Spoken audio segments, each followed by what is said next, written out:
When I started college in 2011, I formed a solid friendship group and threw myself right into the social life. This one guy on my block, he would always show up to parties but never spoke much to anyone.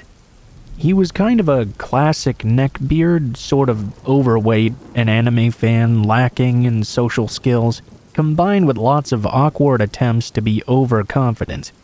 He also really never washed himself, always wore stained gray clothes that he never changed, and had long, lank, greasy hair. He was just surrounded by a cloud of BO, and it would enter the room even before he did. Sorry if this description sounds unnecessarily mean. I wouldn't normally judge people for these sorts of things all by themselves, but combined with his behavior since, it's frankly quite warranted. With regret in hindsight, I made the mistake of chatting with him at one of these parties, with the aim of being friendly and helping him get more integrated into the group. From that very moment that I talked to him, though, it was like a switch flipped in him. He began obsessively stalking me, which would go on for the rest of freshman year. He would try to isolate me at social events, talking to me for hours on end, and taking none of my cues that I wanted to bring it to a close. If I ever tried to lose him, somehow he would always find me. If I spent time with my actual friends, he would follow close behind and force his way into the conversation, following me around like a wasp on a mission. If he saw me in public, he would give me this 1,000-yard, unblinking stare, even from a couple 100 meters away. Then he would just sort of beeline over. It got to the point eventually that I thought perhaps I even might have some kind of tracker placed on me, because somehow, wherever I was, he would always appear, even when leaving the campus library at 3 a.m. More than once at night even, I looked through the spy hole on my door to the hall outside to see him just standing there, staring intensely at my door. Obviously, this was seriously creepy and disturbing behavior. Suddenly I felt hunted. I was frightened and on alert all the time. I started to avoid even going out of my room if I could. I also started going to my folks quite a lot, just so I could get out of that town. All of my friends were really worried about me, and a couple of them confronted him about his behavior and asked him to leave me alone. This did not go down well. Instead, his obsession turned into a rage. Thankfully, he kept a bit more of a distance, but he would still hang out in places he knew I would be. Staring at me now with an intense hatred, he started telling everyone that I was his girlfriend and had dumped him in a horribly cruel way. It made me question myself that a few people actually somehow believed him even. This continued well into our sophomore year, when he got close to one of my housemates and started turning up unannounced at our place suddenly. This friend believed the stories he was telling and thought I was being unfair in asking him not to bring this guy around to our house. Well, it turns out he used this opportunity to steal my mail, including a new bank card. I have no evidence directly that it was him, but I had so much stuff just suddenly go missing that it had to be him doing this. I even once found him hiding in my bathroom. That was the last straw. And then my roommate finally accepted that this guy had probably been lying. When I moved away, the in-person stuff stopped. Instead, he started cyber-stalking me, trying daily to hack any of my accounts he could find. This continued, though to a lesser extent over time, for a period of 3 years. Since then, everything seemed to die down, and I thought it was over. Recently, though, I found this blog where he writes fantasy stories about our relationship and still calls me the love of his life, even more than 10 years later.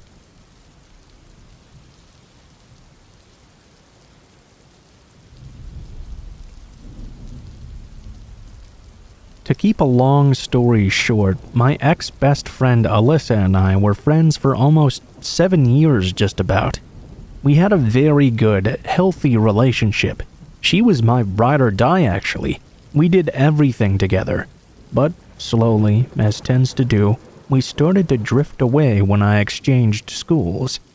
Still though, we saw each other after school, so it was still cool. Well, a year passed by, and I started to notice Alyssa hanging out with the wrong crowd. I didn't exactly want to have any part of that. I also started to notice how Alyssa would now pick on me about my appearance and clothing, but she used to dress just like me. We used to be dripped out in anime merch, but ever since she started hanging out with these more mature college people, she flat out changed. She would constantly tell me I was fat, ugly, or that nobody loves me. All that type of hurtful stuff every chance she got. The last straw was when she called my family poor.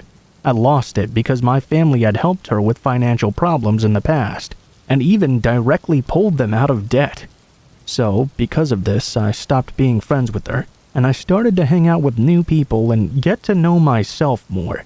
I made a new best friend, and everything was really great. I didn't note, though, that now I couldn't shake the feeling of being watched in every corner. I always felt like someone was there watching me, but I ignored it. Months passed, and I still couldn't shake that feeling of being watched. Suddenly, some weird stuff started to happen. The first thing was that my car ended up keyed. My tires were popped most of the time, and weird letters I had to decipher started showing up on my front porch. I was dumb, but I decided to ignore the problems. I didn't really know how to approach them. A year later, I decided to hang out with some old friends from the group, and that's when I found out everything. Alyssa was the one doing these things to me, and every letter she sent was a death threat. My friend Tori, the one who had witnessed everything, told me about how Alyssa would stalk me all the time and got mad that I had replaced her with a guy. That's not what creeped me out, though. Turns out Alyssa copied everything. If I would get a 2018 Nissan Sentra, she would get the exact same car. Inside my dashboard on my car as decorations, I have these My Hero Academia figures and South Park figures. She went as far as to get the exact same ones online, and even put them in the same spots on her dashboard. She would wake up at 6 a.m., drive all the way to my house, wait for me to wake up, and then get out of the house so she could follow my exact route. She tried adding my friends on social media, and even tried to convince them to leave me for her, because she was a better friend than me. She started buying the exact same clothes I did. According to Tori, when she would visit Alyssa at her house, she even had the exact same room decoration posters. I couldn't even believe all this at first, until she showed me picture proof. I wish she had sent them to me directly. Everything was the same, as if Tori was seeing double of everything. Luckily for me, Alyssa was forced to move up north with her father after her grandmother kicked her out of the house for strange behavior. Everything went back to normal since then, for now at least. I'm just scared that when she comes over for the holidays, she'll start to stalk me again.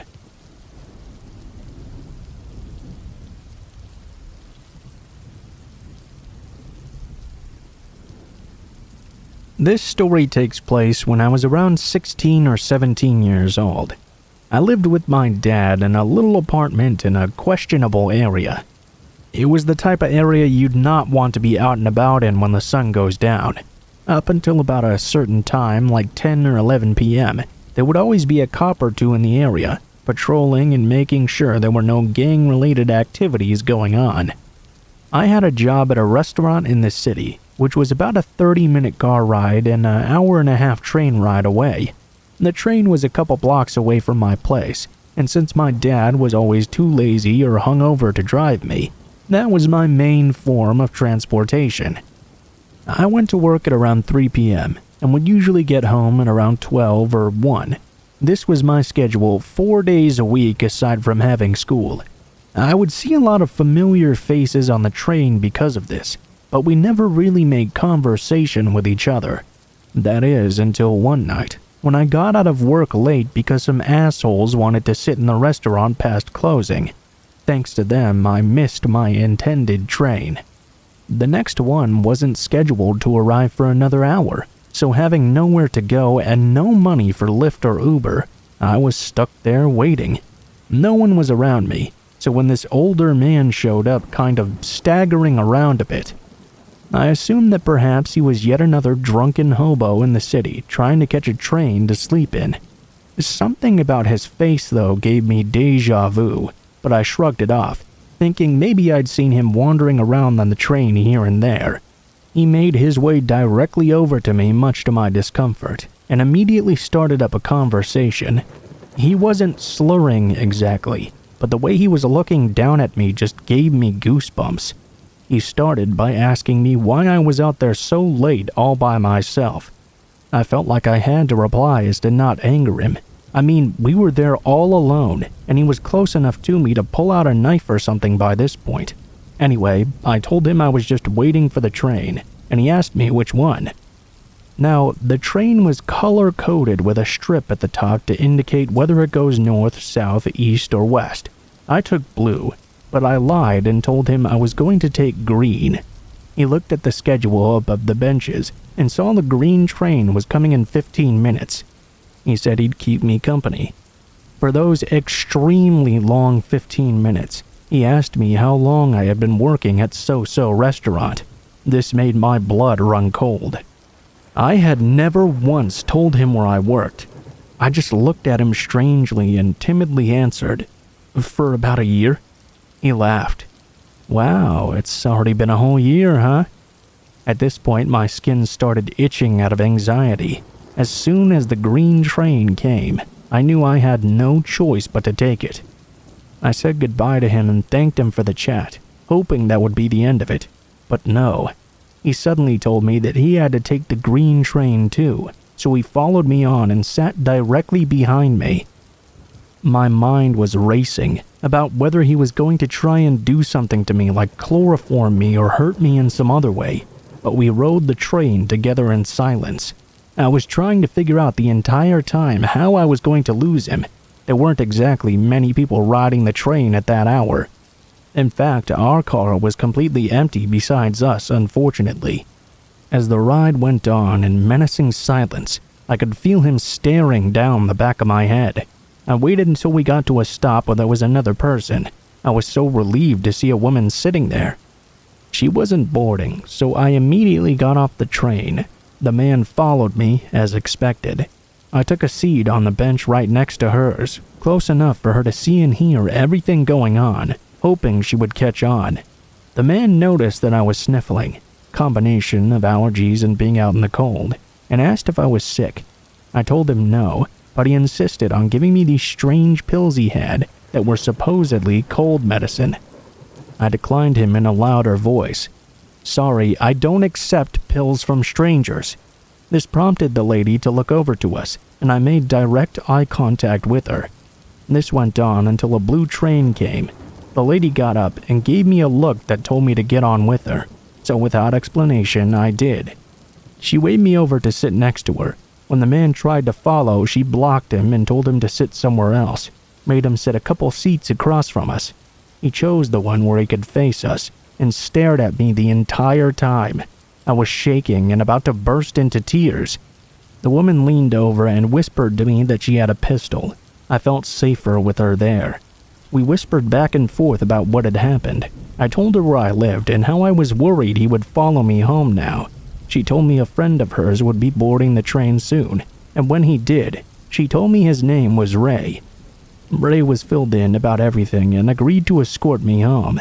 She promised me that I could trust him. The two of them waited with me until I got to my stop. The man, still watching me, started to smile widely, resembling the Cheshire Cat. He shouted to me, "Hey, this is your place, right?" I just gave the woman a hug and thanked her. Ray and I hurriedly hopped off the train. As I looked back, I saw the woman had pulled out her pistol and told the man to sit back down, even blocking the exit with her body. I finally let myself cry in relief.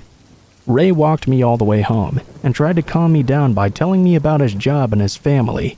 After watching me get inside the gates of my apartment safely, I thanked him profusely for his help. It chills me to think about how that night would have turned out if I hadn't met up with that woman and her friend. I feel extremely lucky to this day. I never saw that man again after that, and eventually stopped thinking about him. But in the back of my head, that creepy, aroused smile of his was burned into my mind, and I can't help but wonder just what else he knew about me.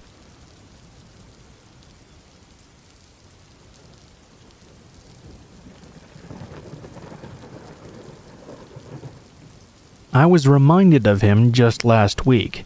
After almost 5 years of not hearing from him, I saw him again. I'll try my best to summarize this nightmare. Some things to note which are important to the story.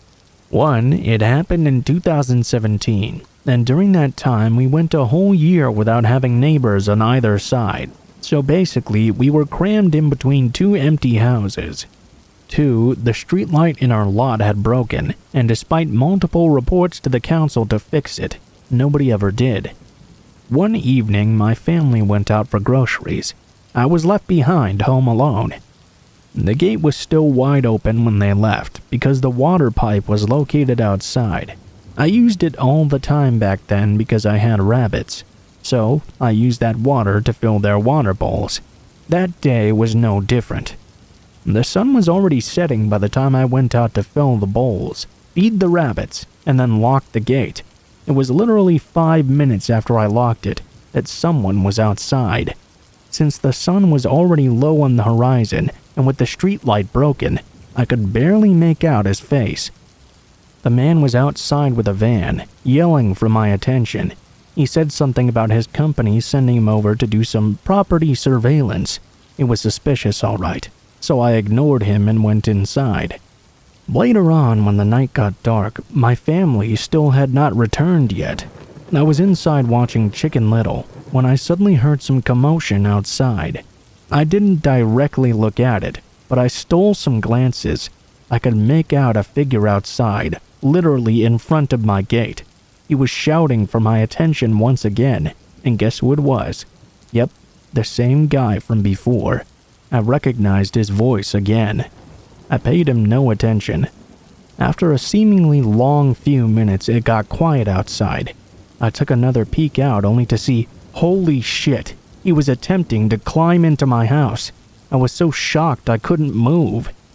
Luckily, that time we had a dog named Buck, who passed away not long after, unfortunately. He was probably napping in one of his hiding spots and sensed the man's presence. As soon as the guy saw Buck coming at him, he stopped climbing and rode away on his bike. No more van. And that was that. Ever since then, though, I kept seeing him around. How do I know it was him when I couldn't even see the face in the first place? Well, because after that particular incident, every now and then there was always this person hanging literally outside our gate with his bike. He was always making this weird sound, too, like when your person smack your lips. Every time I tried to report it to my dad, the guy would just ride away as soon as he saw my dad checking. One time I was at the backyard collecting my laundry. If you stand on the left side of my gate but facing in, you can see the area in our backyard where we wash and dry out the clothes. I saw him standing right there, making those weird sounds again, which drew my attention. I yelled out for my dad, and once again he saw my dad and booked it immediately out of there. This had been going on now for almost a month. While he hadn't actually posed a physical threat, it was enough for me to feel uncomfortable and unsafe to even want to go out at night by myself. Oh, but it got worse. My room is on the outer side of the house, so basically I have a window that faces the front. My room is situated on the right side, so my direct view is the overgrown bushes covering the fence. If I peek my head out that window and look to the right, I can clearly see the gate. One night, I was in my room doing some work on my desk, I think. The window was to my left. I'd left it open, as I always liked the night breeze coming in. I don't remember exactly how long I was working for, but all of a sudden I felt this strong feeling of dread washing over me. It was like I wasn't safe in the comfort of my own room anymore, like I was being watched. I looked out the window and tried to see in the dark. I could barely make it out. But there he was. I knew it was him. Somehow he'd managed to squeeze in between the bushes and was hanging on to the fence. He saw me, and I could feel a smile come over his face. He made those awful lip-smacking sounds again. I booked it the fuck out of there like a bolt of lightning. Again, I reported it to my dad, but again he'd somehow made it out of there before we could catch him in the act. Because of his amazing disappearing act, my dad and sister sometimes thought that some of the incidents were just imagined. Whenever they turned their eyes outside, they would see nothing, but I was the one who saw him every time. I know for a fact that it was real though, that he was real, and it was the same person every time. This continued on for another month or so 2 months in total. He'd come and taunt me with his lip-smacking skill, and rode away before my dad or sister could ever get a good look at him. Then one day he just stopped coming. I didn't see or hear his stupid lip-smacking sounds anymore. That is, until last week. I was home alone again. My sister was caught up at work, and my dad had left to pick up my brother from his workplace. I was sitting in the living room watching the TV when I heard that awfully familiar lip-smacking sound. At this point, our streetlight was still broken. We'd installed some fence lights though.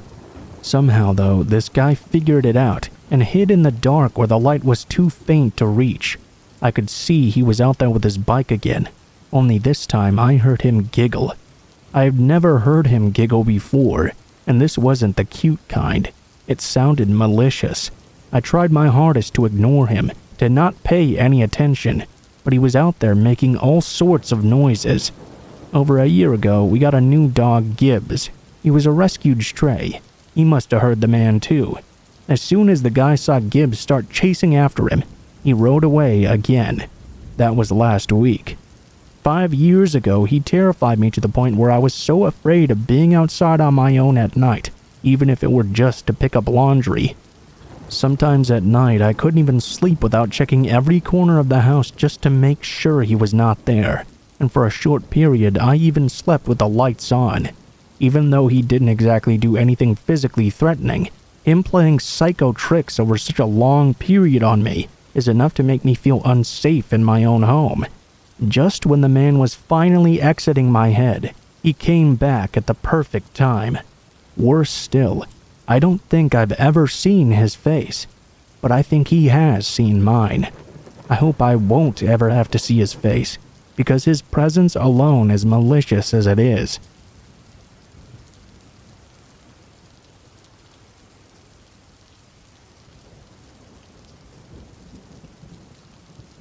So to give some context, I'm a small-statured girl, about 5'1". I guess that makes me look easily preyed on, I don't know. One night at around 9:30 p.m. I realized I had no more pads and needed to go get some. Walgreens closed at 10, but it wasn't that far away, so I decided to head there right away. The Walgreens I headed to wasn't exactly in the best area. It was one of those neighborhoods that wasn't too safe, but was surrounded by other safe neighborhoods, so it wasn't exactly the worst either. I parked my car directly behind the door so I could see it from the entrance. There were spots in front of me that were closer to the door, but they were there in complete darkness. I would rather have to walk a little further from a well-lit spot than be hidden in the darkness. I was the only car in the parking lot too. I was on FaceTime with a friend, and I started walking toward the doors. I realized my car may still have been on. It's a push start, so sometimes I forget if I turned it off or not, but I always lock it regardless. I turned around to go check if it was still on. As I locked my car door and started walking away, a car came pulling in super quick. I immediately felt uneasy. I'm really paranoid by nature, so I just hurried up and walked inside. As I went inside, my friend had to leave from the FaceTime. I made my way to the aisle and couldn't seem to find the pads at all. I was in the adult diaper area trying to find some. I suddenly had that feeling that someone was following me, as I heard footsteps and just felt weird. There was only me and the employee in the store though. Maybe they thought I was stealing, as it was about to close. This kinda pissed me off, but whatever, do your job. I kept looking for the pads, and as I turned a corner, I noticed that whoever was following me kept ducking off into random aisles. As I turned to the next one though, the person wasn't quite fast enough. and I caught a glimpse of them. It was not an employee. It was a 5'4" or 5'5" older man, maybe late 40s or early 50s. He had frosted tips and looked like he was trying to look younger, but looked like a sketchy man instead. I felt weird, but I thought my paranoia was overthinking me. I grabbed my pads and went to the register. I kid you not when I tell you this man ran to the register empty-handed. If you would have been in the store as long as me, 15 minutes, and still had nothing on you, that was weird. He grabbed some sodas from the register fridge. I checked out and walked to the side of the store by the coolers in the photo area. This way I could see the register and the door, but they couldn't see me. I called my boyfriend and told him what had happened, and to come immediately. The man took forever to check out his 2 soda bottles. Then he exited. I told the employee what's going on. She looks outside only to see that he's parked on the driver's side of my car. He drove a black older van model. Think 2000s Pacifica or something like that. She said he had been acting weird and antsy too, and when I walked away he immediately asked where I'd gone. Thankfully, she let me stay there until he left, which took 7 minutes. My boyfriend arrived shortly after. I told him the description of the car, and he told me that as he pulled into the lot, he'd seen that car circling the building a few times, then hiding in the darkness of the back parking lot. Yikes. I haven't returned to that location ever since.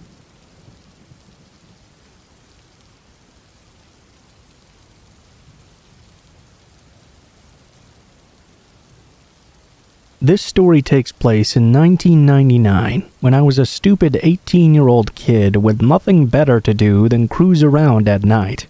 At the time, I lived in a very small town in Southern California, and the only places open after dark were the pharmacy, some fast food restaurants, and a super gross bar. So, like all kids, I made up my own entertainment.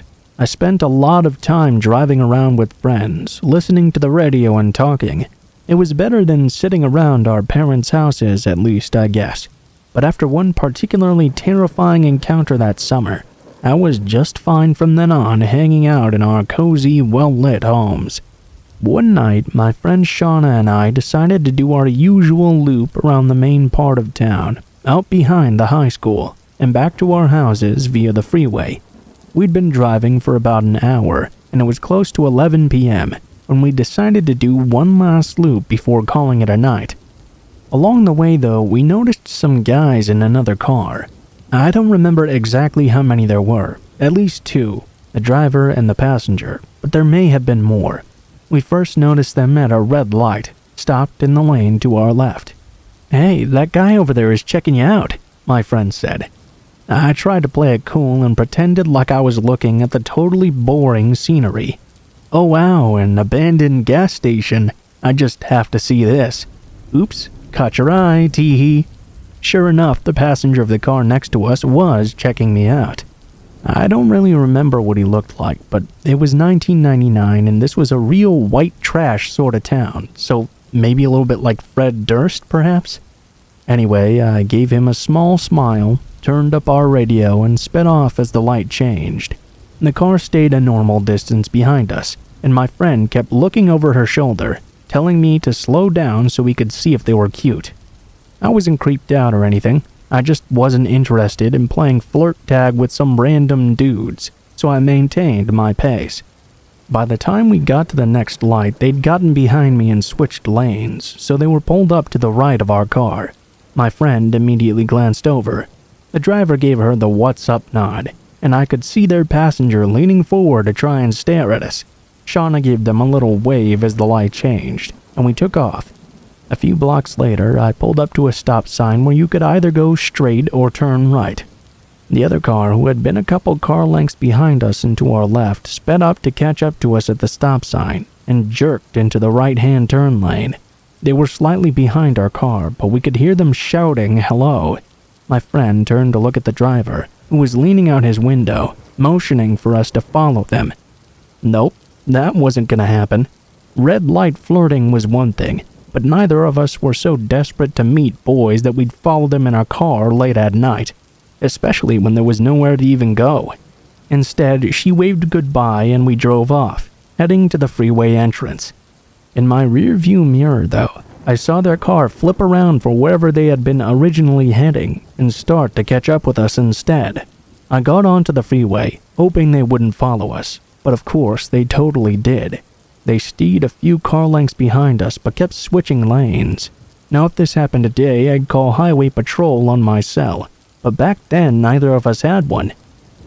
At this point I wasn't certain we were in danger, but I knew something was off. Their car continued to switch lanes behind us for a couple miles, but didn't try to catch up. Eventually I hit the part of the freeway that was a bit more populated, and I started to calm down a bit. Oh, well, they're probably heading downtown or maybe to the beach. I bet they just wanted to try and talk to us, we thought to ourselves.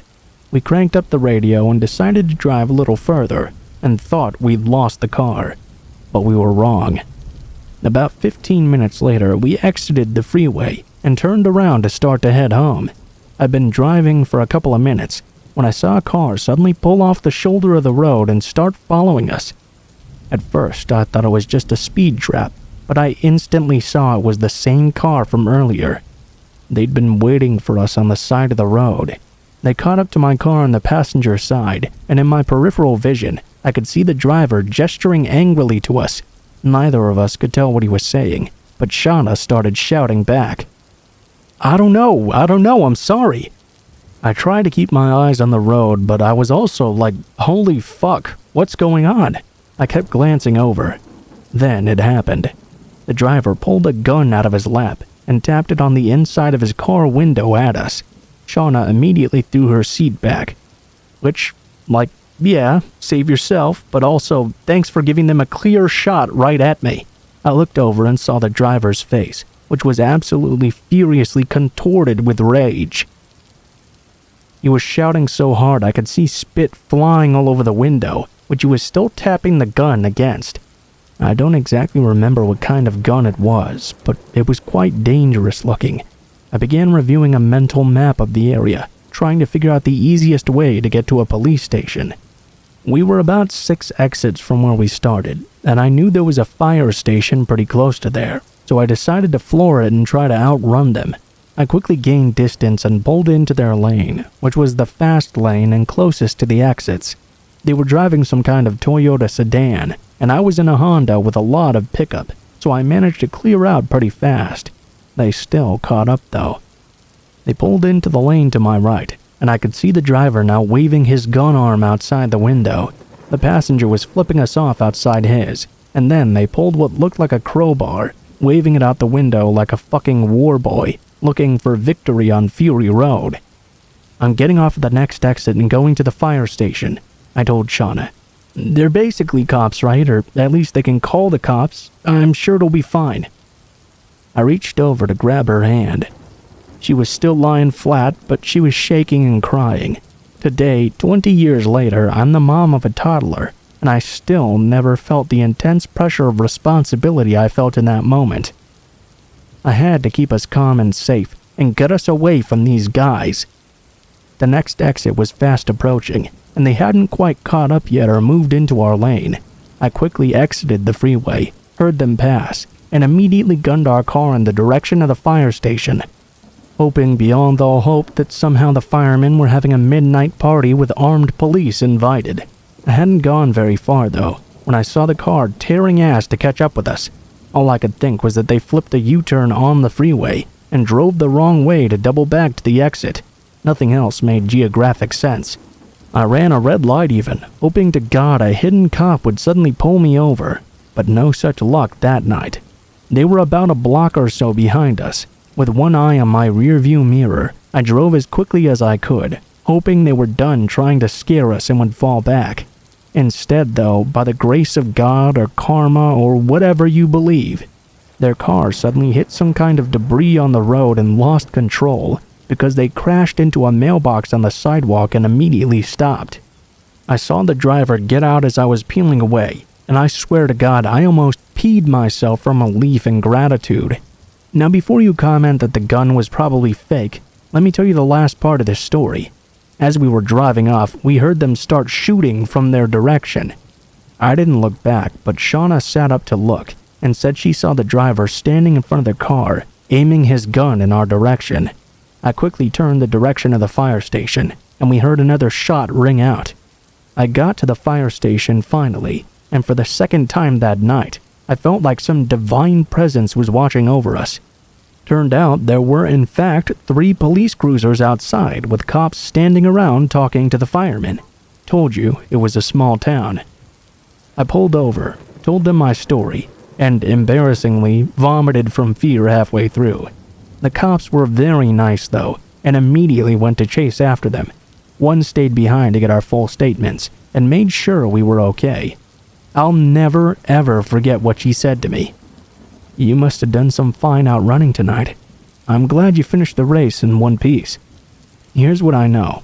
They did not catch the guys that night, and if they ever did, I never found out about it. Second, they were driving a stolen car with stolen plates. We gave our statements, and I kept an eye on the news for the next few months, but I never saw or heard about any similar reports. 20 years later, though, Shauna and I are still good friends, and often reminisce about that night together. Neither of us really has any theories as to what their intent was, but we know for sure it was definitely not good.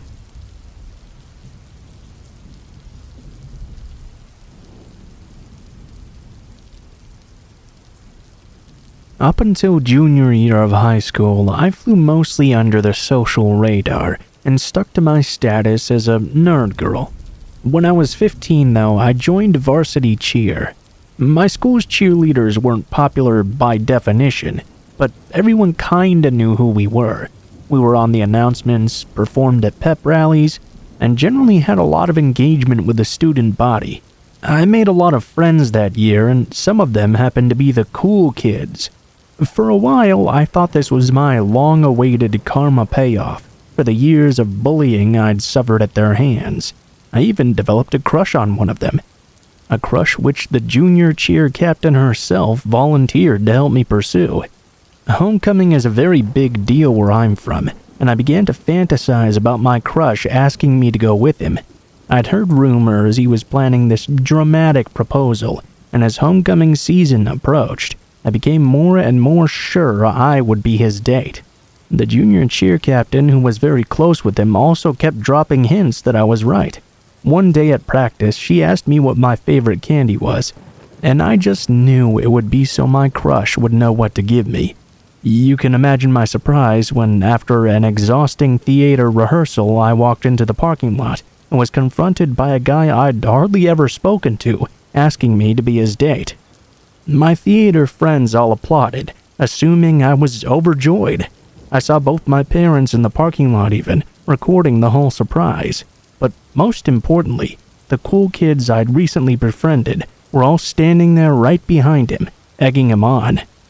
I really didn't understand why, because he wasn't really popular at all. In fact, he was almost the opposite. He was known to be kind of creepy. The junior cheer captain was laughing, encouraging him to give me the box of my favorite candy he was holding. It seemed she definitely orchestrated the entire thing. I didn't really know the guy that well, but I didn't want to humiliate him in front of the coolest kids in school, so I faked a smile and kinda rolled with it. I promised myself I'd deny him purposefully later in private, so he wouldn't be embarrassed in front of everyone. Afterwards, when my parents excitedly asked me how I felt about the entire ordeal, I explained how deeply uncomfortable it made me. The entire time I got these strong, creepy vibes from that guy. That didn't fly with my parents. My mother accused me of having my expectations set too high, and my father demanded to know, not for the first time, if I was secretly a lesbian. To make his case even stronger in his mind, I'd just become friends with the only openly gay girl our school had ever seen. Long story short, I knew that if I shut down my date, I'd effectively declare war on my parents. However, I played my dad's protective instinct against him and persuaded him to let me friend-zone my date. After all, he must know how high school boys think, right? I texted my date that night and explained that I only saw us as friends, but I would still be happy to go to homecoming with him platonically.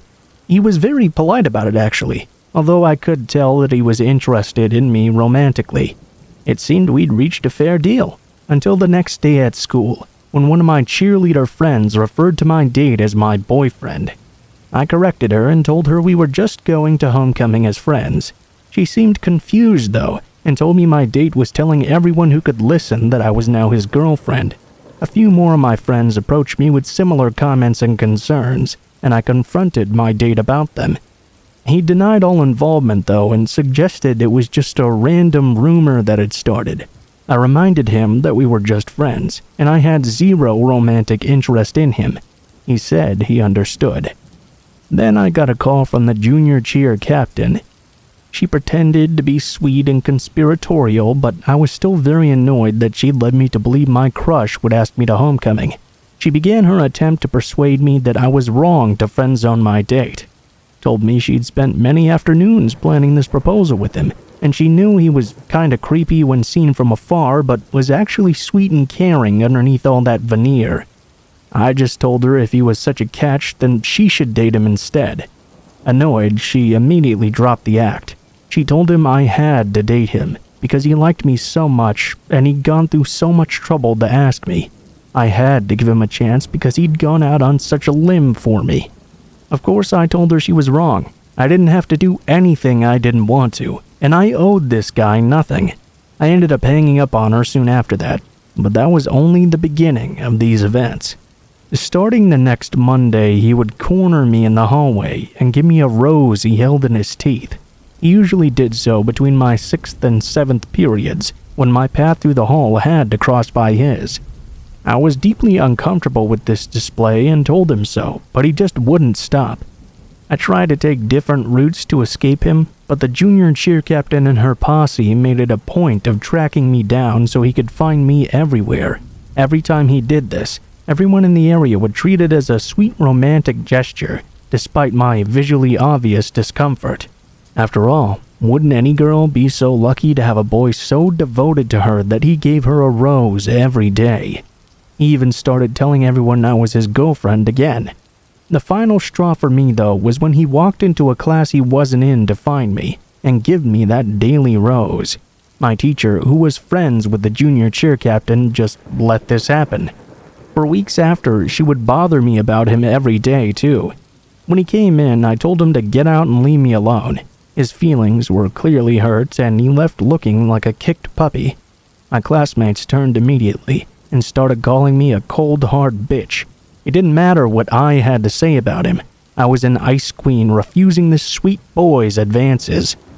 Everyone in the school had decided on their own that I was in love with him, and nobody cared what I had to say about it. My crush, who was a part of the popular group, joined the junior cheer captain in pressuring me to return my date's feelings. At pretty much every event where the cheerleaders were present, my date would push his way to the front of the crowd. He would go to very great lengths to get my attention. At football games, he would wave a flag in the student section, so I'd look at him when we were cheering. The other girls would make comments on how endearing he was when he waited in the parking lot by our bus, back to the school, just to hug me and tell me how great I did. I didn't really know how to settle this situation other than by just letting it happen. I had only recently ascended to the position of visibility. If I conflicted too hard with all the cool kids who were so dead set on setting me up with this guy, I'd be an outsider all over again. I hoped that if I just kept ranting to my real friends about how creepy he was and publicly let him do what he wanted, it would all just blow over eventually. My school had a 15-second attention span, so some scandal was bound to one-up me sooner or later. The truth emerged, as usual, in the locker room. It turns out the junior cheer captain had been telling him during their afternoons together that I was so into him. He'd come to her for help announcing his crush to me, and she'd gone a step further and manipulated him into thinking I felt the same, despite the fact that even up until this point I didn't even know his name. She lied to him for weeks prior to the proposal, and when I told her that was wrong, she didn't care. She told me I should be grateful, because everyone was starting to think that I was gay. My best friend and I, inspired, spread a rumor that we were dating. After all, everybody already thought I was gay, right? But my date wasn't even fazed by this. In fact, he told everyone he'd turn me straight once again. Ew. Well, 3 weeks after he had asked me, it was finally homecoming night. Thanks to cheer obligations and a complete coincidence involving a switched backpack that left me without my dress, I ended up only attending the dance for about half an hour. My date awkwardly stood on the side of the room while I danced my heart out to Mr. Brightside. I almost felt bad for him when, right at the end, the junior captain appeared like a summoned demon to suggest we slow dance at the next opportunity. I escaped that one by walking straight up to the DJ and suggesting he play Footloose instead. My date walked me out to the parking lot to wait for my mom to pick me up. While we waited for her to come around, which took entirely too long because she still hoped I'd stop making a fuss and date him, he asked me out. I politely declined. He quickly stammered that we could go with a group of people, like the junior cheer captain and my crush. I denied him again and made it clear we were only friends, and I wasn't interested in any romantic endeavors because I was just too busy. And that was actually true, in fact. I was in all advanced classes, varsity theater, cheer, I even worked part-time too. Well, a few days later, a teacher eloped to Vegas, and suddenly nobody cared about my love life anymore. My date and I were distanced again by classes and activities and work. It appeared that everything was starting to go back to normal. That Friday at the football game, my crush asked me to sit on his shoulders for the alma mater, kind of a romantic thing at my school. Overjoyed, I accepted, and hoped this was the beginning of a new chapter in my high school life. I ignored those frantically waving flags in the stands. Monday, my date stood on a chair in his second period class and announced that everyone should be wary of my crush because he would steal your girl. I heard everyone buzzing about it a few hours later, when someone called me a bitch again for breaking my date's heart. I knew I was being dramatic, but I decided not to go to lunch that day, terrified of running into him. I'm so glad I didn't. Later, I saw on Snapchat that my date had carved my name into his arm with a pair of scissors. His bleeding arm was screenshotted and sent to me by a half-dozen people, most of them demanding to know why I'd hurt him like this. He did it in the middle of lunch in a crowded cafeteria, and somehow the administration neither cared nor noticed. The entire school was buzzing. My date was this broken-hearted victim, and I was the evil, secretly gay bitch who wouldn't give him a chance. I got all these dirty looks. By fifth period, I was ready to just walk out, but my good girl instincts kicked in, and I decided I could tough it out for at least 2 more hours. Around that time, I got a panicked text from one of my cheer friends. While she'd initially been insistent that I date that creepy guy, she'd apparently changed her mind after the lunch incident earlier. She told me that my date, who was in her 5th period class, was now going off the rails. He started saying he wanted to kill himself because I wouldn't love him. This escalated into saying he'd kill my crush for lying to me and stealing me away. Finally, he started ranting about how he knew where I lived. My parents had given him my address when he initially wanted to ask me to the dance at my house. Said he would make me pay for wronging him. I knew that after 6th period, our paths through the hall would cross once again. Since the beginning of this ordeal, the school had cracked down on students getting outside, and my alternate route to escape him was no longer an option. My class was at the far end of the hall, with nowhere to go but into the central hub, and he would be coming from the other end of the hallway towards mine. I was stuck up a chimney, basically. Desperate, I texted the junior cheer captain to finish what she started and tell him that I was not and had never been interested in him. She'd made this mess, and I would make sure she would clean it up no matter what. But she didn't know what to do. This was already way beyond her control now. For the first and only time in my life, I skipped a class. I hid out in the theater hall and waited for 7th period. I got a few texts during the passing period that my date was waiting for me by the bathrooms the entire time. There was a little alcove right there where you can't see people coming around the corner. The thought of him just waiting and hiding there in that cubbyhole, trying to catch me walking by, terrified me. Right before 7th period began, a few of my classmates burst in cackling and proclaimed that my date was now on his way to kill my school crush. They thought this was hilarious, but judging by the look on my crush's face, well, Suddenly this wasn't a joke to him anymore. Our teacher brushed this off as typical theater drama. Pun fully intended. I watched the clock and tried not to cry, knowing that by the time the bell rang, my date would be outside, waiting for me and my crush to emerge. That day ended up being a work day, so my crush and I were able to escape the classroom and hide out elsewhere in the theater hall to get away from him. He opted for the black box theater, and I went for the lighting closet. Because of this, I didn't directly witness what happened next, but my friend filled me in afterwards. Allegedly, my date had turned up 3 minutes before the bell rang and stood outside the classroom where we couldn't see him when we opened the door. He told everyone standing around that he was ready to have a knife fight with my crush. We don't know if he actually had a knife on him, but the idea that he would do that was enough to terrify me. His arm was wrapped in paper towels and he was bleeding profusely. My best friend told him my crush and I were gone, but he wouldn't believe her. He stood outside for 25 minutes, until finally the administrators began walking through to make sure no one was in the school who shouldn't be. My date wasn't in theater, so he wasn't allowed to stick around. That night I texted him that not only would I never date him, I could no longer even see a friendship between us. I sent him a number to a suicide hotline and told him he had to get help. And finally, I told him he needed to understand what no meant, and I never wanted to speak to him again. He responded that he was sorry and asked if there was anything he could do to fix this. I told him no. You know, I don't think he really learned the meaning of the word after all, though, because the same pattern repeated itself a few months later on Valentine's Day, the next year at homecoming, senior year, Valentine's Day, even prom. But those are all other disturbing stories. I've since graduated and gone off to college hundreds of miles away from him. My family back home moved from the address my parents had given him. Contrary to popular belief, I am not gay. My crush, on the other hand, came out a few months later, and we were friends for the rest of high school. I'm doing my best at working on handling romantic endeavors in a healthy way, but that guy really got into my head. He was the first person to ever show interest in me, you know? Ironically, the last time I saw him was my first and only homecoming game after graduating, but this time I had true friends to defend me when he predictably tried to pull some creepy weird stuff with me.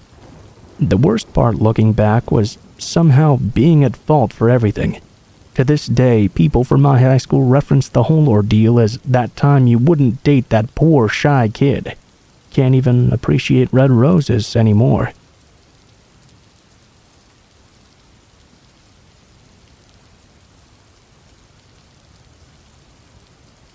I was 23 when I started working full-time at everyone's favorite supermarket. I had struggled over 3 years of college before deciding to get a full-time job. I had worked a trial full-time job for 6 months before becoming a greeter, a year before it was changed into something more serious. I look younger than I am, and people have asked if I was still in high school, or even if I had a boyfriend. I got it enough to get used to those kind of questions under a work environment. I also have anxiety, so I worried about customer service more than my own comfort zone most of the time in that position. I soon, though, started to keep work journals detailing what I saw on a daily basis, or anything I found suspicious, which came in quite handy for me, in my opinion. There was this older gentleman that needed to use an electric cart to get around in EFS that I helped from time to time. Normally, I watched the secondary doors. He introduced himself as Al, claimed to be in his 70s, and required the electric cart because of all the smoking he'd done in his younger years. Al normally would strike up long conversations about his life after he was done shopping. He would stay at least another 5 or so minutes before leaving, including asking if I had a boyfriend, and at one time making up scenarios of meeting such a person. As I stated before, I was used to hearing this boyfriend question so much that I just stuck with an automatic saying. I don't have a boyfriend and I'm not looking to find one anytime soon. Al took this as me lying to get out of the situation, when in fact I was telling the truth. I also overlooked a lot of what he said, most of the time, because it was normally loud when these conversations happened, and he had quite a rasp to his voice. proof of all the smoking he'd told me. I thought it was all just stuff that was the norm from his time, you know? As a retail worker, I also felt it would have been rude if I ignored him. I guess, though, it gave Al a reason to think that I was his friend. I didn't start seeing red flags about his behavior until late November 2018, when he told me I looked pretty, and that he would imagine me naked. It made me uncomfortable, but I awkwardly thanked him for the compliment, and he went about his shopping before I documented it down. Red flag number 2 came a month later, the day after Christmas, and some time after my birthday. Earlier that day, I was talking to fellow greeter Tom, a male in his 50s, about when greeter Queenie would let us go on our breaks after a Mountain Dew spill. At this point, Al came in to do his shopping. After he was done, I was helping him transfer groceries to a pushcart. He said he's seen me talking to Tom in a monotone-sounding voice and left without going into any conversation. That was a bit scary for me, the sudden change in personality. Red flag number 3 came not even a week into the new year. Al came back to do some shopping and tried to strike up a conversation with me after he was done. He noticed, though, that I was trying to focus on my job more than him. This prompted him to ask if he made me uncomfortable. I told him I didn't want to be rude, as I thought telling him would make him upset at the time. Al told me he saw me as a close friend, and that whenever he came in, he looked to see if I was working. Apparently, I was the friendliest greeter compared to everyone else before he left. I could tell he wanted to put me at ease, I guess, but it did the opposite, as I'd suddenly found I was right to be paranoid about him. I started to actively avoid Al if I saw him again, and was alone at either door, acting like I was busy and having an assistant manager switch me and Queenie to different doors whenever the two of us worked alone in the morning. It worked for about a month, until greeter Nora came and gave Queenie her breaks when she wanted them. Come February, I'm gathering baskets when I spot Al at the register that sells tobacco. He says hi to me, but I ignored him and hurried away. I later asked one of my managers to use the restroom and hid there until I couldn't hear him anymore. Self-checkout host Dory had noticed how uncomfortable I was, as Al recounted that he thought he might have insulted me when he asked if I had a boyfriend. He then told her everything he had been saying to me, and Dory understood right away why I was so uncomfortable. She later told me that Al was very vocally complaining about me ignoring him until he left. I told 2 other coworkers as I was trying to catch up in my journaling. I had fallen quite behind in it. They told me to escalate the situation to the head of loss prevention, Rebecca. I eventually did once I had 3 entries written down and marked as evidence. I told Rebecca what I'd been doing to avoid Al. I was quite afraid to tell anyone in management without any evidence, as I was worried I'd be brushed off as an anxious worker. Thankfully, she took me seriously, though, and said I was doing the right thing by avoiding him. Since my journaling included times and dates, I was able to give Rebecca the time frame Al was most commonly coming into shop, sometime between 10 a.m. to 2 p.m., closer to the end of the month and mainly on Sundays. With that in mind, I was told to keep an eye out whenever Al came back in, and to point him out to her or her team, as his actions could lead to sexual harassment of customers as well. Come March, I was quite surprised to see Al come in at a later time and act more professional around me, keeping things to a curt hello and goodbye instead of trying to make conversation. Even with the change of attitude, though, I still kept my guard up. Near the end of the month, around 6:50 at night, Al stated how nice the weather was and asked me if I could help him out to his car with his groceries so I could take the electric cart back inside. It's EFS's policy that the electric carts stay inside at all times to avoid any damage to them, unless the customer physically can't get to the store without heavy assistance. I politely said he had to use a push cart, as the electric cart can't go outside. I'd get one for him. He was a bit insistent in taking the electric cart out, and was halfway through the entryway. I pushed the cart close to the electric cart and politely insisted that the cart stay inside to avoid getting damage from pebbles and dust that could get into the electronics. Al relented at that reason, had his groceries put into the push cart, and left shortly thereafter.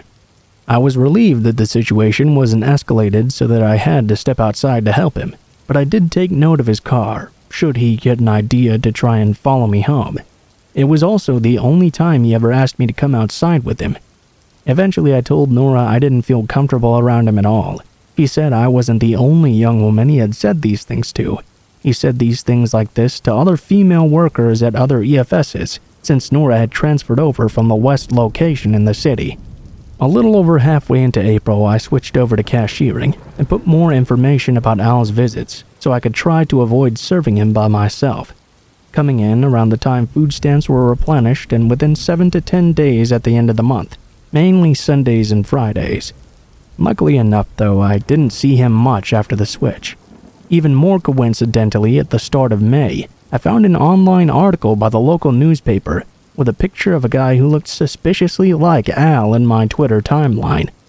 I didn't want to get my assumptions up though, so I had Nora look at the picture to confirm 2 days later. To my shock, she confirmed it immediately. Reading the article revealed that Al had spilled gravy on his laptop and taken it into Popular Electronics to get the files recovered. The IT, of course, found illicit pictures of children during the recovery and called police.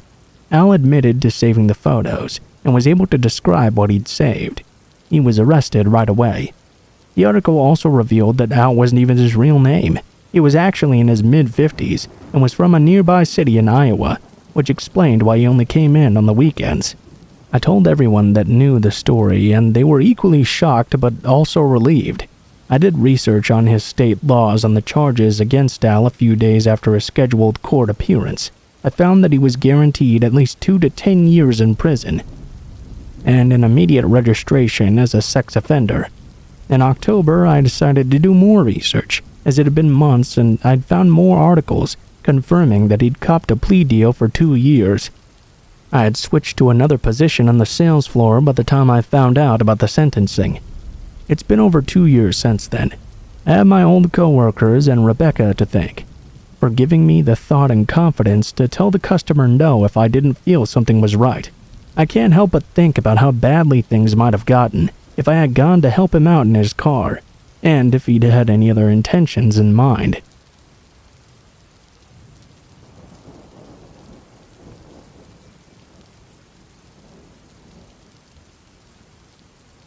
I have 3 kids, and they're of varying ages. My oldest is about to go to college, and it reminded me of a terrifying experience our family had when she was very young. This happened about 12 years ago, and honestly I hadn't thought about it in quite a while. But she's a little apprehensive about going off to college, and that made me think about it for the first time in ages. So this happened during the early summer when my daughter was about 6 years old. She had always had a problem with thunderstorms before too, so on this day when the storm was brewing for hours before her bedtime, I was not expecting it to be a very peaceful night, let's just say. When I went to put her to bed, she was already very apprehensive about the storms, but we didn't want her to grow up and always be scared of them. So we didn't change her bedtime or sleeping situation based on the storming. I did stay with her for a little while in order to rest her nerves and assure her that nothing bad was going to happen though. Still, we did expect her to be able to sleep on her own rather than hunker with us all night every time. The storm was actually not as bad as some that we've had in the past even, so I really didn't think it would be that much of a problem. My husband and I were getting ready for bed. This was probably a good hour and a half after I had left my daughter's room. My assumption was that she was sound asleep at that point, but then there was a very bright flash of lightning, followed by a really loud pop of thunder that startled the both of us. I remember it pretty vividly even now, over 10 years later. What followed immediately after was another similar but far less intense flash. It was after this second flash that I heard my daughter crying out to us. I figured she must have been asleep, awoken by the first thunder and scared by the second one. I got up to make my way into the room to check on her. My husband, though, told me to stay there. He was going to go in and check instead. He got up and left as I continued to get ready to go to bed. I noticed that he had been gone for a long time actually, though. I finished getting ready and actually had even gotten into bed before he eventually came back. When I asked him what had taken him so long, he told me that she had been really scared, far more than usual. She had been asleep, woken up by the thunder, but during the second flash, she thought she could make out the image of someone standing right outside her bedroom window. That's what caused her to scream. My husband had to calm her down from that, and then decided to go and check and make sure there was no one outside. He wasn't able to find anyone, and he was pretty sure that she had just woken up so quickly she had probably dreamed of it. He was pretty thorough checking for her though, and was able to calm her down in order to get her back to sleep. Thankfully, he was able to do that. It may have been about 15 minutes later though, when we heard her begin screaming suddenly again. Again, my husband told me that he would go check into it, although I really wanted to at that moment. I allowed him to do it though. I mean, if there really was someone outside of the house, he would have been far better to deal with it than I was. He was and still is a very big and strong man. Like the first time, he was gone for a while too. It worried me a bit more this time because I knew why she had been screaming the first. I figured she'd either seen something or at least thought she saw something. I worried about what might be happening that I couldn't see. Now this time, after a good 20 minutes or so, he returned to the room with our daughter. Apparently, she thought she saw someone outside her window yet again. So even though my husband checked and did not find anyone, she was so scared that he thought it best to just let her sleep with us this time. At that point, I absolutely agreed.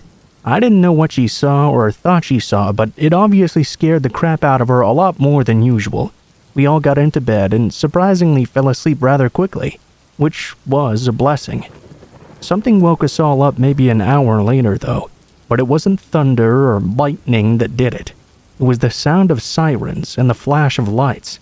I stayed in the room with my daughter while my husband went to check it out. He was gone longer this time than he had been before the other 2 times. I turned the television in our room on to try and get our daughter's mind off of what was going on. Eventually, my husband came back. When he told me about what had happened, it was chilling in several different ways. There was a man outside, and he had broken into our neighbor's house. Now, our neighbors weren't home, but they had a silent alarm system in their house that, of course, summoned the police. Now, although we didn't know this exactly, it was quite reasonable to assume now that my daughter had actually seen someone outside her window, and it was likely that very same person who broke into our neighbor's house. If it wasn't for my daughter catching him at her window 2 different times, who knows if he would have broken into ours or not.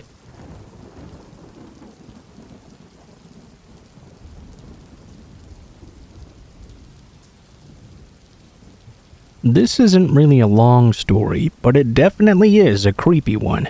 It happened to me in my first apartment after graduating from college.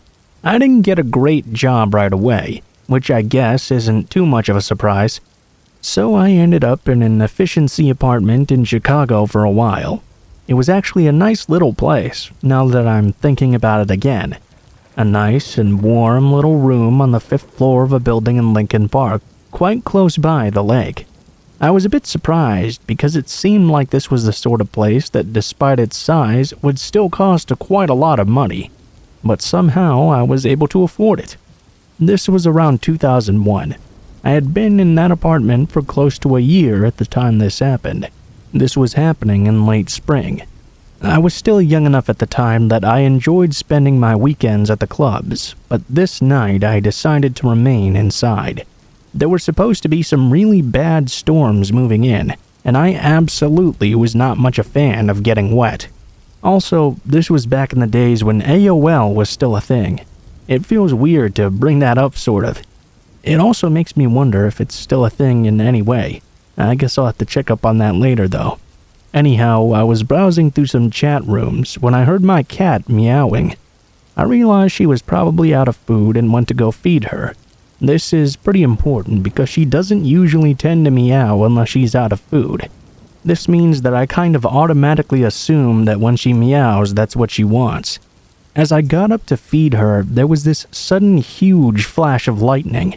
A few moments later, this was followed by a huge crack of thunder as well, that felt like it nearly shook the building. It was only moments later that I also began to hear rain start pouring. and it began pouring really, really hard and loud. By the time I made it back to my computer, the storm was out in full force. The lightning and thunder were coming almost on top of itself over and over, and the wind was also howling extremely loud. I was sitting at my PC for probably another half hour, just listening to the storm and watching this light show. I think I was actually chatting with someone online in an instant message at the time. That was when the lightning flashed and immediately followed by a huge flash of orange light and what sounded like an explosion out on the street. I jumped not only from the sound of the explosion, but also because the electricity went off suddenly. Not only did it go off in my apartment, it looked like it went off outside as well. My apartment was completely pitch dark, and there was no light coming in from the outside. My computer was a desktop that had also obviously gone out. I could never have imagined it being so dark in the city like that. When the power didn't come on right away, I realized it might be quite a while before it did.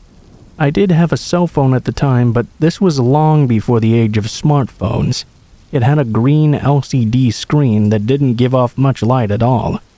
I realized I would probably be in the dark without much to do for quite a while. After about 30 or so minutes, I heard my cat begin meowing again. This was weird because I had just given her a full bowl of food. I knew there was no way she had eaten all of it that I had given her in that time. I made my way over in the dark. I was able to verify that indeed the food bowl still had plenty in it. I then had to think about what exactly it was that was making her meow then. I was able to make her out a little bit in the dark. She was on the kitchen counter, still meowing, and her meow descended into a low growl and a hiss. My kitty was usually quite docile, and I hadn't heard her do something like that ever before. I was really worried and wondered if maybe a rat or something had gotten into the house. In a split second, I saw something else in front of her. I couldn't make it out though. It was like some sort of dark thing. I thought at first it was just my perception making images in the dark. As I was trying to make it out though, the light suddenly came back on. My cat was on the counter and growling still, and there was some figure standing in front of her it seemed. I could make out some sort of form, but not completely. I had no idea who it was or where they had come from. I was standing in front of my bed. Remember, this was a small one-bedroom apartment, and I felt my legs give out.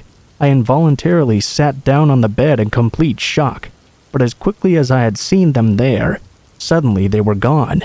My cat jumped off the counter and ran over to the bed and jumped in my lap. She immediately started purring as I began petting her, confused as to what I had just seen. I never knew exactly what it was. I never saw it again, even though I remained in that little apartment for another year. I've also never heard my cat growl like that again. I mean, if it hadn't been for her growling, I may have just written it up to my imagination, but that strange reaction showed that she must have seen it too.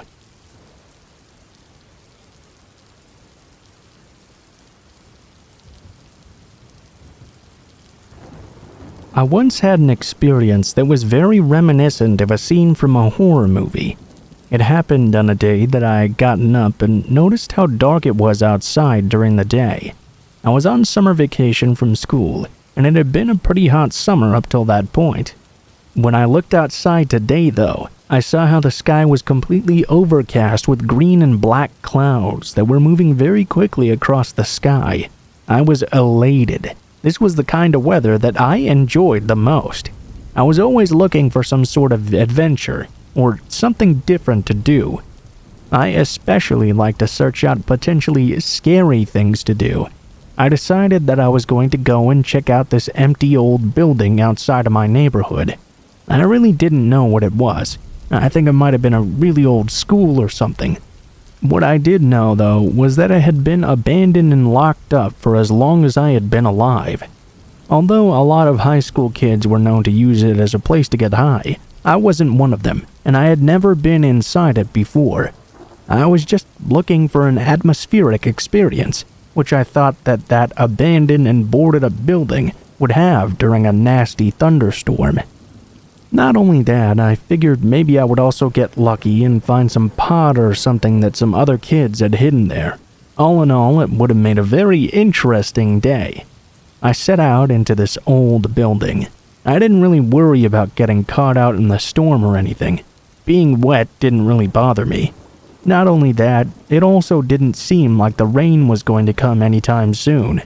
I'm not really sure how to explain it, but you know how sometimes you can just tell when a storm is going to set in. A lot of brush and stuff had grown around the building in the time it had been abandoned. There was not a single road or trail that led to it. You had to walk through a small forest in order to even get there. I wish I was better at description so I could tell you exactly what it was like that day. I can only tell you I got into the place rather easily. It was still daytime, so I really didn't expect to run into anyone at all. All the darkness and shadows were pretty cool. There was plenty of drawing and writing on the walls and on the floor as well. Tons of empty beer cans, beer bottles, other liqueur bottles with all sorts of other kinds of garbage too. It began to rain hard once I was inside though.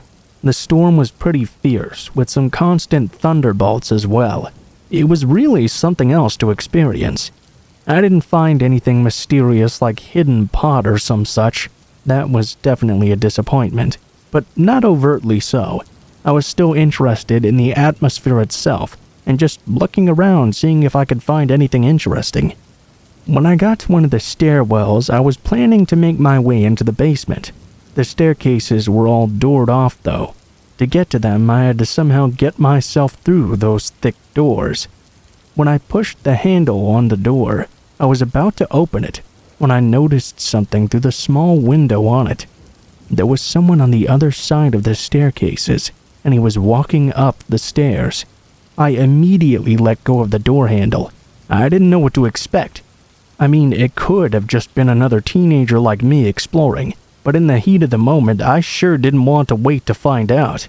Turning, I ran across the hallway and into a room that was across from the staircase. I pushed the door closed without latching it. Then I peeked out of the corner, with the space between the door and the frame. I had gotten in there pretty quickly, before that guy had emerged from the stairs. After a short time, I finally saw a figure appear in that window. It seemed to take him a lot more time than it should have to get there. It was when the door opened that I realized he was pulling something along with him. When he pulled it through the doorway, I got really terrified as I thought it looked like a body bag. I was very lucky I didn't make any sounds when I saw it. I wanted to pull away from the opening in the door, but I couldn't. Although I was looking for some sort of adventure this day, this was not what I'd had in mind. A loud thunderbolt nearly ruined my chance at trying to stay quiet, but somehow I was able to. He had been pulling the bag with him, but after getting it through the door, the large man heaved it up onto his shoulder and began walking down the hallway. I didn't know what to do. I still had no idea what the guy had in that bag. I had no idea where he was going or what time he would be back. So I tried to be still and waited as long as I could. The storm continued, and I still waited. I kept checking my watch, looking to see how long I was there. I kept delaying coming out of the room because I kept feeling that I would pick the wrong moment and come out and get immediately caught. After a while, though, I realized obviously I couldn't remain in there forever, so I slowly crept out of the room. There was no one in the hallway I could see. I walked over to the stairwell and looked in there. There was no one there either. That's when the thought hit me. I wondered if I should go down into the basement and check it out, see what was really going on down there. I really almost tried it. I even had my hand on the handle, but for some reason I just couldn't bring myself to do it. Maybe I'd seen one too many scary movies where someone does something stupid like that and didn't want to have that happen to me. I mean, anything stupider than going into an abandoned building in the forest to begin with. I decided to just leave instead. I crept over the way I'd got in and left the building. Walking out of the forested area was creepy as hell. I didn't even care that I got soaking wet. I was more worried that whoever that guy was, he was going to find me and do something to me. I managed to get out of the area and get home while it was still storming. I called in anonymously to the police to report seeing something in the building. I don't know if they actually checked it out or if they thought I was just a kid playing a prank. I know that building continued to be a hangout for being drunk or getting high though, but I never went back there, and I never figured out exactly what I saw that day.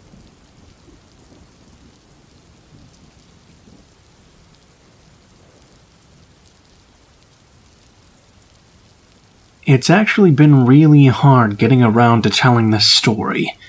For a long time, reading true scary stories online or listening to them on YouTube, I often wondered why anyone would tell a story of something so tragic that happened to them that others would look at as entertainment. But I finally decided to tell it here because I realized it's not just about entertainment. It's also a way of helping people who might find themselves in similar situations. My story took place about 10 years ago. My friend Jake and I grew up together. We were best friends for as long as I can remember. We always sat by each other at school and hanged out during recess. We played video games together. We were very, very close. We even decided to go to the same college together. I thought Jake could have gotten into a much better school than me, but like me, he wanted us to have the experience together. When the time came for us to leave for college, we left a few days before we had to be there, and made it into a bit of a road trip. We gave ourselves 3 days' worth of driving to get there. Now, neither Jake nor I had ever driven that long of a distance before, so it was quite an adventure. We thought it would be cool to see some of the countryside before having to buckle down and study. The second day, we were driving through the mountains. It was a new experience as well because I'd never done it before. I think I felt sick a lot of the time, and it likely had something to do with the elevation. However, towards the end of the day, something went wrong with the car. I was driving and it just suddenly seized up. I had trouble even getting it off the road. Well, Jake and I couldn't really figure out what to do with this car. It was beyond our expertise. We were also in a bad area as far as cell phone signals were concerned as well. We didn't know how far away we were from a gas station either, so we decided that one of us would hitchhike to a gas station and get some help. All of our belongings were in the car and in the trailer attached, so one of us had to stick with it. Jake decided that he would be the one to go and find help. It took a while before a car picked him up. By that point, there wasn't much sunlight left. So I just sat in the driver's seat and waited. The sun went down. A state trooper at one point pulled up to the car and I had a chat with him. I let him know what was going on and that my friend had hitched a ride to try and get help. He took some information and said he would drive to the gas station and see if my friend had arrived there yet. Apparently, about 30 miles away there was a station with a garage, and they could have towed our car for us. The driver asked how long I had been waiting, and I let him know that at that point it had been over 3 hours. This would have been enough time for the car with my friend to go to the gas station, get the tow truck, and be back 3 times over. When the officer left, I was very concerned. When the officer was gone for quite a long time, I began to get even more concerned. It was dark out, and for the first time I felt truly alone. It was an odd and unpleasant feeling. But I also sort of felt that I didn't want the officer to come back, because somehow I knew it would be bad news. It was nearly 2 hours later that the officer finally came back. He had the tow truck with him, and I was relieved. I was sure that Jake was with them. However, when the officer came to my car, I saw that he wasn't there. He informed me that no one had stopped at the gas station to get a tow. He also checked to see if anyone had seen the car with Jake in it. No one was able to pull it up from memory. The car was towed. While it was being worked on, I had to go to the police station to file a report. They had to call Jake's parents and let them know he was missing. I got a motel room in the area. I put off the trip because I was worried about my friend. I spent 4 days in that motel, freaked out and worried I might never see him again. Finally, though, the police came to talk to me. The car that Jake had gotten a ride from was found in a grocery store parking lot. Jake was in the trunk. He was naked, beaten, bloody, and unconscious, but somehow he was still alive. He was in a coma for about a month before he gained consciousness again, and even after that, it was weeks before he was able to recognize me or anyone, and even longer before he was finally able to recall what happened. I don't want to go into too much detail, but the people that had picked him up had stolen the car they were driving. They robbed him of his money and credit cards and cell phone. It was actually due to the cards that they were eventually caught. There were 2 men, and one of them is still in jail. I didn't go to college that year, but I am happy to tell you that the following autumn, Jake and I finally made it to college together. This time, however, we flew, and his parents came with us. We spent all 4 years roomed together, and are still best friends to this day. Hitchhiking for any reason is a really bad idea. If Jake and I had waited, the officer would have eventually come upon us, and my friend would have never had this happen.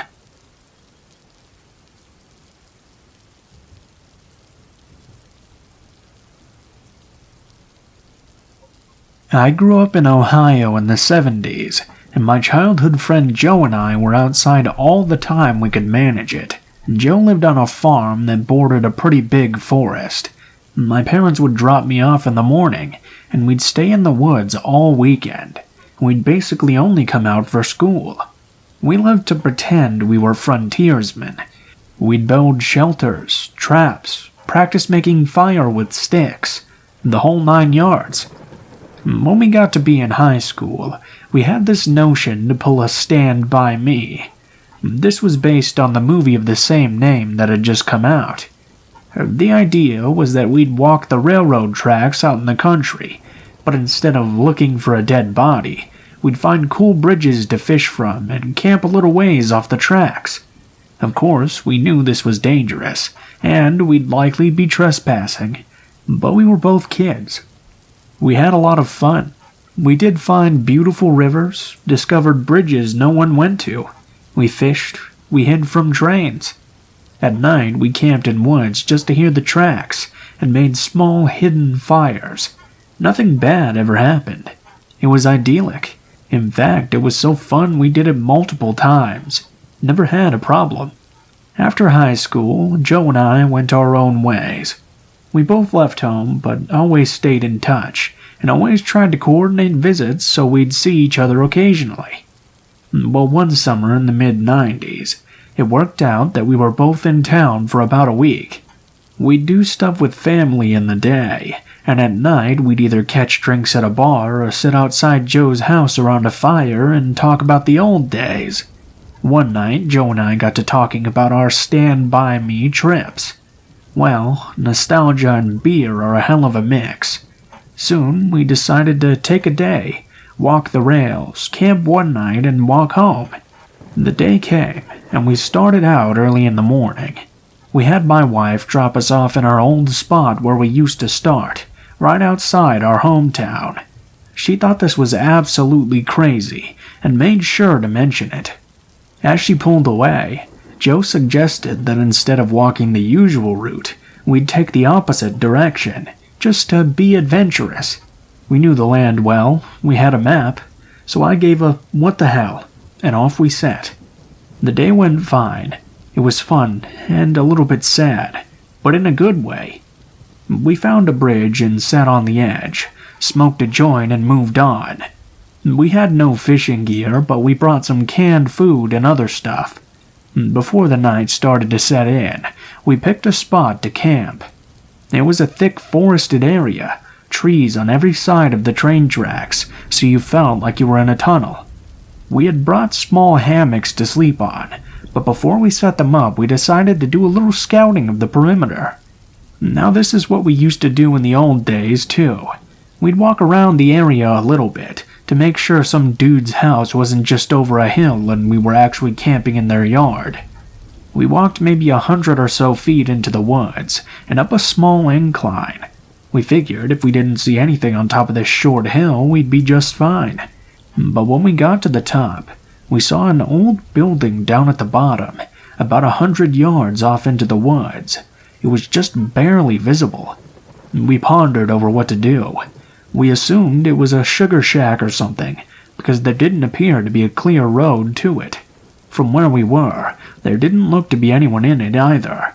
All was dead quiet. No movement could be seen. No lights. We decided to walk a little bit closer just to make sure. We came down the hill very slowly, and as we neared the building, we saw it wasn't a sugar shack at all. It was an old church. It looked like it had been abandoned for years. It was a squat, sagging building whose wooden planks were almost black from years of moss and rot. A cross still stood on top of the place, also weathered black. None of the windows had glass, and there were no doors either, just open doorways. We got close enough to see inside. There were rows of pews and a built-up section in front for a preacher to stand. We didn't go all the way in. We didn't want to. Beyond all that, there were no signs of anyone else. No footprints, no paths, and no roads. It was a completely abandoned church. We left immediately and went back up the hill to our spot we had picked to camp out. Having a hill between us and the church made us feel better, but we were still a little uneasy. We chalked it up to the natural creepiness seeing a church in the middle of the woods would elicit. Besides, at this point it was dusk, and we just decided to rig up our hammocks and go to sleep. We'd move on early in the morning. Night set in, and as we lay in our hammocks and shot the shit, we began to hear something coming from the direction of the church. Our conversation about it went a little like this. "Hey, do you hear that? What the fuck is that? It sounds like people singing." And it did sound just like singing. We both slid right out of our hammocks and hunkered down, straining our best to hear more. We listened for a minute or two, and the singing continued, but it wasn't getting louder. Finally, we decided to creep back up the hill and see if we could spy where the sound was coming from. We could still move very quietly in the woods from the old days. It was like second nature to us. The moon was barely out, but it provided enough light so that you wouldn't walk right into a tree, but it was still near pitch black.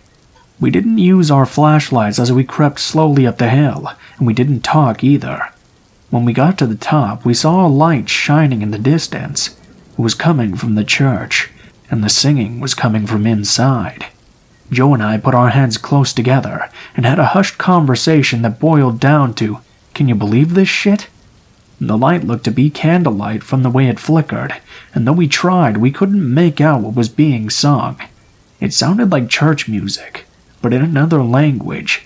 We sat and watched for a while, trying to see who was in there, but we only saw occasional shadows. We had no intention of getting closer either.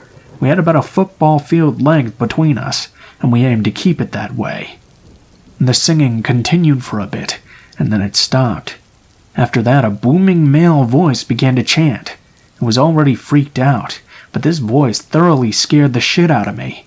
It sounded like some Old Testament preacher you see in movies, but again, he was speaking in a different language because we couldn't understand a single word. Eventually, it got to the point where a single male voice would say something, and then a bunch of voices would answer in song. It lasted for a while, and then they all broke into this long, sustained wail that just kept getting louder. It got so loud and so disturbing that I had to cover up my ears. Suddenly, it stopped. At this point, I was just getting ready to say, "Let's get the fuck out of here," when Joe put a hand on my shoulder and hissed, "They're coming out." We were far enough away that we couldn't make them out really well, but what we could see was a line of figures walking out the open doorway, all holding hands in single file. We could see some of them had flashlights. They began to sing again, and the light from the flashlights began to move towards us and the hill. We booked it back down to our campsite, grabbed our shit and ran the tracks. Once there, we ran down the tracks in the direction we had come from. After a few minutes, we stopped and looked back. We saw the lights coming down the hill. They were moving erratically, like whoever was holding them was shaking them around. We continued to run in spurts and walk as fast as we could. We eventually stopped seeing the lights and came to a nearby road. By our map, we knew a small town was about 15 minutes down it. We walked there, got to a 24-hour gas station, and called my wife to come get us. My wife and other friends all just thought it was some kids messing around in the woods, but I heard those voices, and they sure as hell didn't sound like kids to me. I'm not sure who those people were, but it was definitely the creepiest thing that ever happened to me out in the woods.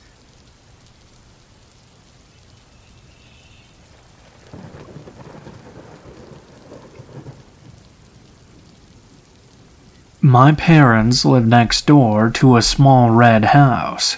Our backyard faces the side of their house, which has a deck and 2 large windows. At front, there were always at least 3 cars parked outside. Oddly enough, in the 10 years I lived there, I never saw anyone enter or leave.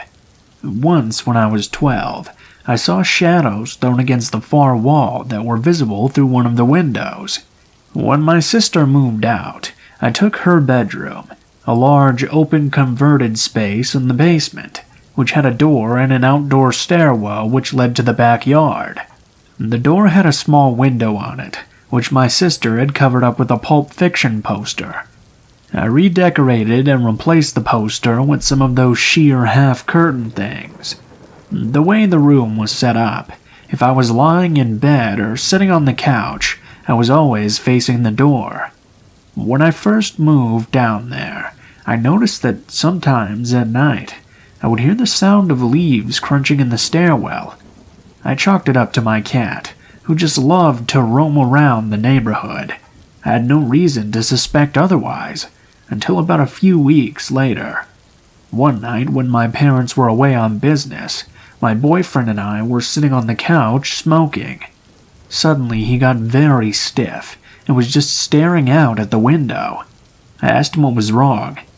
I think I just saw a camera flash.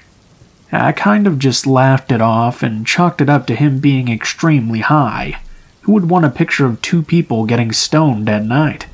Still, the seeds of paranoia had been sown, and it wasn't easy to get settled down for sleep that night. I kept looking at the gap between the curtains. There was no light at the bottom of the stairs, so if someone really was down there, I'd be none the wiser. At around 3 in the morning, though, I heard the distinct sound of leaves under heavy boots. Definitely not a cat. I don't know what made me decide that the best course of action for me, standing of all 5'3", was to confront the potential stalker myself. I didn't even take the time to put my shoes on. I just threw the door wide open. There was no one in the stairwell, so I ran up the stairs and into the backyard. Standing there was a man in his mid-40s, maybe 6 feet tall and wearing one of those mechanic jumpsuits. He was holding a clunky, outdated digital camera. We stood there for a moment, just staring at each other. He seemed confused to see me. After what felt like an eternity, I finally remembered how to speak. "What the fuck are you doing?" My voice seemed to startle him greatly, and he immediately turned and ran through my backyard, towards the red house and off into the dark. After that, I didn't see any strange flashes of light, or hear any crunchy leaf noises either. It really freaks me out to think how many nights he could have just been standing there in the dark, watching me and taking pictures. For everyone who was asking, neither of my siblings had any encounters with the guy I saw either. My sister had put the poster over the window to block out the light, and because the idea of the window facing her bed made her anxious, not because she had some stalker she forgot to mention to me.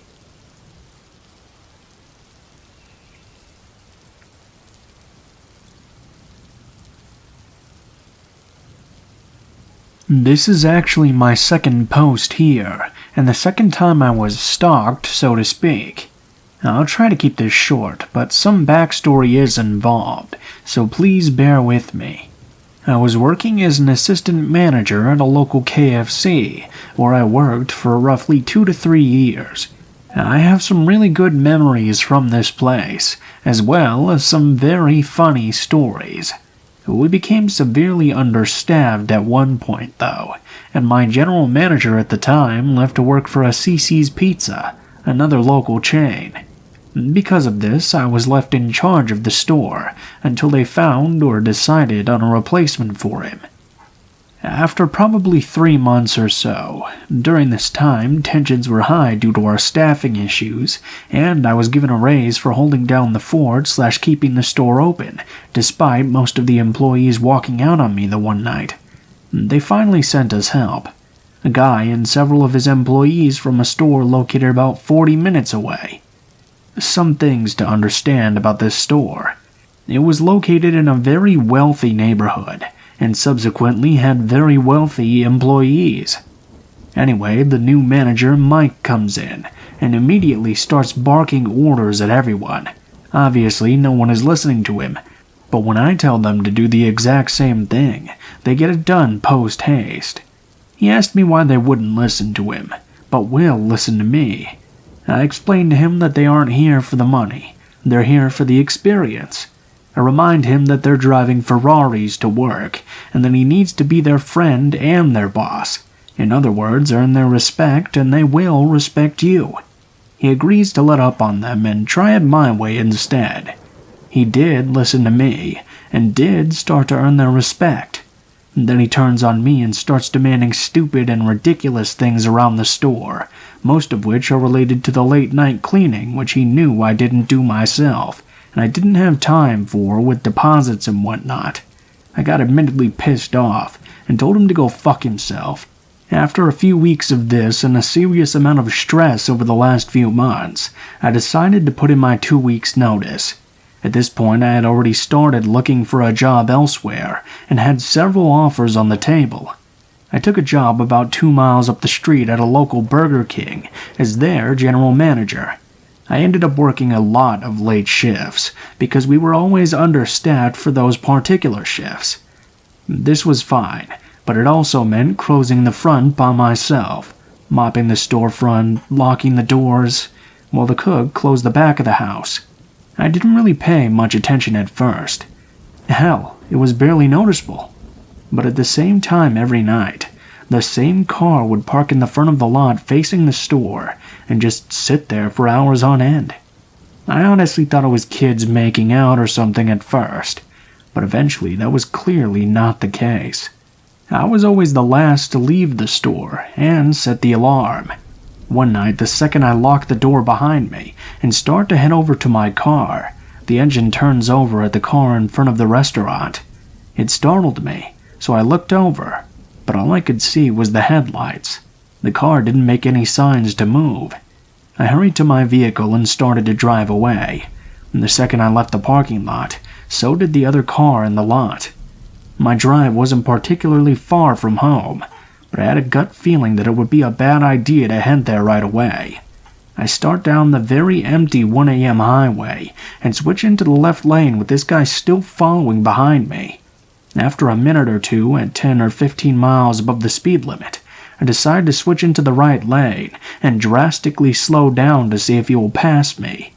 The guy also switches over and slows down to keep pace. No, I'm not stupid. I know when I'm being followed, and at this point I was very scared. I grabbed my nearly dead phone and called my husband. I frantically spout off what's going on, and he tells me to drive immediately to the police station. I start heading in that direction. I don't know if this guy caught on to that or not, but right before we hit the road the station is on, he blows by me at an insane speed and keeps driving. I turned around and went home after that. Fast forward another week, and I see the same guy sitting out in the parking lot again, in the exact same car. This time I called the cops right away at the urging of my cook and my assistant manager. The cops showed up pretty fast and get the guy to come out of the car. It's Mike, from my old job. He tells them he wasn't doing anything wrong. He'd developed a crush on me from our time together at our old job, and just wanted to stop by and say hi. They didn't arrest him, but they told him to get the fuck out of there, and they put the fear in him so that he did not show up again.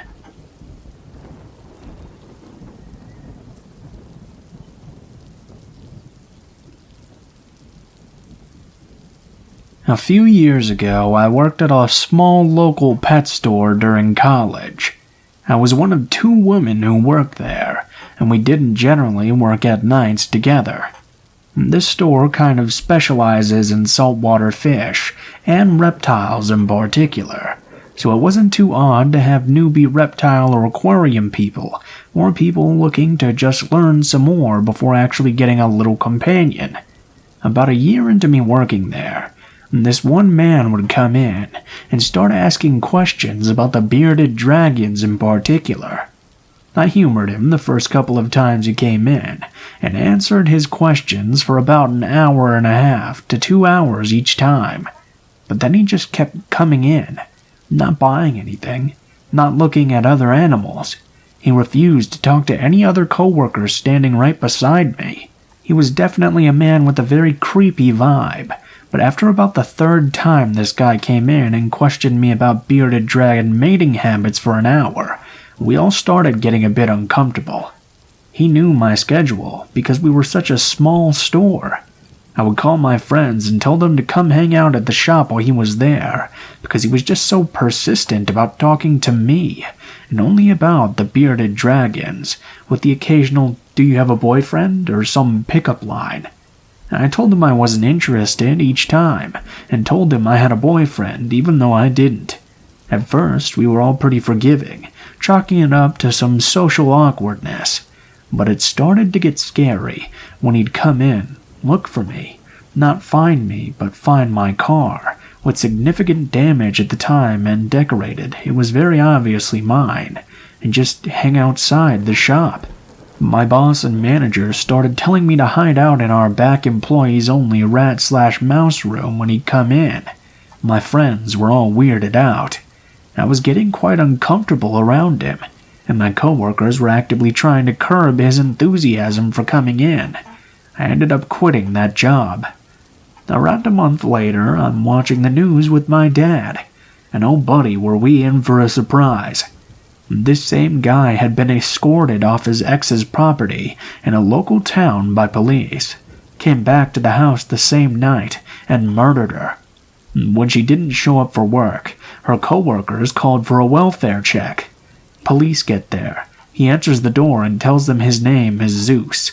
Most definitely not his real name. He lets the police in, and they found her body in the bathtub on a tarp. They also found bloody plates, silverware, and pans in her sink. He had cooked and eaten parts of her heart, liver, and brain. He's still waiting for trial in our state, and his interview/clips of news people questioning him while the police are escorting him to court are just bonkers. He even tried to claim demonic possession at one point. He had previously murdered 2 people and been released from prison before moving to our area. Trust your instincts about the people who you interact with. People are wild.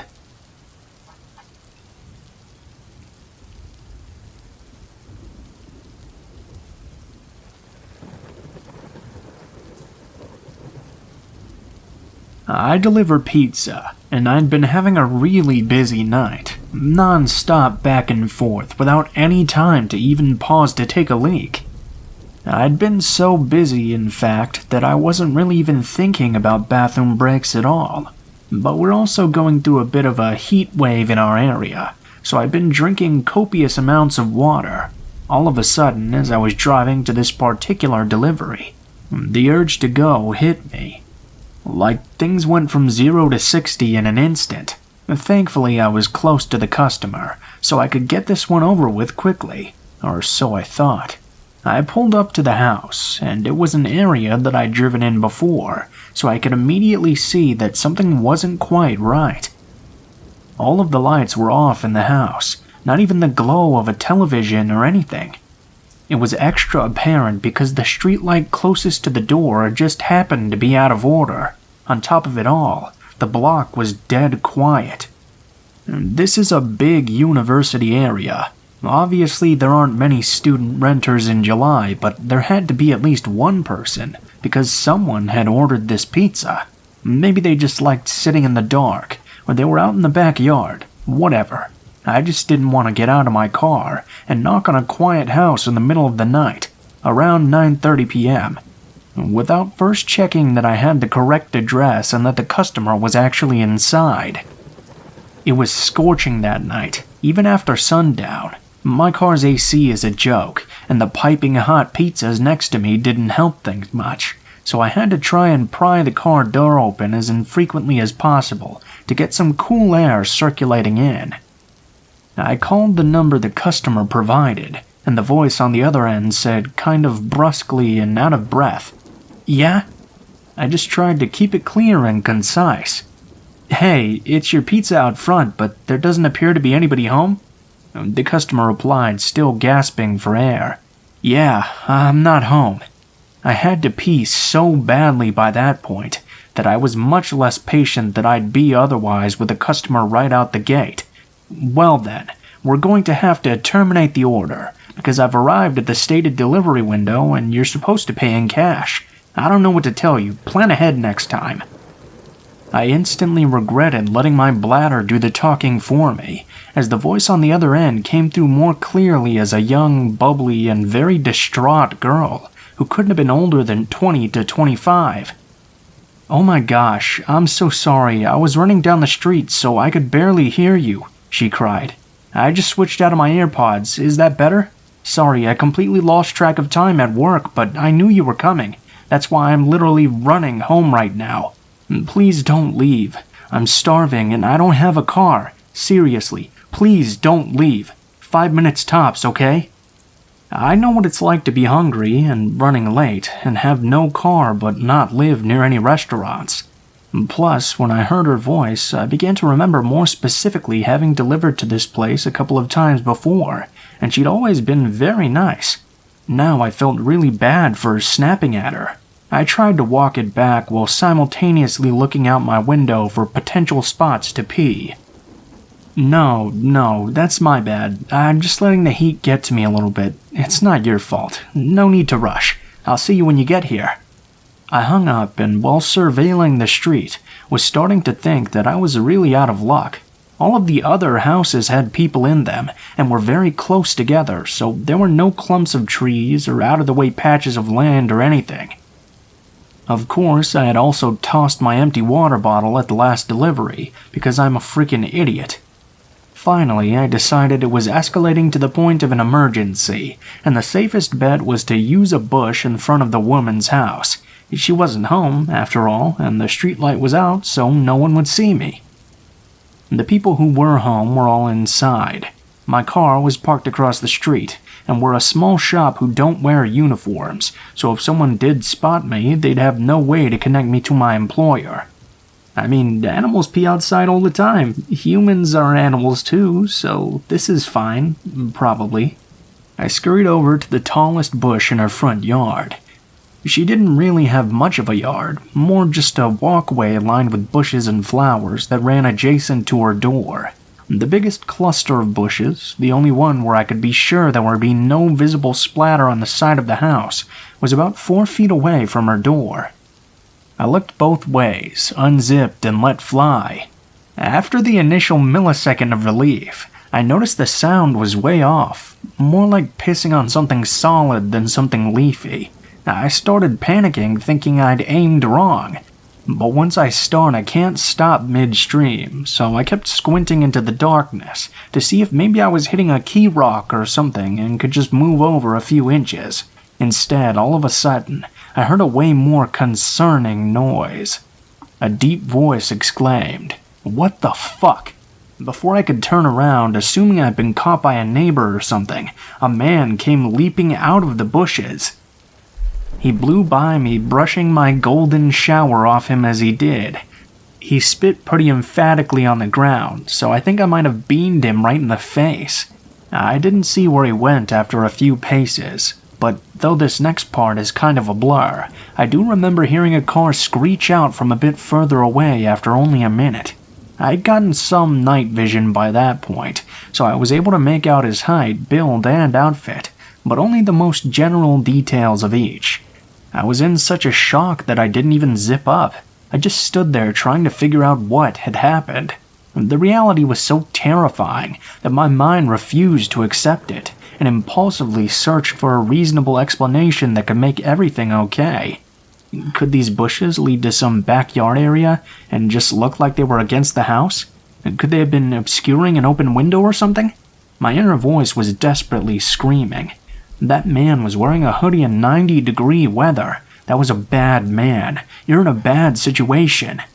But the very idea that I was within inches of a guy who would be hiding in the bushes at all, let alone in front of a young woman's house at night, it just wasn't something I was ready to grapple with yet. I was coping by not acknowledging the situation. My fight or flight response totally failed me at that point, because my dumbass did the absolute last thing I should have done. I approached the bushes to try and validate this "there must be a good reason for a man in a hoodie to be hiding in these bushes in the middle of the night" theory. So I walked over to the side, turned on my phone flashlight, and tried to peer into the line of shrubbery. Pro tip: as scary as things may look in the dark, seeing them with a single beam of your flashlight can sometimes make it even worse. That's when I saw the bag. There was a tattered drawstring bag sitting behind the bushes, slightly splashed with piss, but I was in such a moronic daze from shock, I groped around for it thinking, "See, this is it, this will explain why he was back here." It explained it alright. Once I maneuvered it over and pulled it open, I saw a sharp knife, a roll of duct tape, and a bottle of pills. The delusions officially broke at that point, and all the adrenaline, endorphins, and self-preservation instincts that had been suppressed kicked in 10 times over. I became whatever the opposite of dazed is, laser-focused, more so than I'd ever been in my life, with one singular goal: get back to my car. I dropped the bag, booked it across the street, got in my car, and slammed the pedal to the floor before the door was even all the way closed. I went as far as I could, as fast as I could, until I hit a red signal. Then I pulled off to the side and realized I probably shouldn't be driving any more than necessary due to the condition I was in. I pulled into the parking lot of a 24-hour drugstore and took a breath. I was finally calm and coherent enough to zip up and formulate a plan of action. My first lucid thought was, who should I call first, the police or the girl whose house I was at? I thought about it for what couldn't have really been more than 10 seconds, but felt like an hour. I finally decided. Okay, I'm in my locked car with the engine running. If trouble starts, I can drive away. I know something's up, but she might not, so she needs to know not to keep walking in that direction. As I was dialing her number, it occurred to me, though. What if there was no girl? I thought I remembered delivering to that house before, but what if my memory was incorrect? What if it was a decoy to get me there to rob me, or worse? Every pizza delivery guy on the planet has seen the Evil Genius documentary by now, so I thought, she called me all out of breath, she wasn't home, the whole thing was off, so I can't risk it. I called 911. The operator was very helpful in keeping me calm, because I was a complete wreck by this point. He kept assuring me that someone would be there soon. I kept telling them that they had to get there before the girl did, but I was trying to express 3 thoughts at once, and really damaging my own credibility. It came out more as, "You've got to save this girl because he wasn't talking to me after I was just delivering a pizza, unless they were after me, in which case they might not be a girl, but I talked to one on the phone, so you should find that girl because they used her to lure me there."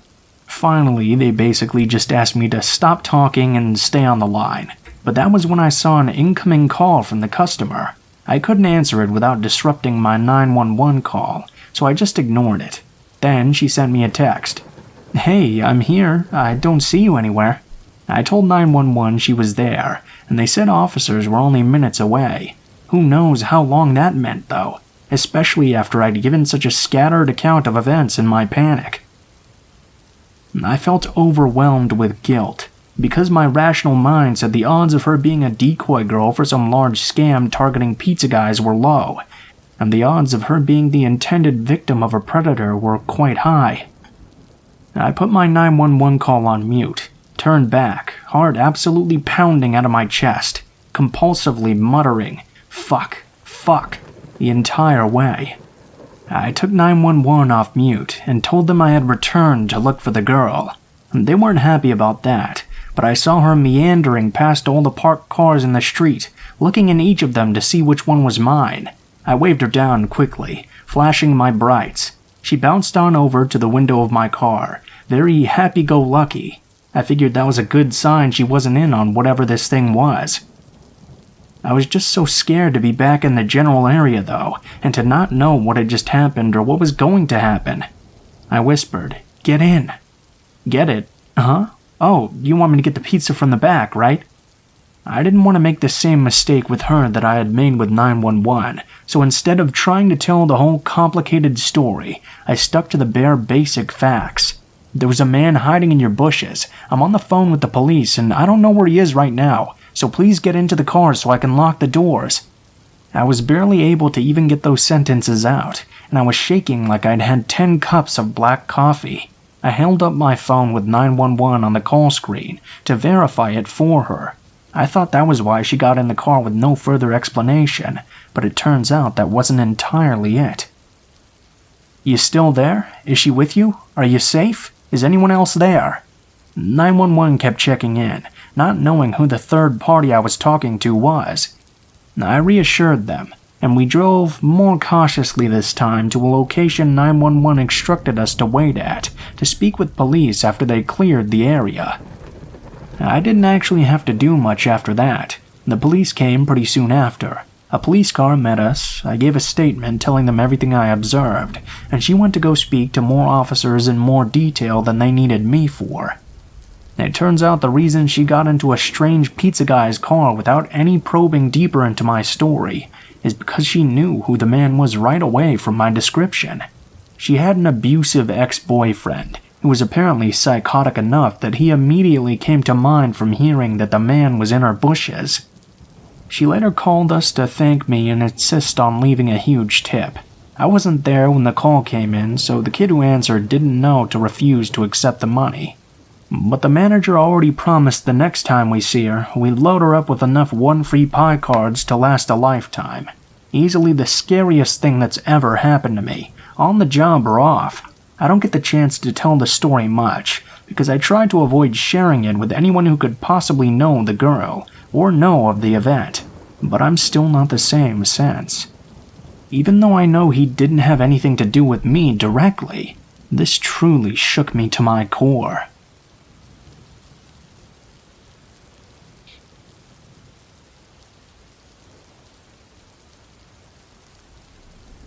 This is obviously the worst thing that has ever happened to me in my life.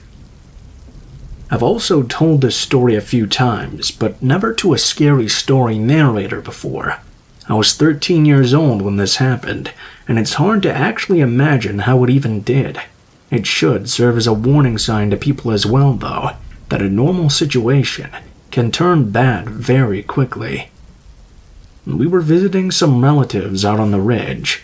Getting to the ridge was a nice and beautiful ride out into the country, and our aunt's house was way out on the ridge. Now personally, I didn't really like sitting around with the adults.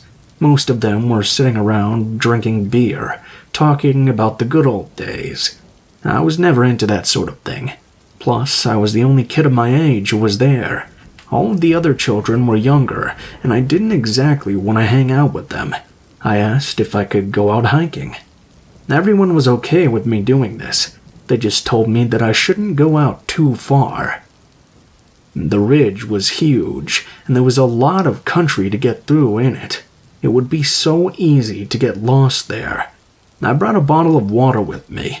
Well, not really water. It was some sort of punch that my aunt had in the freezer. It was sugar-free, of course. Just a side comment. I'm curious if other people have noticed as well. There seemed to be a whole lot of diabetics in rural areas. So whenever we had family reunions or parties or get-togethers, there was always a lot of sugar-free alternatives. Since maybe a lot of people will hear this story, I'm just wondering if other people have noticed this too. Anyway, on this day I was hiking, I noticed that there was something different than I had seen before, where for the most part the hills were covered in grass and trees and such. This time I noticed a rock face on one side of a hill. I wanted to climb down it and see what was there. As I got closer, I noticed that there was a small creek that was draining into a waterfall over the rock face. There was only one way for me to be able to get down that side of the hill to see the waterfall, which is what I wanted to do, and that was to climb right down it. I was hesitant at first because I wasn't exactly much of a climber, but I finally decided to go ahead and just give it a shot. It wasn't a very high hill, so it should be easier to get down. I started on my way down. The rocks were a little bit damp, but that didn't worry me too much. I was able to get enough of a solid grip as I climbed down, and I did so carefully in order to not slip on the wetness. Problem is that I was paying too much attention to not slipping on the rocks. I didn't realize that some of the rock shelves I was holding onto were not as strong as they first appeared to be. I don't remember a whole lot of exactly what happened, but I must have grabbed a rock shelf that had a crack in it or something, because when my weight was pulling on the rock, it cracked in half. The fall itself and landing, that I didn't remember much of, but I do recall waking up from being blacked out, and when I did, I was wet and uncomfortable. It took me a few moments to realize that I had somehow fallen behind the waterfall, and though I couldn't exactly tell why, when I tried to stand myself up, I wasn't able to do it. I was also having a hard time thinking straight, and my head hurt. When I put my hands to the hurting area, I saw I was bleeding from the head as well. I'm not sure how long I remained unconscious. I know that I passed out at some point. When I came to again, I tried yelling for help. I actually did for so long and so hard that my voice gave way. The one good thing that I had going for me was that being so close to a waterfall, I wasn't exactly in danger of dehydrating, but little good that would do if no one was able to find me. From there, I can only tell you bits and pieces of what things were like. There was a lot of me going in and out of it. One of the only things I can remember really is hearing what I thought was someone calling my name. I was half out of it at the time, so I wasn't exactly sure. It didn't seem to matter anyway, as I was not able to muster my voice to call back. I did try, but as I mentioned, my voice was still a bit too rough to call out. At one point there was a noise that I heard, and it looked like I had seen someone standing by the waterfall. I was happy to finally be rescued by someone, but when I tried to get his attention despite my voice recovering, the figure never moved and didn't come to help me either. He simply stood there, a silhouette against the water. Finally, the shadow left, and I was once again by myself. I think I came to terms with the fact that I was most likely not going to be found and was going to die.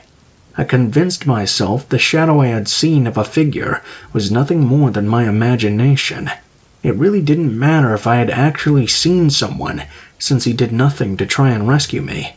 More time went by, and I continued to go in and out of it.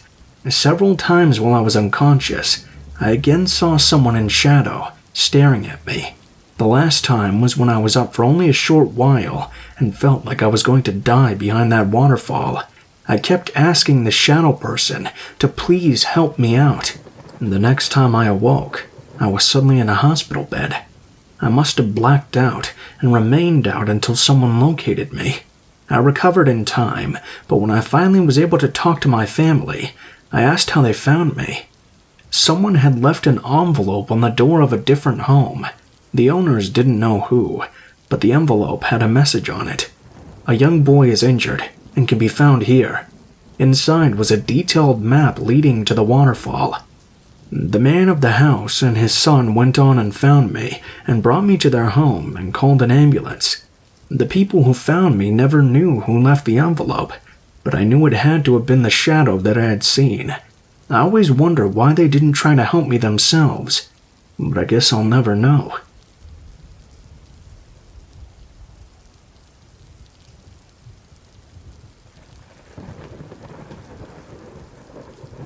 I was very depressed. I had been having a really bad month. I don't want to go over all of the bad things that were happening to me at the time. There's really no benefit in doing so. But I'll just say it had been extremely horrible for me, and I was depressed. Because I was depressed, I fell into an awful month full of drinking. People who've gone on long drinking binges will understand what I'm about to explain. I began drinking heavier and heavier throughout the weeks, which just made me feel even more depressed and more dependent upon the alcohol as a result. After a while, the alcohol just doesn't wash away some of the feeling anymore. It's needed to take away the pain of the alcohol too, so it just keeps on doubling, over and over again. I got toward the idea that drinking in my home every day was just making things worse. I had the genius idea that I should go out and take a stroll. The sun was shining brightly that day, and the countryside looked so nice. I was so drunk to begin with already that I decided to just go out and enjoy the day. I walked down the road for a bit. I owned a nice house in an area surrounded by nature, so I took my bottle and went out into it. I just got drunker and drunker as I went out, and I was walking through some fields which were covered in flowers as well. I have to tell you about this because this is really one of the strangest drinking binges I've ever been on. I was so drunk that of course everything was unbalanced. But everything in the field was bright and beautiful and just completely overwhelmed me. From there, I'm not really sure what happened because I just suddenly blacked out. When I woke up, there were several issues. First, I was still drunk. I was fine with that though, because being drunk would feel better than the massive hangover I would have when it was through. It was also completely dark outside, and it was difficult for me to get my bearings from what had been the case beforehand. It had been so bright out before, so overwhelming to my senses, and so beautiful, and now it was nothing like that. I began staggering, and realized now just how far away I was from my home. Or more accurately, I realized I was far away from home, but didn't really know how far. I didn't even know exactly where I was.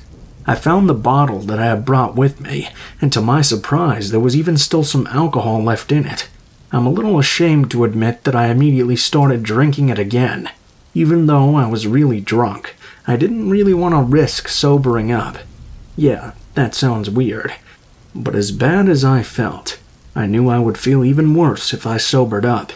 My goal was to try and find my way back to a road, so then I could find a way to follow that to get home. But it was hard to do because I had no clear idea where I even was to begin with.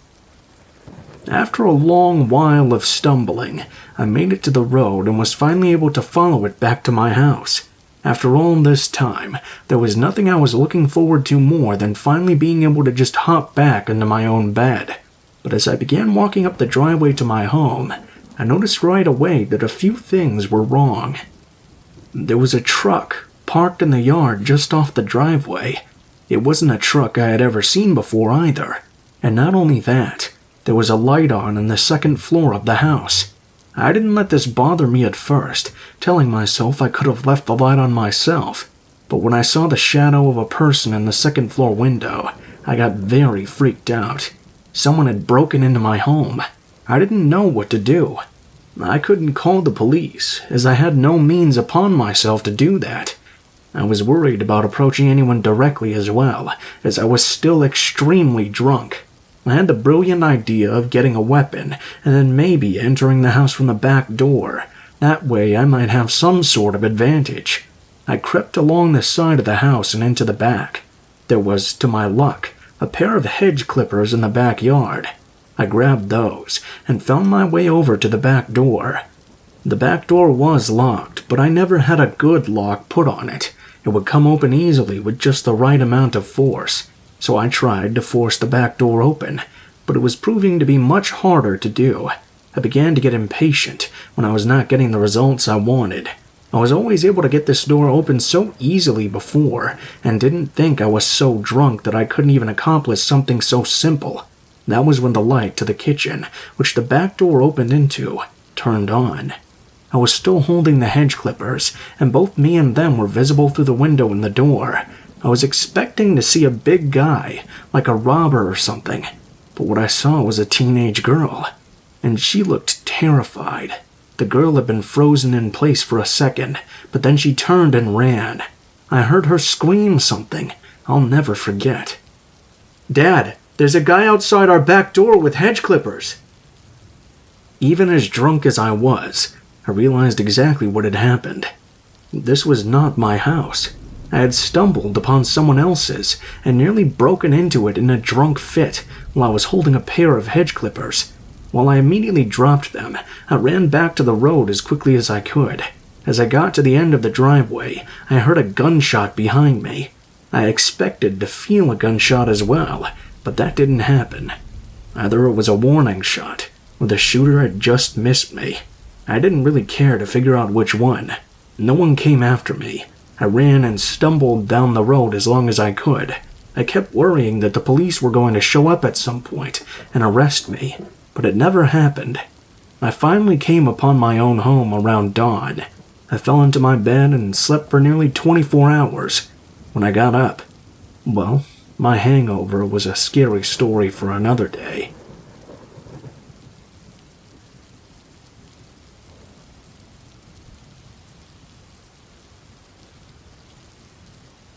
This is a bit of a long one, but it's worth the read.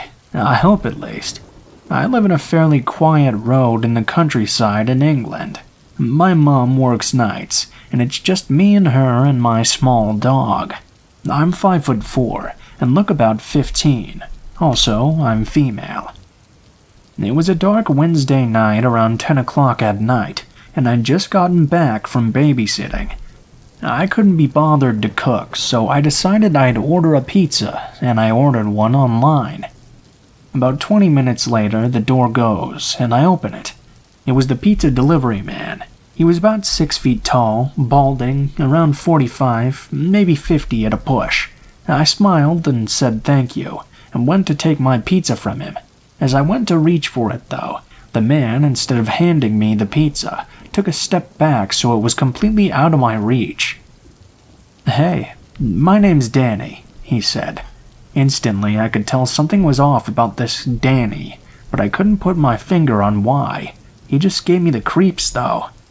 At this point, though, I just really wanted my pizza. It had been a very long night, and I wasn't in the mood for any chit-chat. Not wanting to be rude, though, I replied, "Hi, Danny." Danny smiled and said, "Do you want to save money on your gas and heating?" I had no idea what to reply to such an obscure statement, so I said, "I guess so." Danny then pulled out a bunch of leaflets from his back pocket. He seemed very happy at this point and said, "Brilliant. Well, I'll come over sometime and we can have a chat about some deals. My number is written down on the back of these leaflets, so please give me a call." I was really baffled, and honestly I didn't know what to do, so at this point I just nodded and took the leaflets from him. Danny then handed me my pizza, gave me a massive smile, and said, "Okay then, I'll see you very soon." At this point I was pretty creeped out, and just shut the door as quickly as I could. I shoved the leaflets on the side, and I didn't think any more about Danny. I was just about to lock up and go to bed. It was around 11:30, when my dog starts going mental at the front door. My front door has a very large panel of frosted glass, so as I was making my way towards the door to check out why my dog was going mental, I could see the silhouette of someone standing at my front door. As I approached the door, I called out, "Hello?" I was pretty nervous at this point, because I knew it wouldn't be my mom coming home, and I couldn't think of anyone else who it would be. I called out hello again, but this time I was much closer to the door. I could see through the frosted glass that the figure was much taller than me. I called out again for the third time, and as I was reaching to open the door, the figure turned around and ran off down the path away from my house. I thought about opening the door, but I was kind of scared, so I decided against it. I went to bed and didn't think about it anymore, or about Danny again. Around 3.5 weeks later, I got a text from an unknown number. It was around 11 o'clock in the morning, and I was just getting ready to go to work. I work at a nursery, by the way. I checked the text and it said, "Put the kettle on. I'll be around in 10. I replied saying, "I'm sorry, I think you have the wrong number." I instantly received a text back saying, "No I don't, smiley face. It's me, Danny. I want to talk about my business deals with you." I nearly dropped my phone. I was so scared. I was home alone yet again and didn't know what to do. I called my dad and told him the current situation. He told me to give him Danny's number. He would call Danny and tell him to leave me alone, then call me right back. I gave my dad Danny's number, and I waited for him to call me. My dad called me back after 10 minutes and told me that he had spoken to Danny. The conversation went something like this. Hello? Hello, is that Danny speaking? Yes, how can I help you? My daughter just called me saying you've texted her to put the kettle on. She's not interested in whatever you're trying to sell her, and I'd appreciate it if you deleted her number. Well, I didn't just text your daughter. I sent a group text to a number of my business contacts. If you sent a group text to a number of people, then how do you know who my daughter is? I won't text her again. Hey, how did you get her number? Danny hung up, and my dad said he had tried to call back, but that he'd been putting the phone down on him. I felt a little bit better, though, and carried on getting ready for work. My dad told me to call him back if Danny texted me again. Around 5 minutes later, my dad called me back saying Danny had called once again. Danny had told my dad that he knew I worked at a nursery and did babysitting on the side. He told my dad that he'd gotten my number off a babysitting website. My dad asked how he knew I went babysitting, and Danny had told my dad that I had told him. This was, of course, a complete lie. I told my dad this. He tried to call Danny once again, but he just stopped picking up. My dad assured me that he firmly told Danny to leave me alone, and hopefully I won't hear from him again. It's been a week so far, and I haven't heard anything from him. I did think about contacting the pizza company he works for, but I decided against it because I don't want to make him lose his job, since he might get angry, and he does know where I live after all.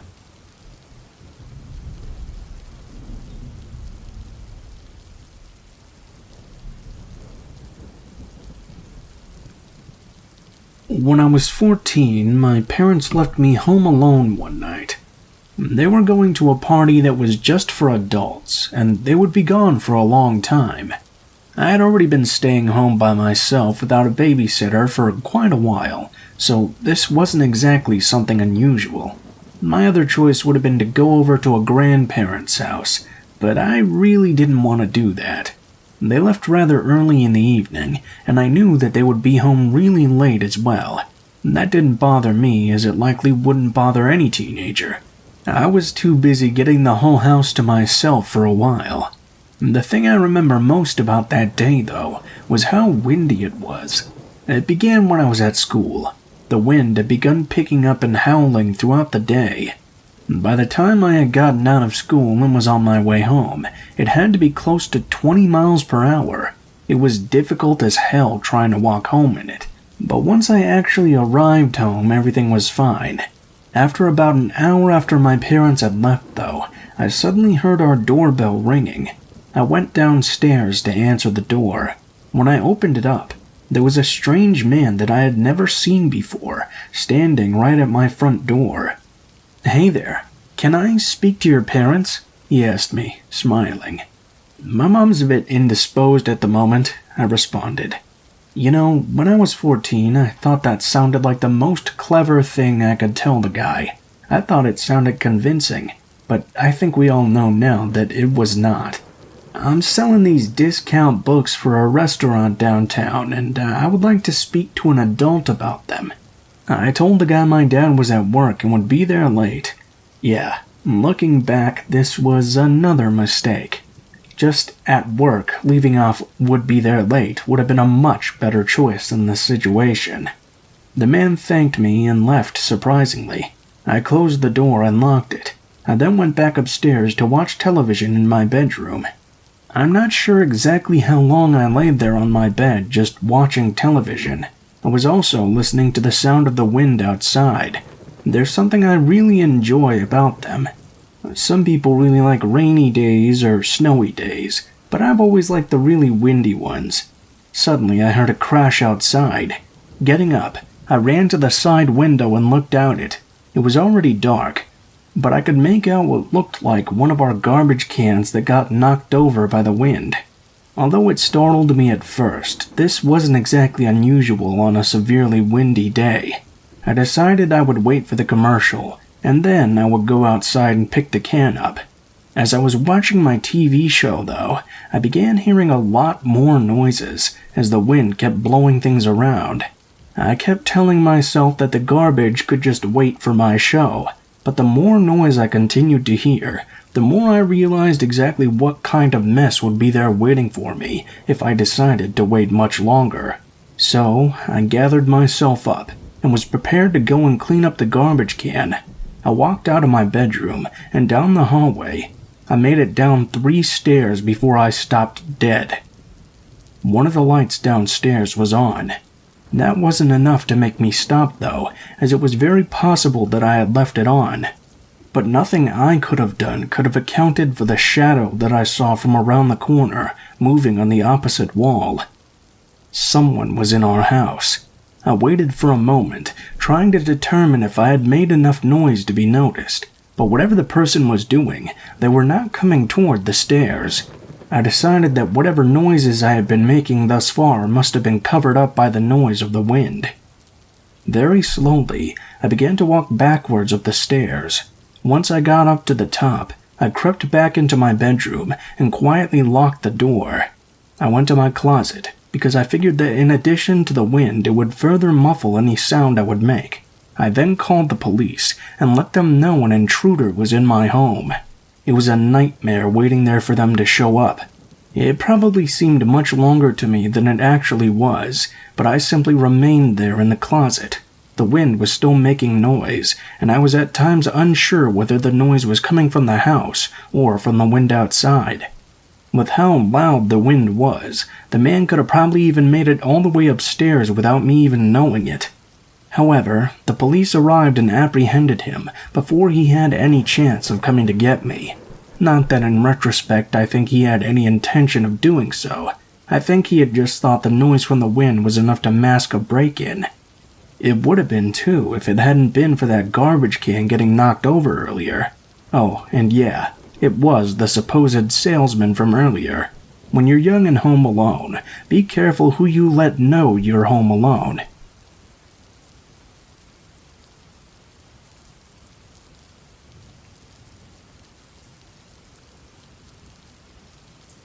One of the most anticipated moments of my life eventually became one of, if not the most, scary experience of my life.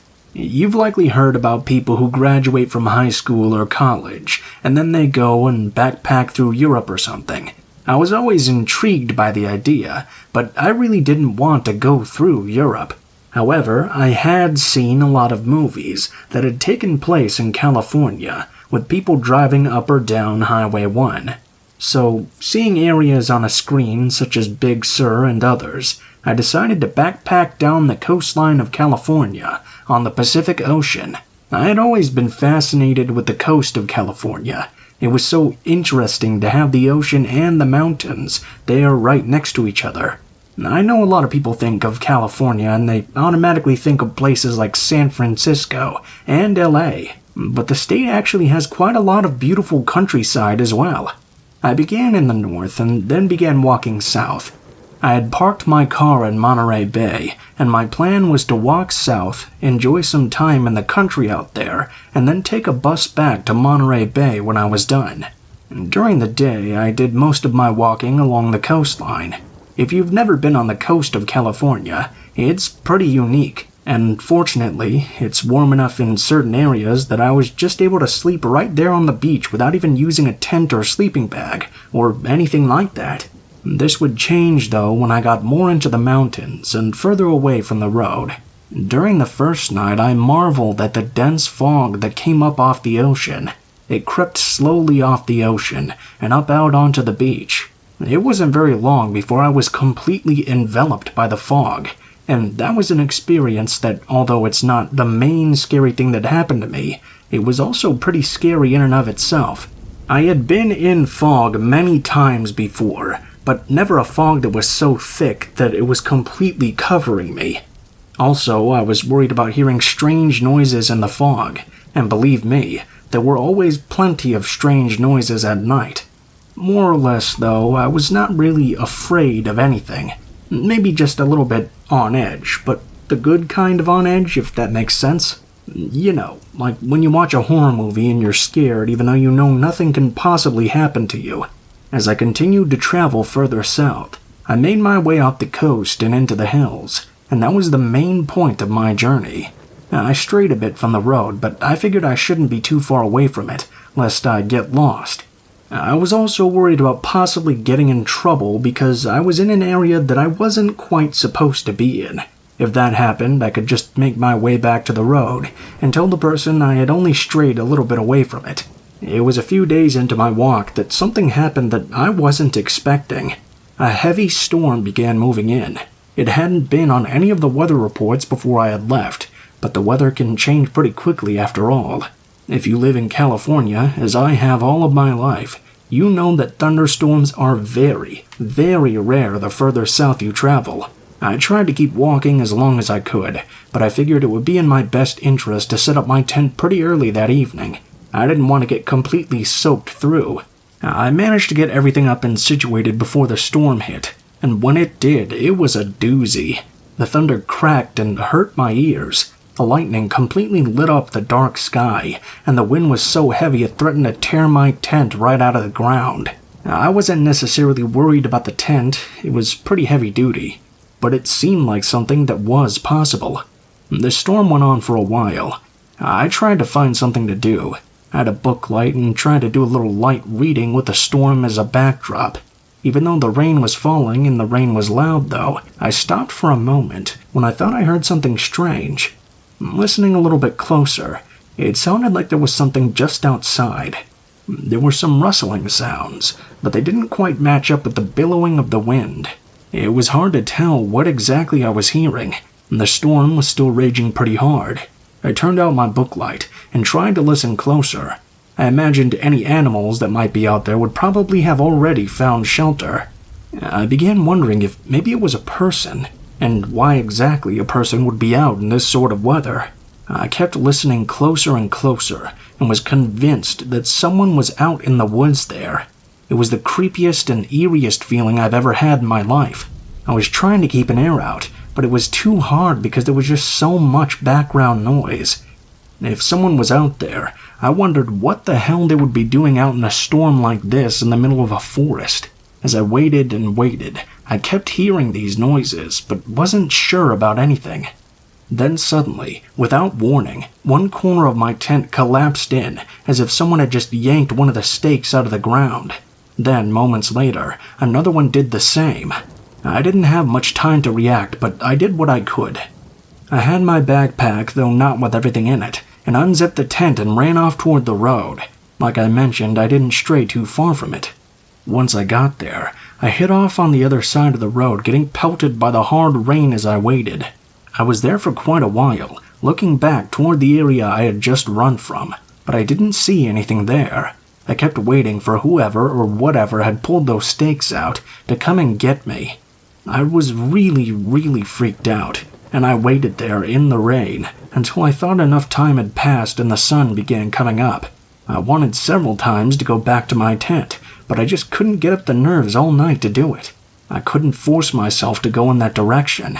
Eventually, when I did make it back to my tent, it was completely ruined. Everything that I had left in it when I ran off was also ruined as well. I guess that's not as bad as running into whoever had done it, though, and at least I was still alive, cold, wet, but unharmed. I remained on the road the next day until I came across an inn. I forget the name of it, but thankfully I still had my wallet and my money. I was able to get a room and put the scary night behind me. I never finished my trip, though. As soon as I was able to get a bus ride back north, I went ahead and took it. That experience ruined camping for me.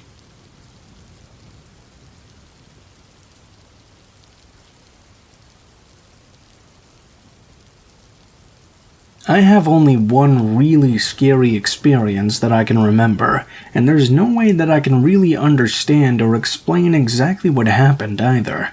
This happened when I was in college. It was the beginning of winter break, and I was driving back to my parents' house for the time. It was quite a long drive, too. I had a really old Mustang LX that I had just fixed up. Although my car was extremely shabby looking, it was also extremely reliable, and it would take me through the many states that it took to get me home. Now, the only issue I had with driving home was that I was one of those people who would keep driving to see just how far I could get in one go, and when I did that, I would often get so very tired that it was dangerous to drive. I had enough money for a motel each night though, so I would find one and get a lot of sleep while I could. On the second day, I was driving through the mountains. This was a while back, before everyone had smartphones and the ability to check the weather on the fly. It was an extremely windy day, and that of course made driving much more difficult, but I was still determined to make good time. I kept driving well into the night without making any stops along the way. By the time I was finally tired, it turned out I was unable to find a motel. When I finally came across a sign that told me where the next one was, I think I recalled that it was at least 70 miles away, and my eyes were already beginning to close on their own. There was just no way that I would be able to make it that entire way this tired. Eventually, although I knew it wasn't a safe thing to do, I had to pull my car off to the side of the road and try to get some sleep in the car. I had done that a few times when I had been out drinking, so I knew that I would at least be able to get some rest, get back up, and get back on my way. The only thing that I was worried about was a car driving by that night, and the wind being too rough for them too. I would hate to be hit like that. That was a chance I had to take though, or I might have fallen asleep at the wheel myself. I pulled the car over and climbed into the back seat. I want to explain what it was like being in the car in that weather. It was rough. The wind was constantly shaking the car, and every now and then there would be a really strong burst of wind that would really rock the car hard as it howled through the mountains. I was fortunate that I actually liked that sort of weather, so I was able to rest through it. It didn't take very long for me to fall asleep, but the wind did cause me to wake up every now and then. Somehow, though, I managed to fall back asleep every time. One of the times I woke up, though, it felt a little bit different for some reason.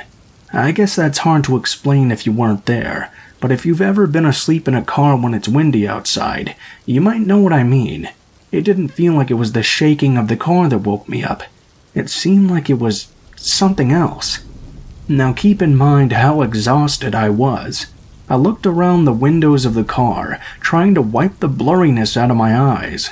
By the time I did, I noticed something I could not explain. On the window by where my feet were, which was facing the road, there was something tapping on my window. It looked like a finger, but I couldn't quite be sure. It was tapping over and over on the window. At first, I didn't do anything. I was too scared to move. I don't really believe in cryptids or anything of that nature. My thoughts were that it was probably a person, although what person and why that person would be doing such a thing, I have no idea. As I lay there, I wondered what exactly to do. I looked around the car to see if I could find anything to use as a weapon. There was a tire cross under the passenger seat of the car. I knew that would have to do if I needed it. I stayed awake all through the night, watching that finger or whatever it was, tapping on my window.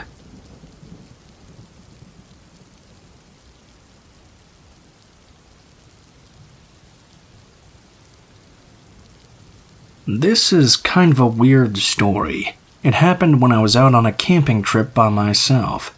Now, I've been camping by myself for as long as I can remember. Just to give you a bit of an idea, I'm an only child. I grew up out in the country. Although I had plenty of cousins, we didn't live very close to each other, but I always liked camping, so I began camping out by myself quite a bit. I never had any strange or really scary experiences when I was younger in camping. I wasn't afraid of the dark, and I was never afraid when I was out camping on my own.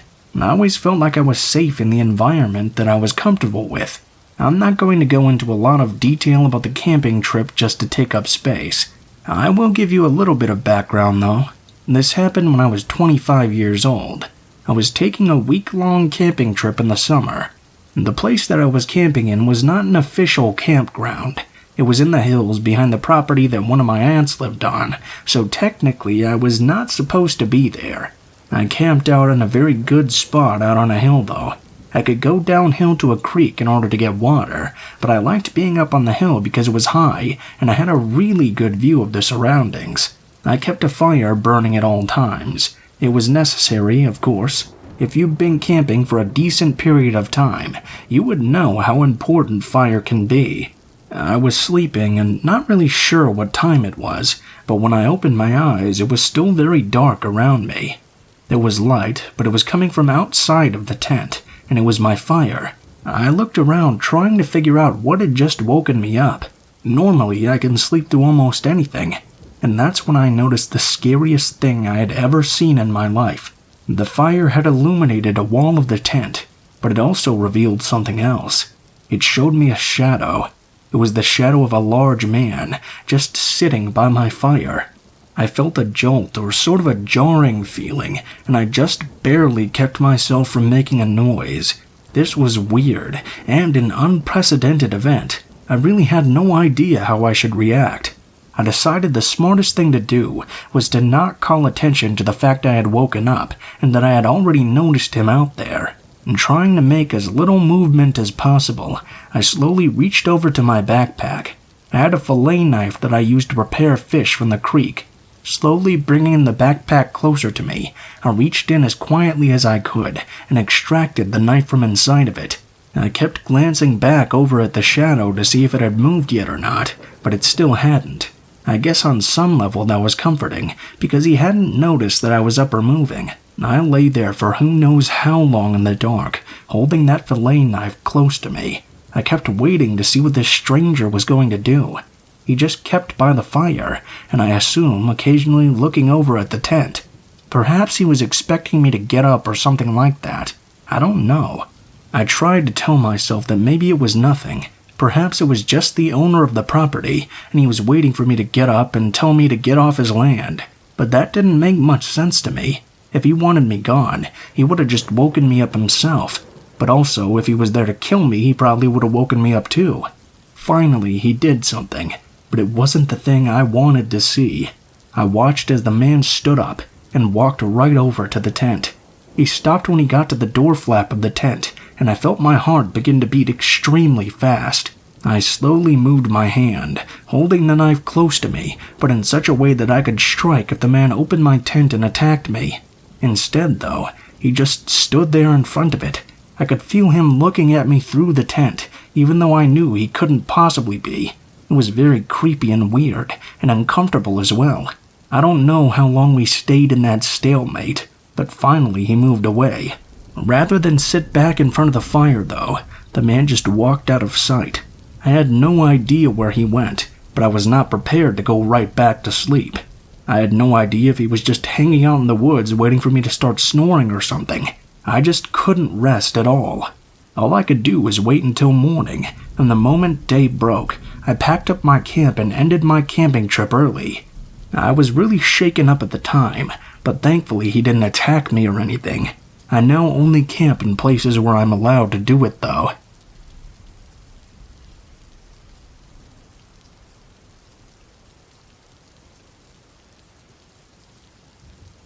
The worst thing to ever happen to me because of my pure stupidity. Hell, I'm not afraid to admit that. I can take responsibility for the bad things I've done. This happened in the very late fall on Lake Michigan. My friend Todd and I decided we were going to take our boat out on the lake no matter what. Well, we shouldn't have. It was way late in the year to do it, and it was pretty windy that day as well. But we decided that it would be adventurous for us to do so, and so we went to do it. We knew it was going to be super windy. Like I mentioned, that was the point. But once we were out and far enough from shore, the wind simply began to pick up more and more. It got much worse than either of us had initially expected. Due to the ferocity of the wind, we decided that we needed to get the boat to shore as quickly as possible, so we started to head in that direction. The wind was so strong, though, and the boat was so small, that there were times when I didn't think we could even make it. Todd took the wheel, and I went back under the deck to get some jackets for us. It was getting cold outside, and I thought it might help us against the wind. While I was down there as well, I found enough gear for us to try and keep warm. When I came back up again, though, Todd was no longer at the wheel. I looked around on deck and I didn't see him anywhere. I called his name out in a panic and tried to tell him that if he was playing a joke on me, now was not the time to do so. But he wasn't there. He was not on the boat. Quickly, I began scanning the lake around it. I thought it was possible that he got hit by a strong gust of wind and had been knocked overboard, but no matter where I looked, I could not find him.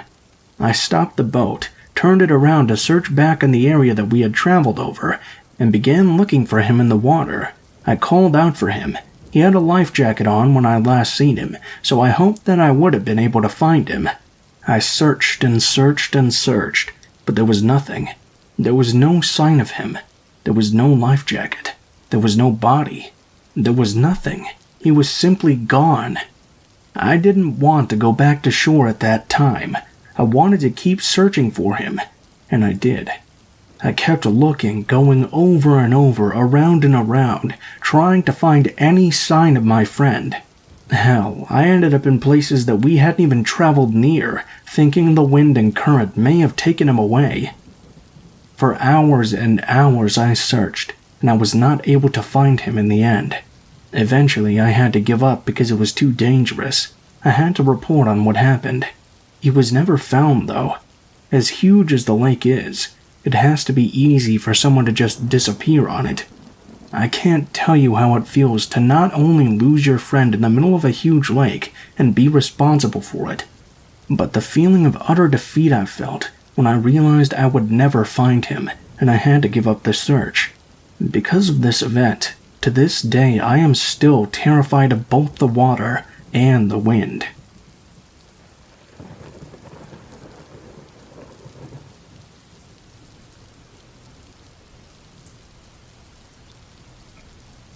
It's taken me a long time to tell this story. I'm 27 years old now, and this happened to me when I was 14. My name is Adam, and I have one older brother named Seth. I haven't seen Seth in 13 years.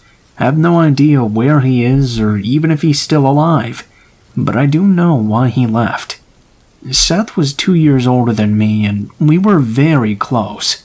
Although all brothers tend to get into scuffles with one another, with Seth and I, they were few and very far between. For the most part, he and I did everything together. He taught me how to fish, he let me play football and baseball with him and his older friends. Although Seth was bigger and stronger than I was, he always sold me to other people like I was superior to him. He told people I was smarter than him. He told them that I was the talented brother who was going to be so much more successful than anyone could dream of. I really loved him, and he easily was the best friend I've ever had. Around the time I turned 14, however, Seth began acting very odd. At first, I don't think my parents thought too much about it. He was wearing black all the time and seemed like he was really depressed. Rather than hanging out with me or even with his friends, he took to spending a lot of time alone in his bedroom. He obviously kept the lights off all the time as well, because there was never any light coming from underneath the door. It may have seemed like typical 16-year-old boy sorts of stuff, and that's likely why my parents didn't pay it any mind. But I was a lot closer to Seth than they were. I knew him better than they did, and I knew that this was not typical teenage stuff. Hell, I was a teenager at the time, and going through a lot of that myself. With Seth, it was something more. I would always walk by his room at night, and I would hear him talking to someone. I never heard another voice. I always chalked it up to the fact that he must have been talking on his cell phone. But the conversations were never pleasant. Whoever he was talking to, Seth was always at odds with that person. Whatever it was that was bothering my brother, he never told me.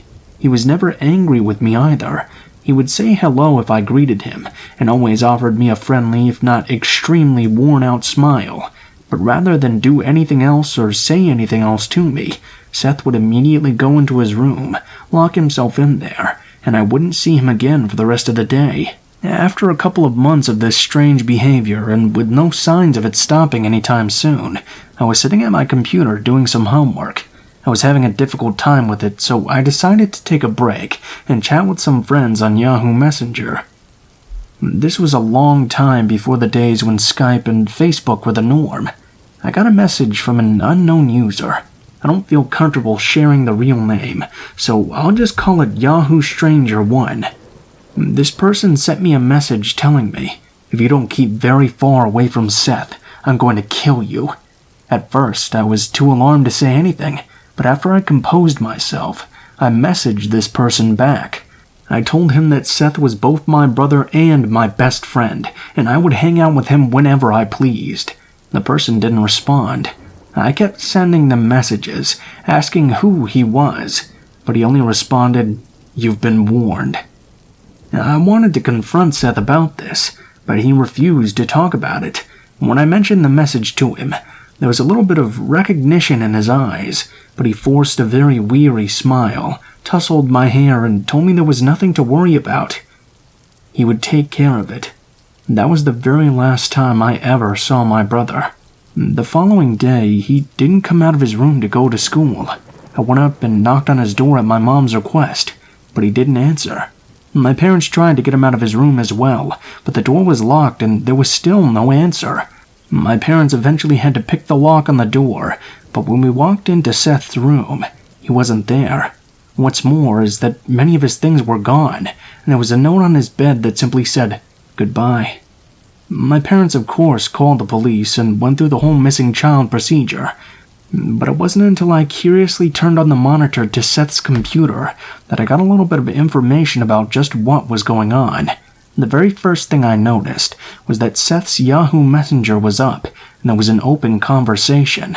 The conversation was with my screen name, and Seth's screen name was Yahoo Stranger 1. It was him that had sent me that message. Seth had also left his cell phone behind. I suppose this was to keep our parents from being able to track him down. Remember all those times I thought I heard him arguing on the phone with someone? He had no calls in his history, other than from my parents. If he was arguing with someone, it was not on the phone. But the true scariness came from the fact that there was a long and detailed conversation on the Yahoo Messenger. It was between Yahoo Stranger 1 and the screen name that we knew was Seth's, and the conversation was horrid. The stranger was telling Seth over and over again to hurt me. There were these grisly and disgusting things that the messenger was telling him to do, and Seth's responses were adamant that he loved me, and he would never hurt me. There was a message that night, the one after I told Seth about what happened, that was the scariest. Yahoo Stranger 1, who I assumed now was Seth, told Seth to kill me, and Seth refused and argued with him, pleaded with him to leave him alone. I could tell in the messages that the conversation was causing my brother quite a lot of pain.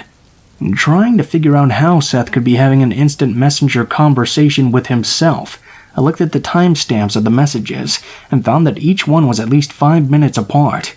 He had the passwords saved on his messenger for both accounts. I figured he had signed out and signed in on both names repeatedly, answering the messages since Yahoo allows you to send offline messages. I don't know if Seth is schizophrenic or if he has dissociative identity disorder, or if Yahoo Stranger 1 really was a different person. But what I am sure of is that the constant threats against me were what was weighing heavily on my brother all those months, and I have no doubt that the reason my brother, my best friend, left was that he was afraid he was actually going to hurt me.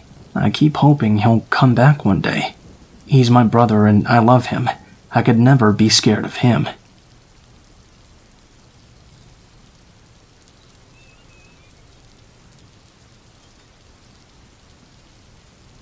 My fraternal twin brother and I shared a room. I think both of us would have preferred to have our own room, but our dad used our extra room for a study. He was a lawyer and needed it as his office at home, I suppose.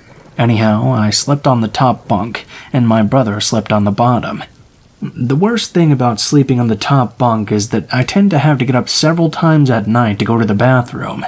I guess I must just have a small bladder or something. I also drink quite a lot of pop, which probably has a lot more to do with it. It might also have to do with the fact that my brother tosses and turns all night and wakes me up over and over again. When I was 15 one night, when I went to bed, I noticed that my brother had already gone to sleep before me. I had intended to stay up and read for a while, but I couldn't turn on my light if my brother was already fast asleep. Instead, I took my Android up on the top bunk with me and decided to play some games on my Nintendo app. I played an old Dragon Warrior game with the sound off. Right on cue, no less than an hour after I had gotten into bed, My bladder started telling me that I had to get up. Trying to be as quiet as I possibly could, I placed my phone down, got up, and went to the restroom. I did my thing and then came back into the room. When I opened the door, the light shone in my room for a second, and it must have bugged my brother a little bit, because he grumbled something, flopped over, and then was quiet again. I quietly apologized, but he didn't reply. Trying my best not to wake my brother up once more, I climbed up the ladder to the top bunk. I noticed when I got up there that my cell phone light was blinking green, which indicated that someone had sent me a text message. I picked up the phone wondering who could be sending me something. When I tapped the screen, my blood froze in my veins as I read a text from my twin brother that simply asked, "Hey bro, I'm gonna be out late with my girlfriend. Can you cover for me?" At first, I thought it was a joke. My brother could have sent the text to me from the lower bunk when I was using the bathroom. It was the sort of thing he just might have done. I slowly texted him back. I thought that if he texted me back, I would be able to see the reflection of the light on the wall. I asked him if he was joking.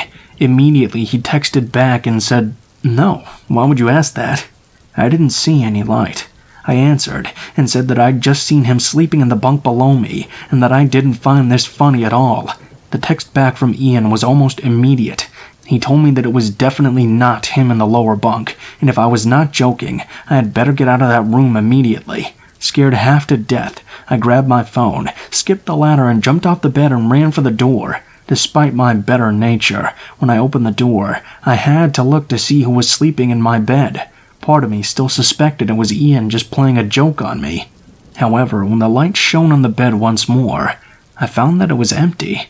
No one was there. Freaked and confused, I turned the light on. No one was in the bed.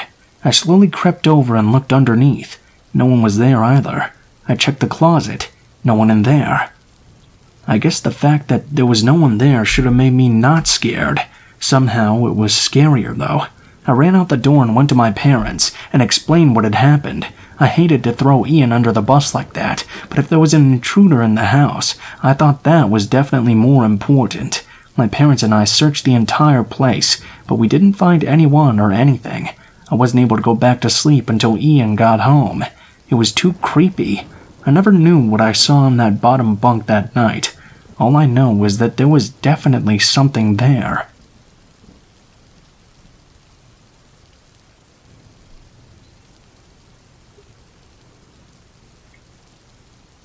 I was sort of a third party to this story, and didn't quite get the full experience. However, the parts that I was party to were frightening enough on their own. When I was 16, I had an older brother, David, who was 18. I was very much a homebody, but David was the type who always had to be out and about doing something. He was very rarely home.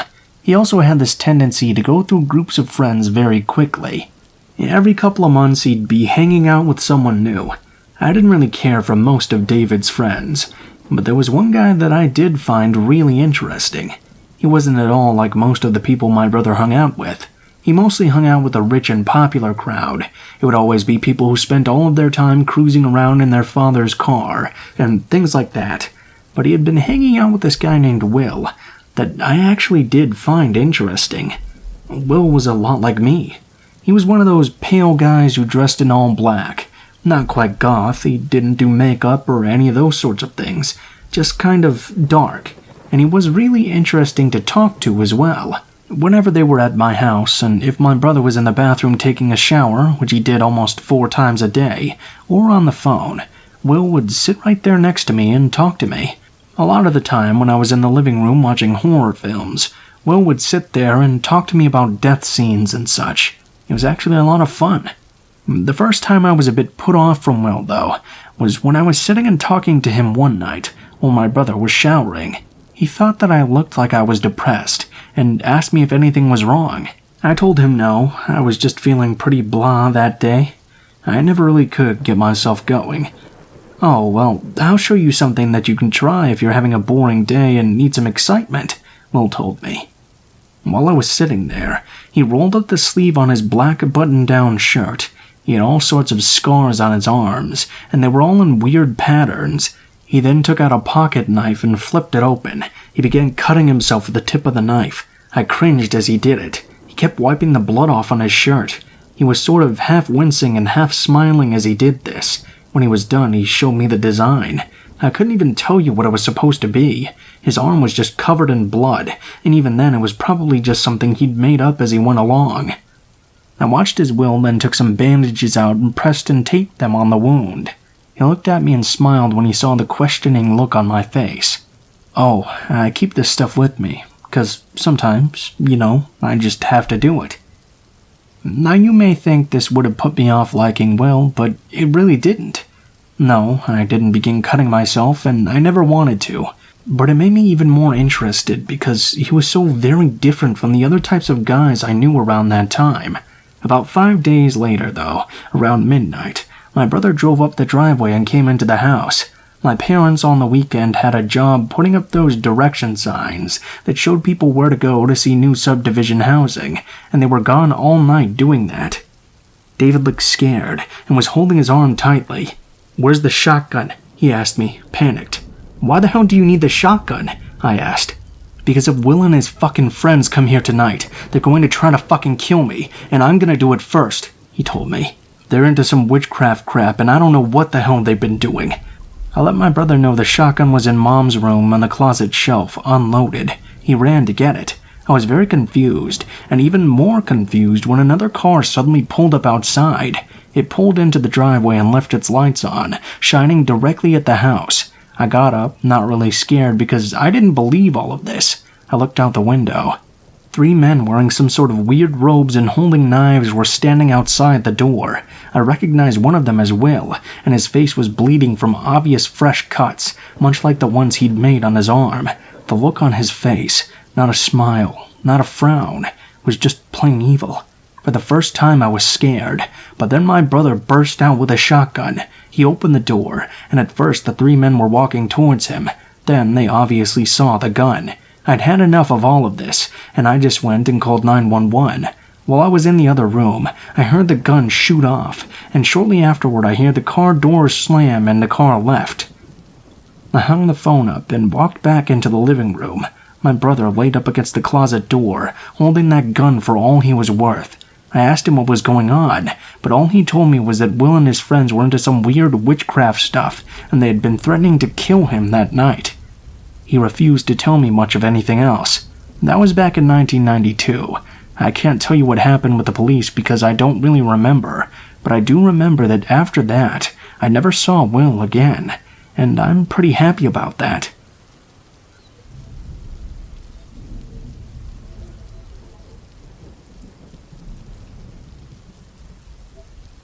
Growing up, my favorite thing in the world was going fishing with my 2 older brothers. We lived in a very rural area and would often hike out into the woods to go to various creeks to go fishing.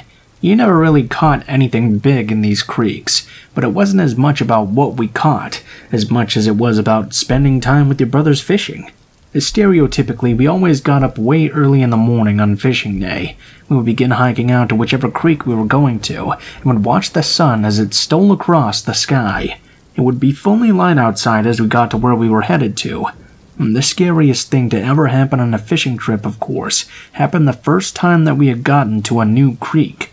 We had set out that morning, determined to go further into the hills than we normally did.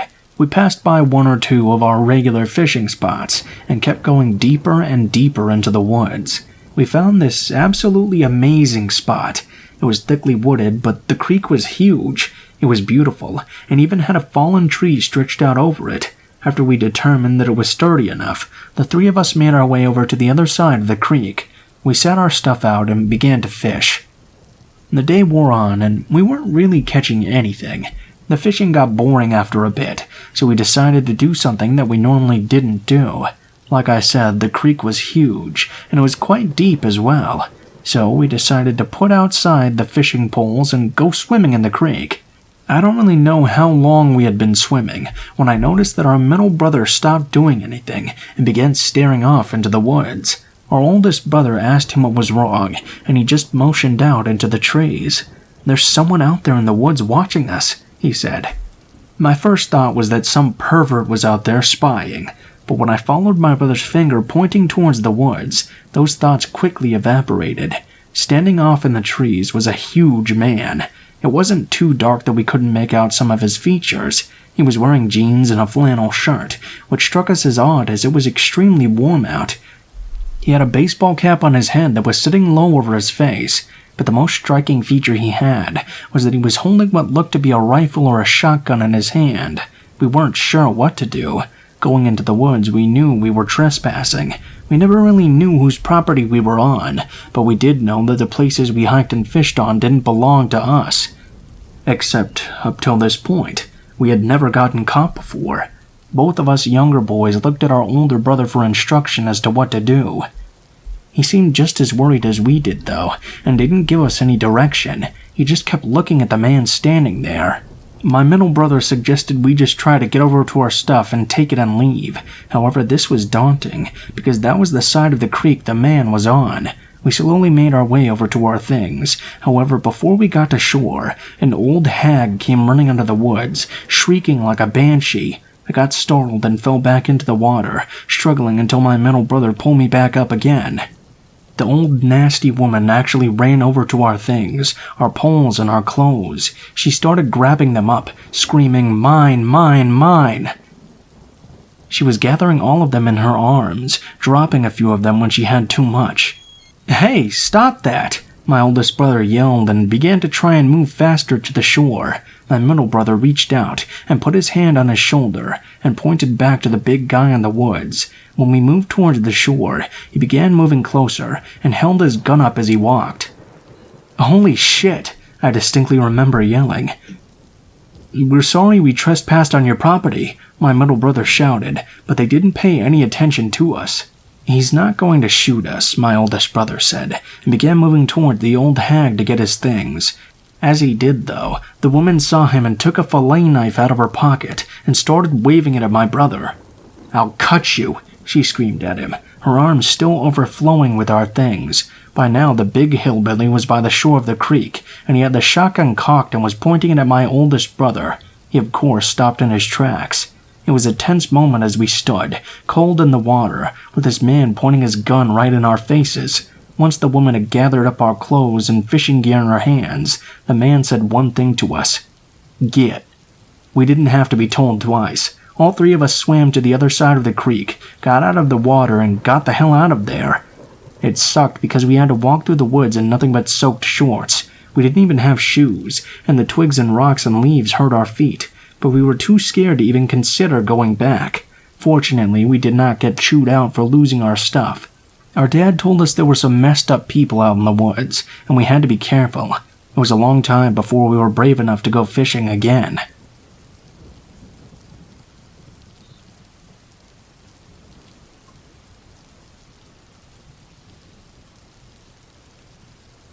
I was homeless in a major populated area for a very long time earlier in my life. I don't really want to go into too much detail about the area I was in, though. But although I wasn't in the heart of the city, I was definitely in an area that was known for having a high rate of homelessness involved with it. As to why I got there, it's not really important to the story. Just know that it was a downward spiral that eventually ended. I definitely am not homeless anymore. There were a bunch of good places to squat.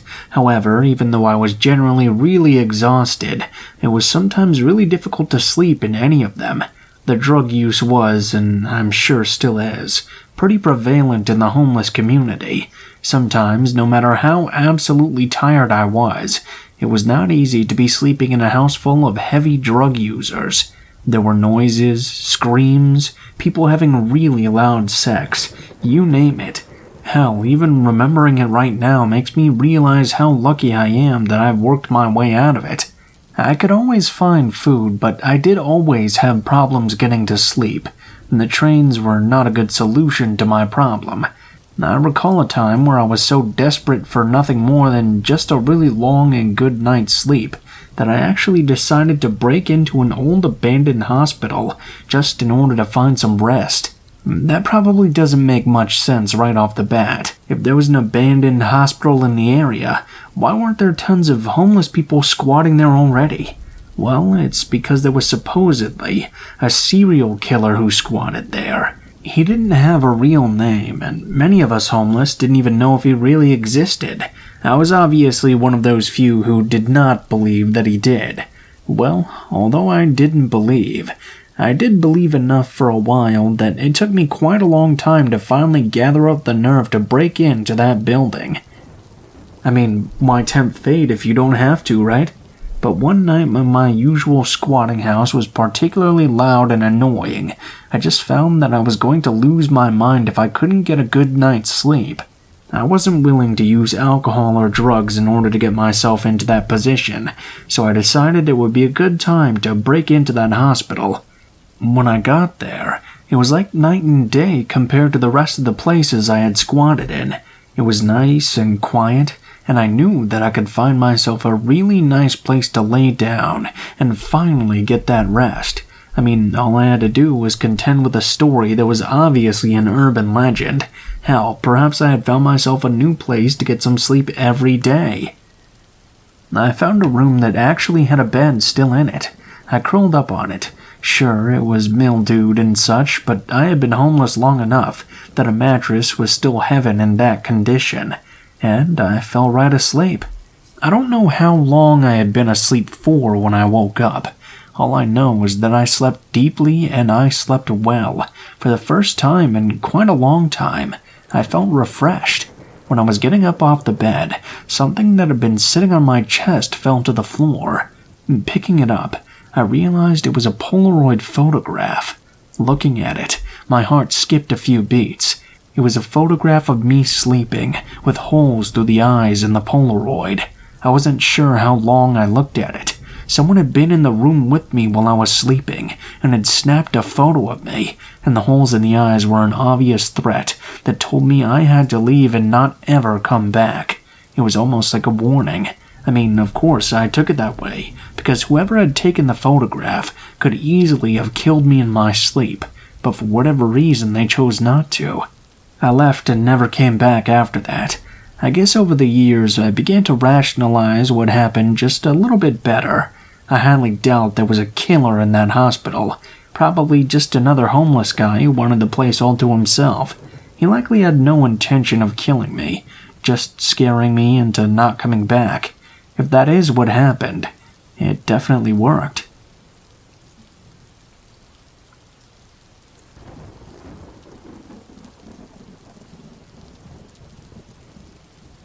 My best friend Carl and I used to be into exploring abandoned buildings, and during one of our explorations, I experienced the most chilling thing I've ever seen in my life. The area we live in has quite a lot of abandoned buildings. Most of them are old factories that have been empty and decaying all my life. We had broken into several of them and were looking for something new to do. There were only so many old, broken-down assembly lines and corroded tools you could see before it started to get boring and, quite frankly, extremely monotonous, and for the most part it was not ever creepy or scary. Halloween was coming around that year, and we really wanted to do something scary.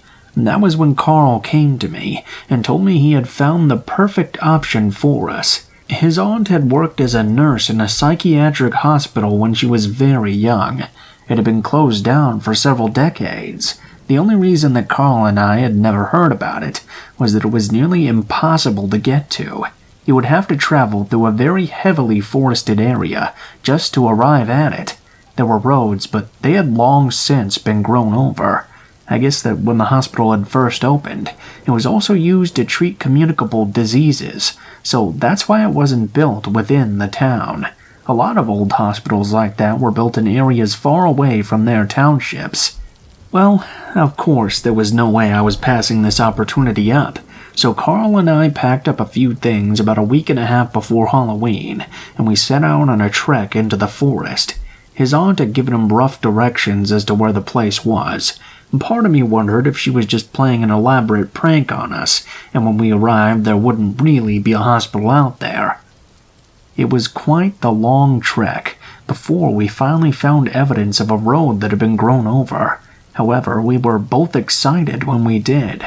We followed this old road until we arrived at the hospital. We were quite shocked. The place was huge. We were surprised that such a large building had been sitting there in the middle of that forest, forgotten for who knows how long. Since there were no roads that were not overgrown, there was no caretaker there either. Parts of the lawn had grown extremely large, and other parts were simply dead. It was fairly easy for us to find our way inside. It was also easy to find a way to get in, as it wasn't boarded up in any way. We found a broken window and slipped right in. Now, although we were looking for a creepy time, we weren't completely stupid, just moderately so. Our little adventure was taking place right during the day, not during the evening. Even so, it was dark enough that we needed flashlights in order to look around. We split up because we actually wanted to explore the entire place before it got dark. We didn't have cell phones, not that it would have mattered at the time. We were pretty much in the middle of nowhere, and I figured that even if we had had them, we wouldn't have had a signal. We did, however, have a set of walkie-talkies to communicate with one another. That way, in case someone found something really interesting, he would be able to contact the other right away. We split up, and for a while, it was pretty interesting, if not eventful. There was all sorts of old equipment, wheelchairs, and a ton of things I can't even explain what they were. Some of it was pretty creepy, but nothing that I really wanted to tell Carl to run across the hospital just to check out. But that's when I heard it. A male human scream. A loud scream. The first thing I did was freeze before I heard it once again. I thought about Carl and got very concerned. However, before I could even pick up my walkie-talkie to contact him, he contacted me, and his question scared the crap out of me. "Are you okay?" Carl asked in a worried voice. "Why are you screaming, man?" I was too shocked to answer at first.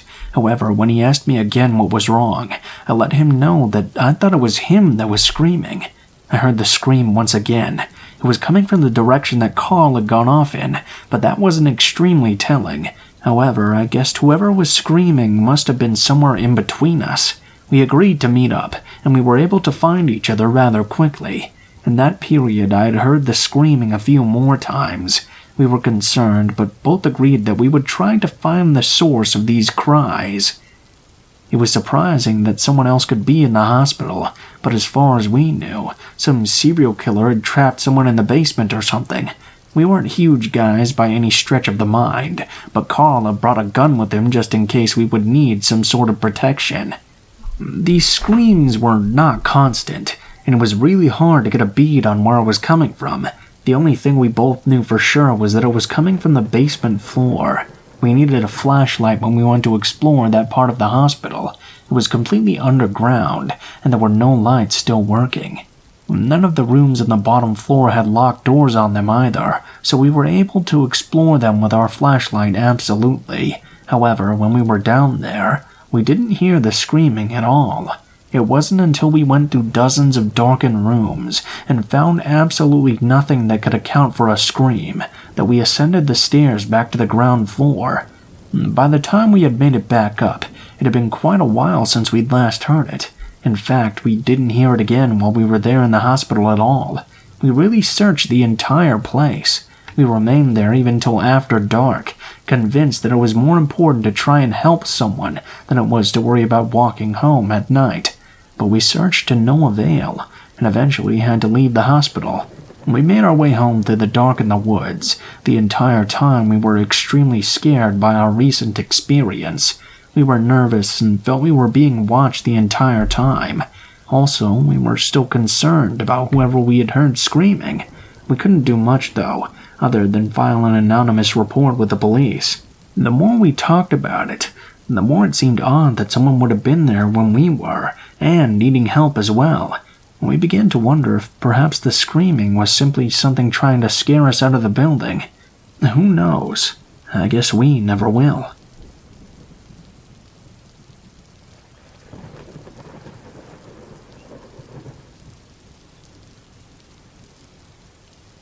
The scariest experience I've ever had occurred when I was trying to start up an exploration-themed channel on YouTube. It was actually such an awful experience that when it happened a few years back, I gave up entirely on the idea. Anyway, this is what happened. I wanted to start out with something pretty big, so I looked around. Eventually, I came up with what I figured was a good idea for a first video. It was an old mall nearby that had been shut down for quite a long time. There was always talk in the town about why it hadn't been demolished because it was such an eyesore, but no one really knew why it hadn't been. I guess I sort of figured I could maybe cultivate some sort of Dawn of the Dead look for it or something that would give it a really extra creepy vibe.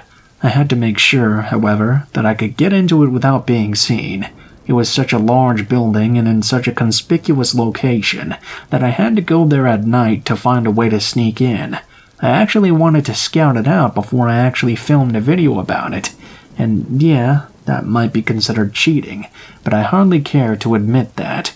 As I mentioned before, I decided in the end not to do it. At first, I actually had to find a way to pry the door open. It wasn't really until I decided to break into the mall that I realized that malls don't really have windows to slip in. I couldn't believe that I had never noticed that before. Fortunately, though, I had anticipated having to pry something open, so I took a crowbar from my dad's tool shed. It was quite the task to get it open, but in the end, I did manage it. The inside of the mall was extremely bare, actually. I had anticipated a lot of trash lying around, lots of debris, something like that. But I didn't get that.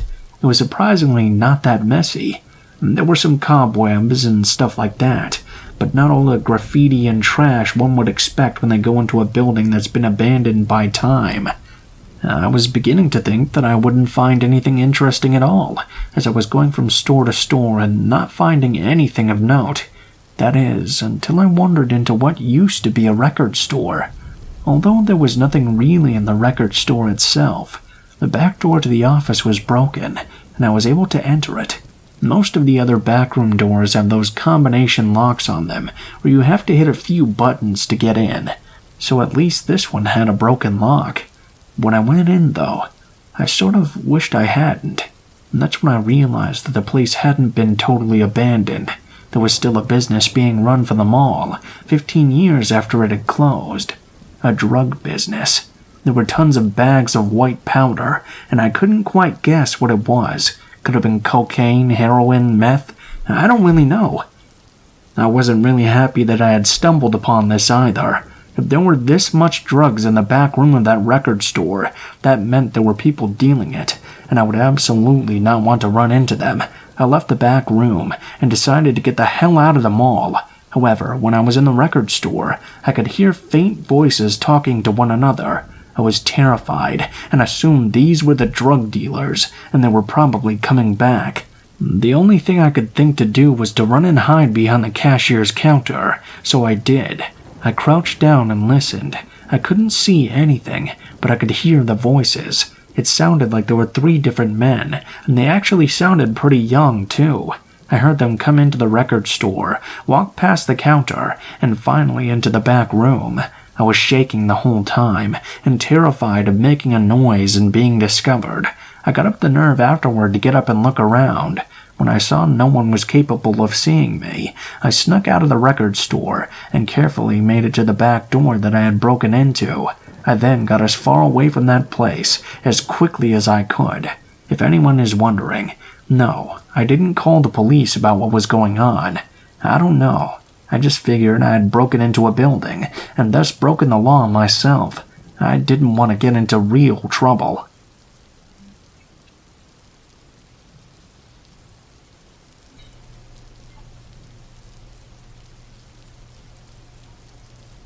It was the summer of 2016, and I was going on a trip abroad to Belgium as part of my Master of Science program.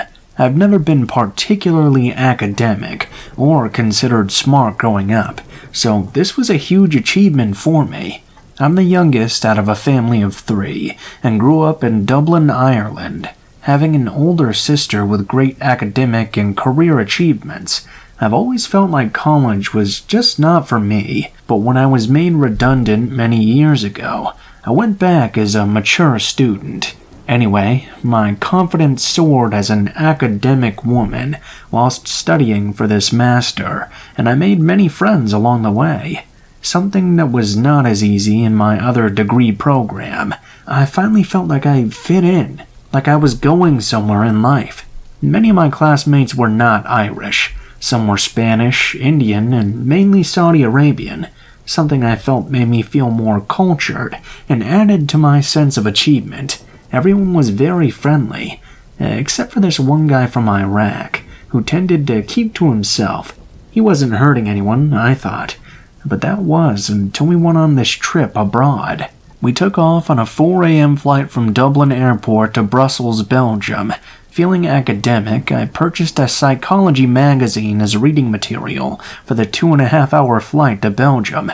I met up with my class at the gate, and everyone seemed to be quite tired, but all in all in good spirits. The whole trip was a series of academic meetings and presentations in the European Parliament and other important EU/food science places.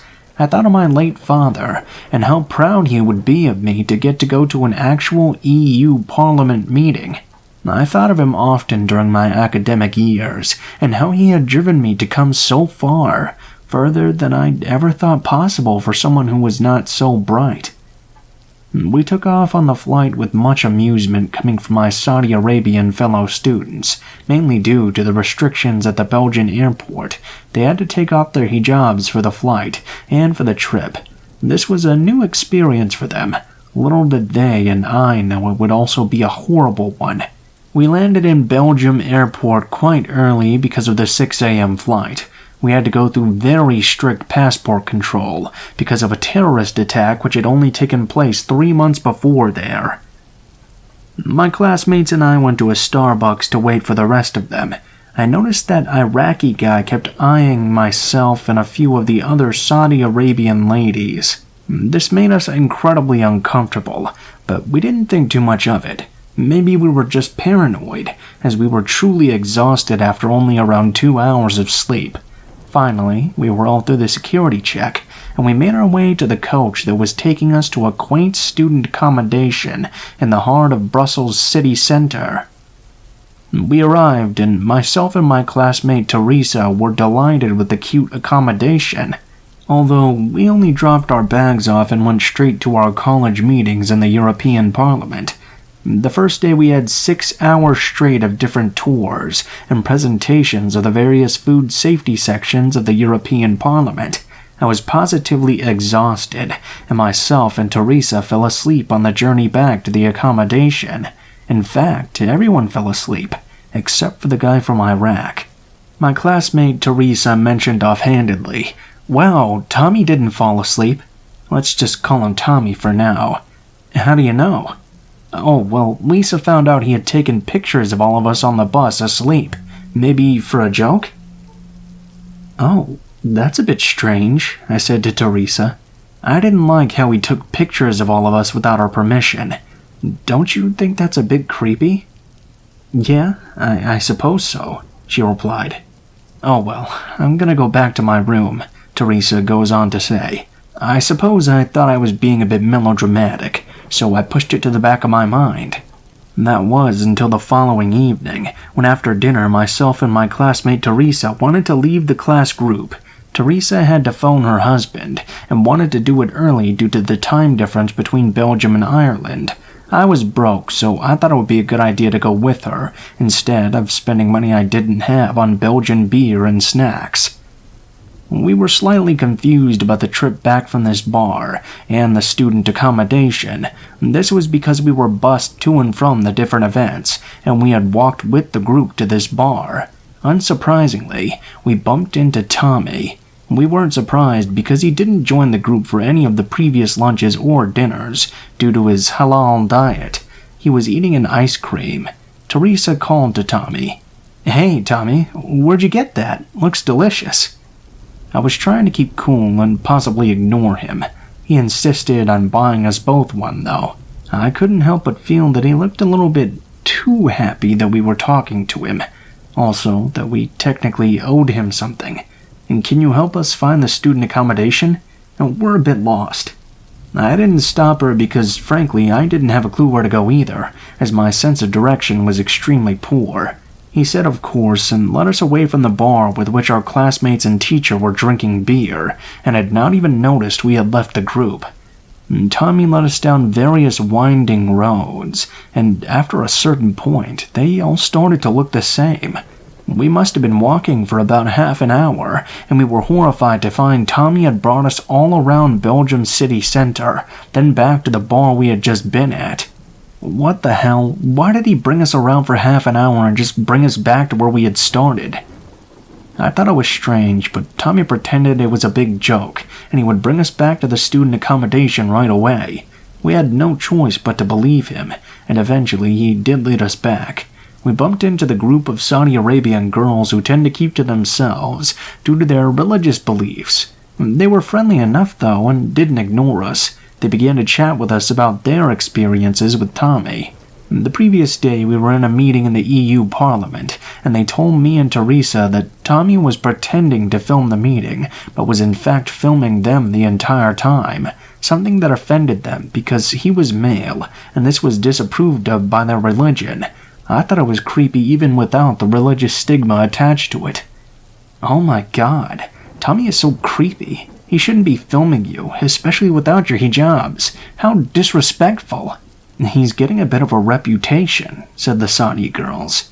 I turned around, and who should I see in the foyer of the accommodation but Tommy? He called out to us. Hey, I was so nervous, I actually answered. Do you have a phone charger I could borrow? Yeah? Thanks. I can't seem to be able to find where to charge it, though.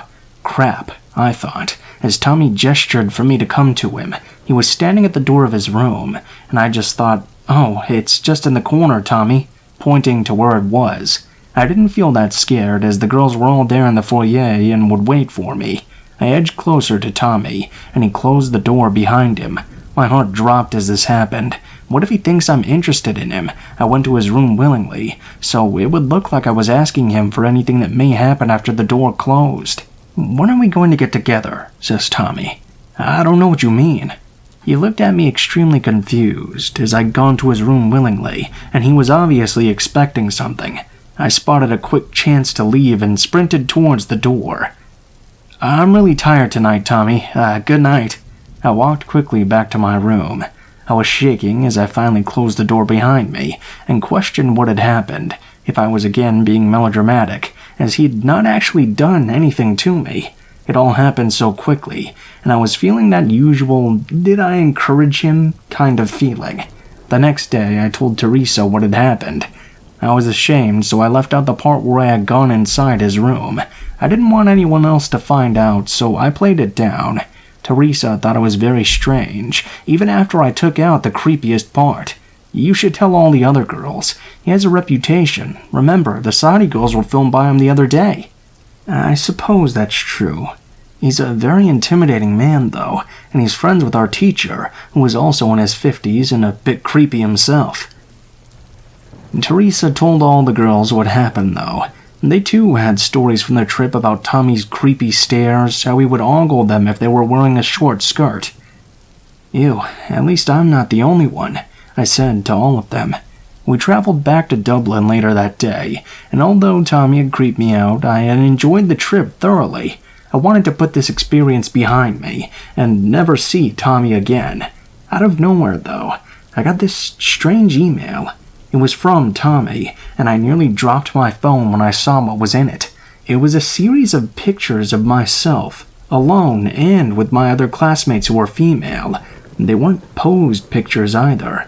They appeared to be taken from behind a car. This is so creepy. How did he even get my email address? Then I received another email from Tommy. In broken English, it said something like, "Ciara, I think I love you. I didn't know until the trip, and I never want to be without you. Please say it's true, me and you. If you feel the same, please meet me, and we'll travel to London from Dublin Airport. I'll leave my wife and children for you. I'll work in my brother's retail shop." I felt sick to my stomach. I didn't know what to do. There are not strict laws in place in Ireland as there would be in the USA and etc. so I didn't feel like the Irish police would take me seriously. "That's awful. My husband will tell him to go away," says Teresa, but I knew I had to do something myself. Eventually, I had the courage to talk to someone in my college, as this was going too far. They took Tommy to a meeting and warned him that what he was doing was not okay. They threatened to take him off the course as well. I was relieved after that, and returned to my more confident and academic self. But Tommy, please let's not meet again, especially not on an academic trip. I didn't deserve to be put in that scary situation.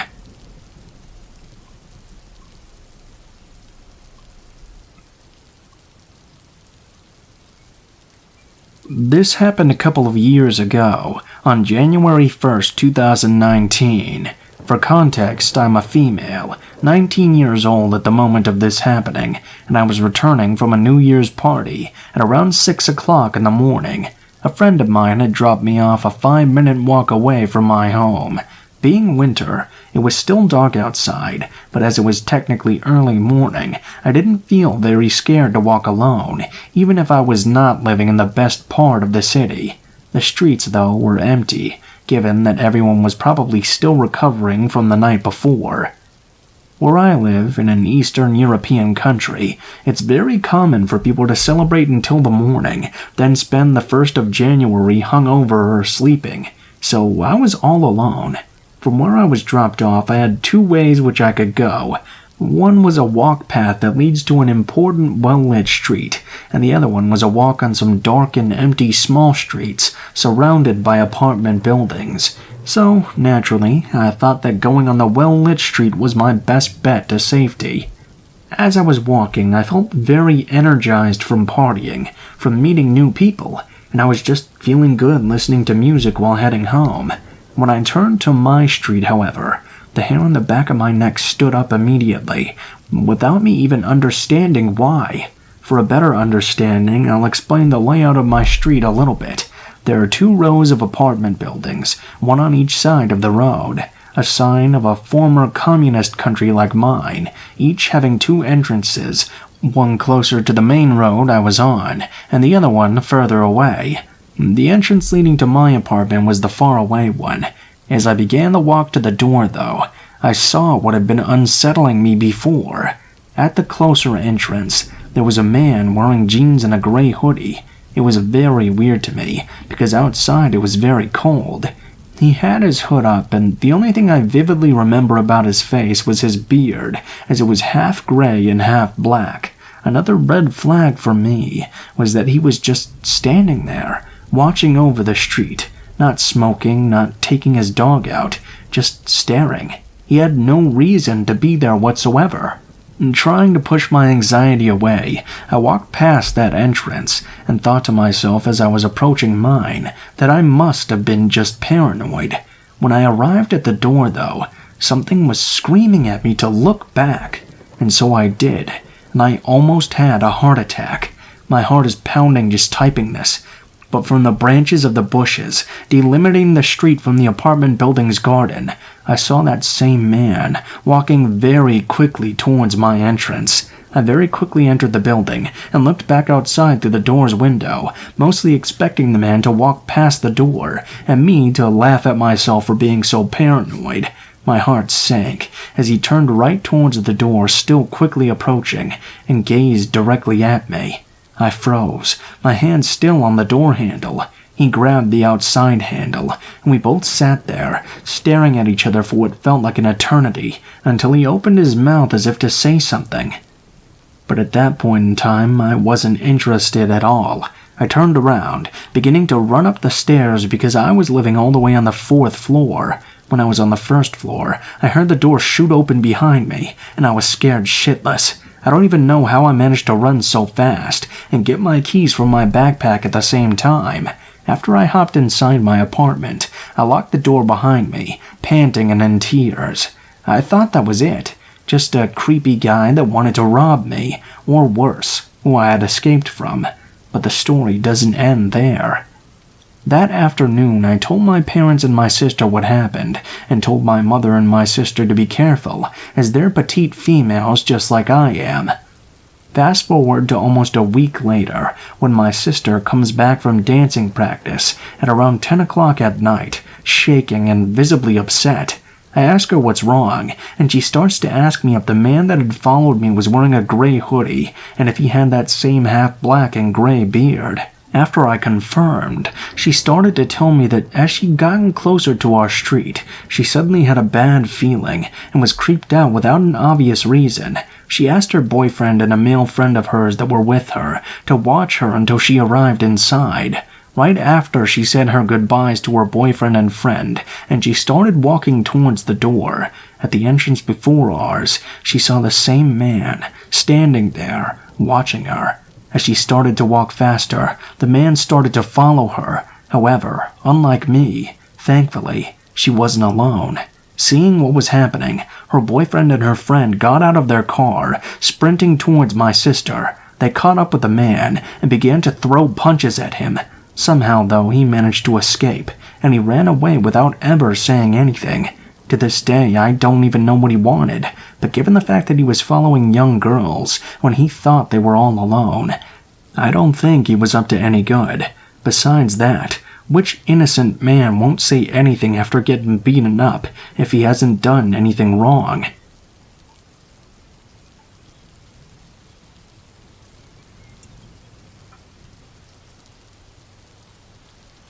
I want to start off by saying that this is a longer story. It's a true story that took place in my life, and for privacy reasons I'll not name the company nor will I use real names. So this event took place on September 9th, 2019. I was working at a resort in one of the local national parks here in Alberta. At the time, I was employed full-time in the resort spa. I'm an esthetician and still am to this day. However, at that time in my life, this position was my dream job. I went to school specifically to land this position. After graduating, I was recruited by HR management to move into the resort where I would work and live full-time. I eventually made my way up to the senior esthetician spot, so it felt like life was finally beginning to fall into place. However, when it comes to working in a tourist-based town, there are quite a lot of pros and cons. You learn them along the journey. For example, when you accept a job offer, most times it includes staff accommodation, which is usually on-site or close by. You can accept this low-rated offer, or you can pay more to rent a room elsewhere. Either way, you'll have a roommate wherever you choose to go, especially in this town. Rent is doubled and tripled, depending on if you want to rent a room or a single-room apartment to yourself. Realistically, no one can afford their own place here, unless you're working 2 jobs minimum or splitting rent with a partner. Of course, I opted for the on-site accommodation option. The staff accommodations are located on the 4 lower levels of the hotel. I was fortunate enough to be on the highest floor, with a view facing the mountains. I could literally see the patio cabanas across the courtyard, peeking through the trees. That's how close I was to work. This also meant I would have roommates. In my assigned room, I had 2 single beds and a bunk bed. Yes, you heard that right. 4 girls to my room, and a small shared bathroom. I opted for the single bed closest to the window, so I would feel a bit less crowded. Transitioning was a bit difficult, because I'm very OCD and specific with how I like my home space organized and cleaned. This includes the bathroom. This plays into the incident that will unfold. During my stay at this resort, I had seen many roommates come and go, some for weeks, some for months. Keep in mind that the majority of the staff were young adults, passing through, going from resort to resort for the duration of their working visa time frame. I had the privilege to meet so many good and questionable people, some odd roomies and some that I'm still friends with to this day. And by the time September rolled around, I had been at this resort for 7 months. I still lived in staff accommodation and had recently gotten 2 new roommates that came together.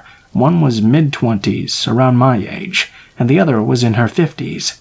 We'll call the young one Shay and the older one V. They were hired to a temp agency to fill in for housekeeping positions. They both had a contract to fulfill 3 weeks. Shay's uncle owned and operated the temp business. From the first day, Shay mentioned that she did not want to be there. However, she was just helping her uncle out. I don't know what that means considering she got paid to be there. Anyways, Shay was very quiet, kept to herself, but was also a bit of a social butterfly. This means she was rarely in the room unless it was to shower or sleep. V, on the other hand, was the exact opposite. She spent more time in the room, so we were able to get to know each other a bit better. V adored Shay and treated her just like a daughter. One day, though, V asked me if I had noticed a change in Shay's behavior.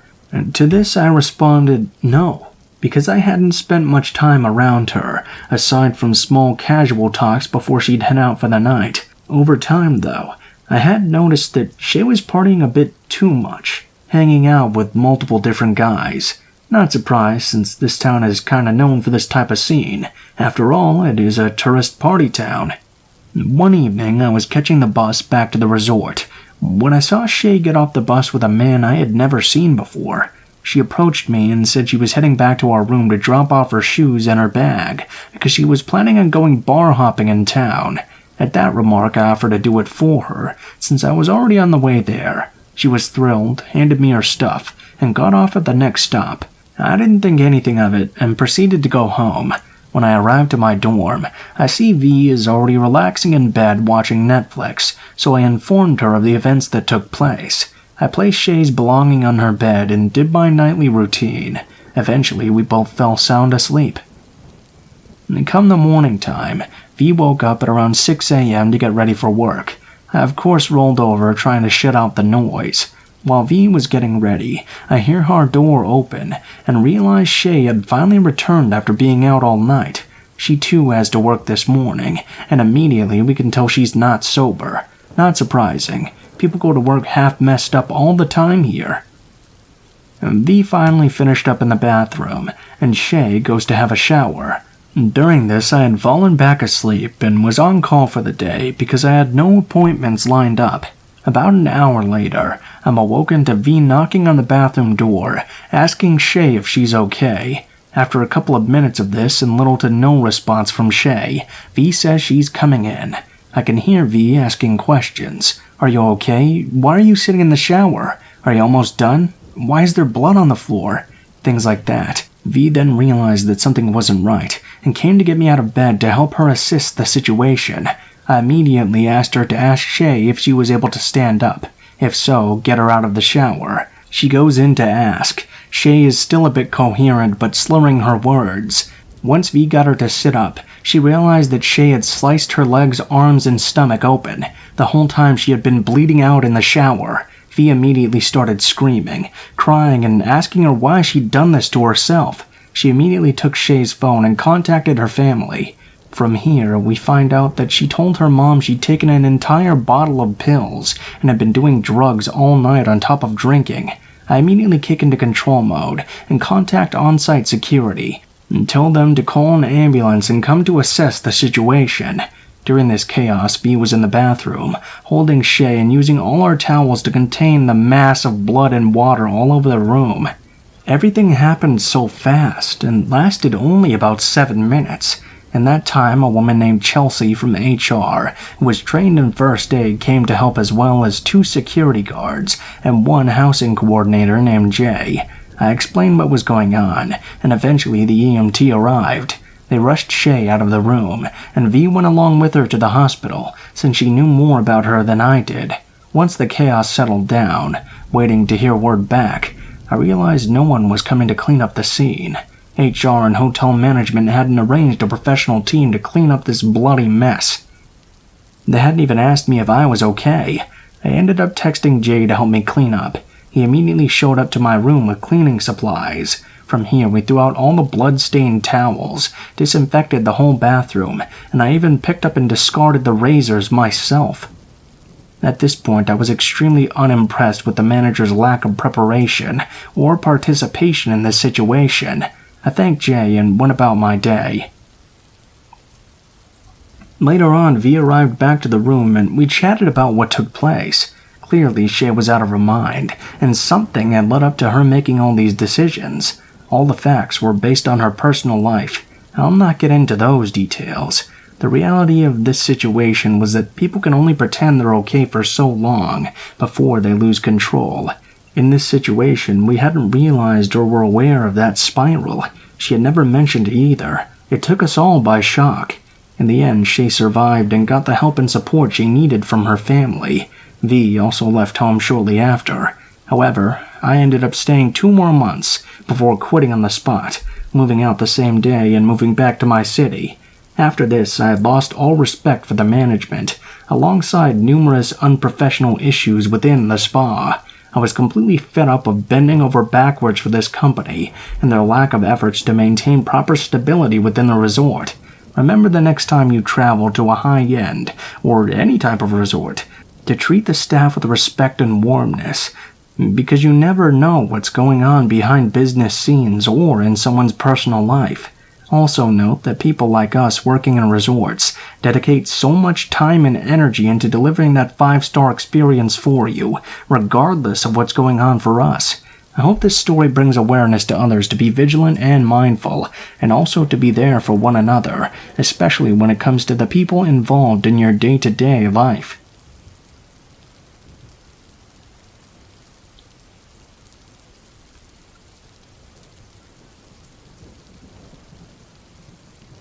I've told a few people in my life about this incident. I always look back and think about how I should have just listened to my gut. I should have never went out with him, or went to his house. But I was 18 and an idiot. This story happened 17 years ago now. During high school, I was a waitress at a small southern chain of pizza restaurants with a buffet. It was super popular and pretty much always busy. The summer after I graduated, a cute guy came in and sat alone in my section. He ordered a beer and I checked his ID. He was 25, and his name was Mike. He was average height, had a nice build, and spiky blonde hair that was pretty popular at the time. He had a northern accent I lightly poked fun at, and told me he was coaching soccer at my now previous high school. He came back to the restaurant a few times. I waited on him, and he asked me out eventually. I felt like something was off when Mike insisted on picking me up from my mother's house for the date. I lived in the country and liked to drive myself and meet in town if I ever went on one. That way I could leave whenever I wanted. He absolutely wouldn't let it go, though, and was so pushy about it I felt a bit uncomfortable. He flipped the script and framed it as him being such a gentleman. I was too young to know how a nice guy really treats a lady, but I insisted on meeting him in town. I had a funny feeling, but I didn't know why. Looking back, though, I understand I was feeling anxious, but I didn't have a word for that back then, and brushed it off. I drove myself to meet him at a little Italian hole-in-the-wall. Dinner was nice enough, and we began to talk about books. Mike noticed as I was going on about Jack Kerouac or whatever beatnik book I was reading. Gods, I thought I was cool then. That an older man in the restaurant was staring at me, intently, and wouldn't stop. The older man could have stared a hole right through me. I asked Mike why the man was staring. I didn't have anything remotely provocative on. I had on black dress pants and a long-sleeved blouse with roses embroidered all over. I'll never forget what that blouse looked like. Nothing too crazy, nothing overly made up, nothing special at all. Mike made a point to describe what he believed the man was thinking, and what he probably wanted to do to me. I don't get it, I asked. Men just can't help themselves, he said, and gave me a chilling look. I felt sicker as he began to talk about the book American Psycho, and how all men had vile urges that were only natural. The way he looked at me, and licked his lips as he recited some of the grotesque parts of the book, at the dinner table, was one of the weirdest things I had ever encountered. Well, not as weird as what happened next. "Do you want to come to my apartment and have a glass of wine?" he asked me, after he changed the subject. I said no, I had to get back home, but he kept pushing and pushing and pushing, and eventually I agreed. It sounded sophisticated and fun, and I had never had wine before, so we drove separately back to his house. The next part goes by pretty quickly. We walk in, and there's no decorations or anything on the wall. "I just moved in," he says, in this bare-bones apartment that he kept pitch dark. He hands me a glass of wine, and I felt woozy pretty quickly after just a few swallows. He asks me if I need to lay down. I say yes. I felt so sick and strange, and words became hard to say. He laid me down on the bed, started kissing me, and my arms felt like lead. I couldn't pick them up to push him away. He takes off my blouse and throws it on the floor to the left of the bed. The house was dead quiet. "Make like you're asleep," he whispers, as he goes into an adjoining room. I thought that phrase, "make like," was so funny. Not pretend, not act like. I don't know. I think it's one of the reasons I never forgot that. I laid there staring at my blouse. I couldn't move my mouth. I couldn't move my arms. All I could do was focus on those little roses scattered across the black lace on the floor. I had no idea what was happening, as I could hear him rifle through what sounded like a drawer of clinking metal objects. It sounded like the rustling of tools or sharp, thin things for several minutes. I became afraid for my life when I heard him laughing to himself. Something, I don't know what you'd call it, a survival instinct, fear, anxiety, caused me to shoot up straight in the bed. I grabbed my shirt, and without even putting it on, I ran out to my car, which I kept unlocked in those days. I don't know how I drove home 15 minutes away, but somehow I managed it, and got home and cried. I didn't tell my mom about me drinking, or him taking off my top, just that it was creepy, and I'd heard him rummaging through metal objects and knew I had to leave. I never saw or heard from Mike again. A few months later, my mom picks up my little sister from the same high school I went to, and mentions my weird date with the soccer coach, the office lady, as she knew her quite well. Before that school year ended, she informed my mother that Mike had gotten fired for lewd emails and possibly sexual relationships with multiple underage girls. Mike was never charged. He merely moved away, and no one ever heard about him again. I'm glad I didn't get hurt. I learned a valuable lesson. I should have done a lot of things differently, including just telling the truth about the wine. Now I know exactly what happened, and I know I'm very lucky. If anyone does any weird shit to you, please report it. You can brush it off, but you might find yourself wondering how you could have prevented someone else from having that same terrible experience.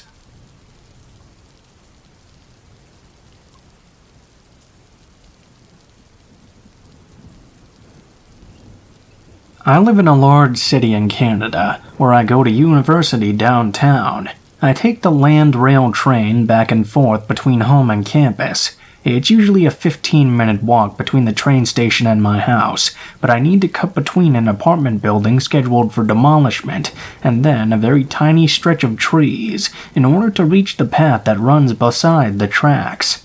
My train station is right next to a recreation facility as well, used for volleyball, basketball, etc. The train is partially underground and partially above ground. I get off at the station directly across from my university. However, it is often quite sketchy, as it is downtown and my city is quite well known for its crime rate. I'm a sciences student, and often find myself in the lab until later in the evening. Because it's winter and further north than most Canadian cities, it gets dark extremely early. I usually call my mom or boyfriend in my walk to the train, as I've had several creepy encounters in the past, one of which I was waiting at the light to cross the street to the train when a homeless man approached me and got really close to my face. At the time, my mom was in my headphones, so she heard him say, "You have really pretty eyes." It was almost comedic when my mom said "run" in the same tone as the song where the beat drops after "run." Luckily for me, there were other students present, and it never escalated after he walked away. I just muttered a quiet thanks and shuffled away from him. Everyone who takes public transit in a large city knows that there's your fair amount of homeless and druggies you just avoid eye contact with and continue on your way. Well, this experience I'm going to tell you about was much more serious and a lot more sinister. One morning, in the dead of winter, I was walking to the train in the very late morning. There were a lot of people walking, so I felt pretty secure and didn't pay too much attention to the man in the long black coat and gray gloves that was walking in the same direction as me after the abandoned apartment buildings. I boarded the train along with another dozen or so people. It wasn't until later that night that I realized I probably should have been paying closer attention. I had a very late lab, so I took the nearly empty train home well after rush hour. It was around 8:30 or 9, so it was dark, and there was a decent amount of snow falling already. I got off the train at my stop. A group of young people with the logo of the university that trains at the nearby rec facility also got off the train and were walking to the building in clumps. I didn't notice the man from that morning immediately, because as I started on the path, I was looking at my phone to dial my mom for the walk. I should have been paying more attention, because I didn't notice him until he stepped directly in front of me to intercept me along the path. I looked up, startled. The man was wearing a long black wool coat, gray mittens, and a gray toque. He looked to be in his late 20s to mid-30s and had a closely trimmed brown beard, and brown hair stuck out from underneath the toque. He smiled at me, but his blue eyes looked cold despite. I immediately started running through imaginary scenarios of what to do, and took a quick glance over my shoulder to the university athletes, who were now almost to the rec center, and steadily getting further from me. The man and I were nearly alone. "You're very pretty to be out so late. Where are you headed to?" My heart dropped. I really wish I was witty or good at thinking fast on my feet, because all I could manage was nowhere. He acted as if I didn't say anything, and took a step towards me, still smiling that creepy smile of white death with his dead, cold eyes. "I can, walk you home, if you'd like."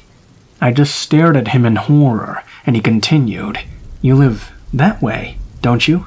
He pointed in the direction of my shortcut through the trees by the old apartment buildings. At this point, it clicked that this man had followed me from the apartments to the train this morning. He knew which station I'd get off at, and which path to wait for me on my way home.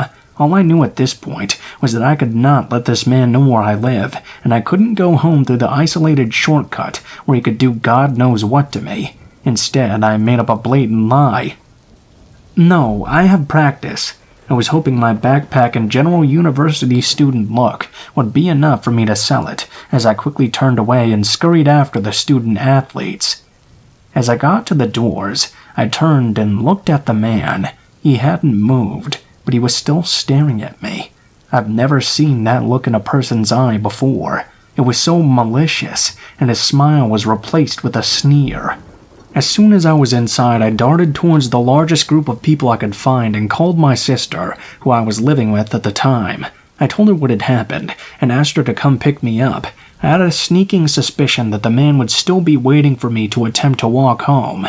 She said she was driving on her way home from work and was about 5 to 10 minutes away, but she'd pick me up right outside the rec center doors. It was the longest minutes of my life, as I stared at the facility doors, waiting for the man to come in looking for me. But he never did. My sister called me when she pulled up, and I pretty much ran from the building to her car. She hit the lock button as soon as I was in. The drive home follows my usual walking path for a while, but forks off close to my shortcut through the woods. As we drove past, I gasped and pointed out the indistinct shadow of a man lurking amongst the trees. I knew it was him, and I knew he was still there waiting for me.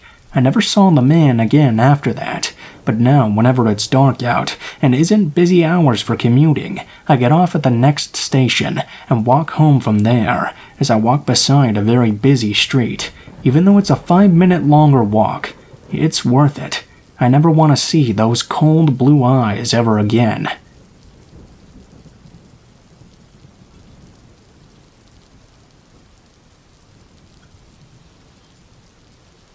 I would like to share my latest experience regarding people you would never want to meet again in your life.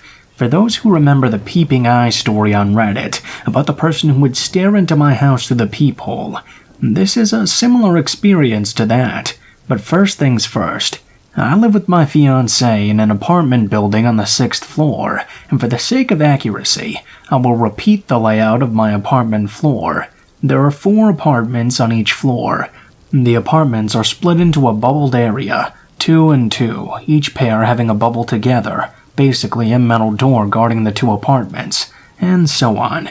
Good. Now that the layout is out of the way, I'd like to mention the fact that I am a cat fosterer. I take in stray cats and rehome them. Last week, I took my kitty Leela to the vet for her deworming procedure. I step out of the elevator, and there are roughly 10 steps more to make towards the entrance to our building. This entrance is guarded by a metal door, the bottom half, and glass, the upper half, with absolutely no other protection. Basically, any drunk or angry person can just smash the window and invite himself in without any repercussions.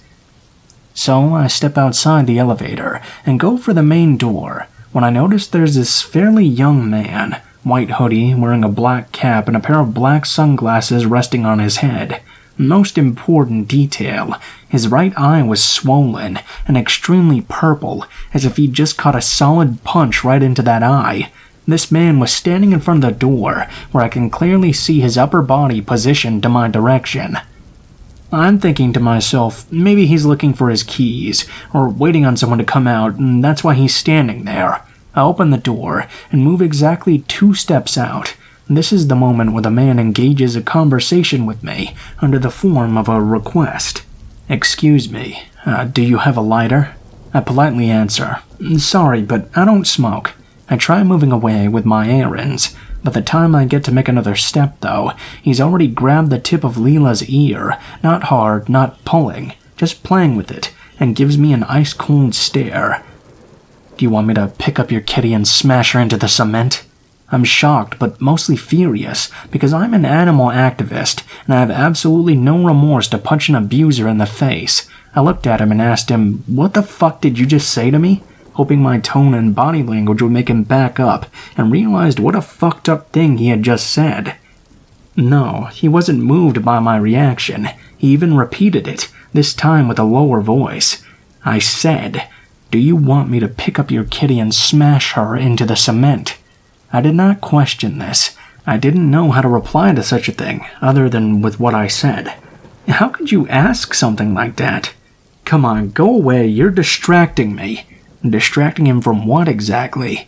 This is my building you're sneaking around. You approached me, and at this point you're scaring me, mister. But I decided to just move away fast and get Leela's visit at the vet done. I told my boyfriend about it, and he's clearly mad I didn't call the police on the guy, but the police in my country are the type of officers that would more likely arrest the person that makes a phone call, rather than the one whom they are called to take actions on.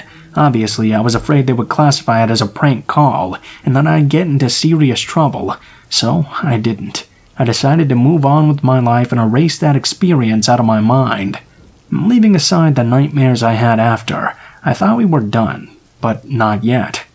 My boyfriend works in a hospital, therefore he has day shifts and night shifts. I never had a problem of being alone by myself during nights, even if the neighborhood is not safe. For my fellow Americans to help better understand, it's a ghetto neighborhood, we just have a different word for it. I would still sleep well knowing I'm safe within my own home. So, my man leaves for work, closes our door, closes the metal door, and takes the elevator downstairs to exit the building. After 10 minutes, he calls me, and the conversation went something like this. "Hey babe, I don't want to scare you, but how exactly did you say that guy looked like again?" "Well, black hair, brown eyes, black cap, and a pair of sunglasses. Oh, and his right eye swollen from a punch, right?" "Yes, why?" "I just met him. He was standing in front of the main door, kicking it with his feet and slamming the glass with his palms. He was shouting at me to open this fucking door right now." "Oh my god, is he there now? Is he trying to get in? Where is he?" "I called the police the second he started shouting at me to let him in. I wouldn't. I told him to call the intercom or use his key. He said he lives at the 10th floor but couldn't get in." "And? What happened after you called the cops?" "He ran away the second he saw me pull out my phone." I give the officers his description and left for work. Close the door twice and make sure the metal door is locked and turn the key in. Call me the moment you feel something funny. 30 minutes after this conversation ended, my boyfriend calls me to tell me that the officers called him back to let him know they'd found the man that matched our description, but couldn't detain him as he'd done nothing wrong and let him go. Remembering that he said he lives on the 10th floor, I go to the building manager, which is my door-to-door neighbor, and tell her about this experience. I also ask her if there's anyone matching his description that lives in our building. She tells me there is a guy, same age, looks like him, that lives there. A guy that consumes drugs and alcohol all day, whose mother had just passed away a while ago. Now he lives there by himself. After that, we noticed knife marks inside the elevator cabin all over the walls. The lines are horizontal, long and deep lines. We take that elevator twice a day at least, so there's no way you can miss them. I'm beginning to have night terrors and wake up in the middle of the night to sounds at the door. I have the constant feeling that someone is playing with a set of keys outside and so on. It's consuming me because I had such an experience where the metal door wasn't locked properly and someone got so close to almost breaking into my house if it weren't for the cat smelling the culprit that announced me of an intruder. Now I'm obsessed with the thought that maybe this psycho could be my neighbor, and possibly these won't be the last times we meet him. The bare thought of him walking around with a knife and scratching walls, being outside our door, it scares me bad. If that weren't enough, my boyfriend opened up to me with a similar situation one night when he'd just arrived home from work. He said I was already inside sleeping that night, and he'd come home late, at around 10 or 11 p.m. He'd just gotten out of the elevator at our floor, and only closed the elevator door, when he began to hear a rustling noise, like when you wear a winter jacket on a mountain and move your arms around your body. It was that sort of noise he heard. He said that every time he would stop moving, the noise would stop as well. He remembered feeling as if he'd got out in the moment someone was climbing up the stairs to the next floor, but when he didn't move, that person stopped moving along with him. My boyfriend waited and waited, trying to replicate the sound, but to no avail. He told me he waited for maybe 10 minutes, until out of nowhere, right from the middle area of the first set of stairs, some guy came coming down, not up as he'd heard the person going, passed by him and went to the lower floors. No words. He couldn't see his face well, and only after my boyfriend waited around 10 minutes for something. Obviously, now I'm scared that someone's stalking us, or scouting the apartments to see who's not home. I assure you, though, my faithful baseball bat from the Peeping Eye story is still with me, and I will not hold back to smash some intruder's head if my home is invaded.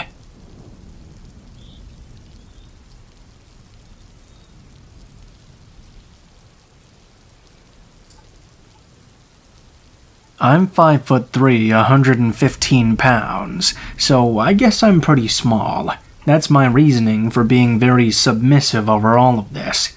This is a lengthy story, so I'm just going to skim, and I'm not the best at telling stories either, so prepare yourself for a long haul. When I started working at this fast food chain, I was 16. It was my first job, and I was excited to finally take my first steps into adulthood. This coworker of mine was training me. For privacy purposes, I'm going to call him Frank. Frank, at first glance, looks pretty young, 19, 21 at most, and we got along very well, and nothing was too bad nor alarming, like conversations about anime and those sorts of things. I remember things started to change slightly when he was talking about a video game character, and none of our coworkers knew who it was. When I saw the green hat character, I said, "Oh, that's Link. How cute. I used to watch my brother play Legend of Zelda 4 Swords." He looked straight at me and said, "Marry me." I laughed it off and continued on with my day. For the rest of my shift, he would hover over me, asking me personal questions like my age, favorite things.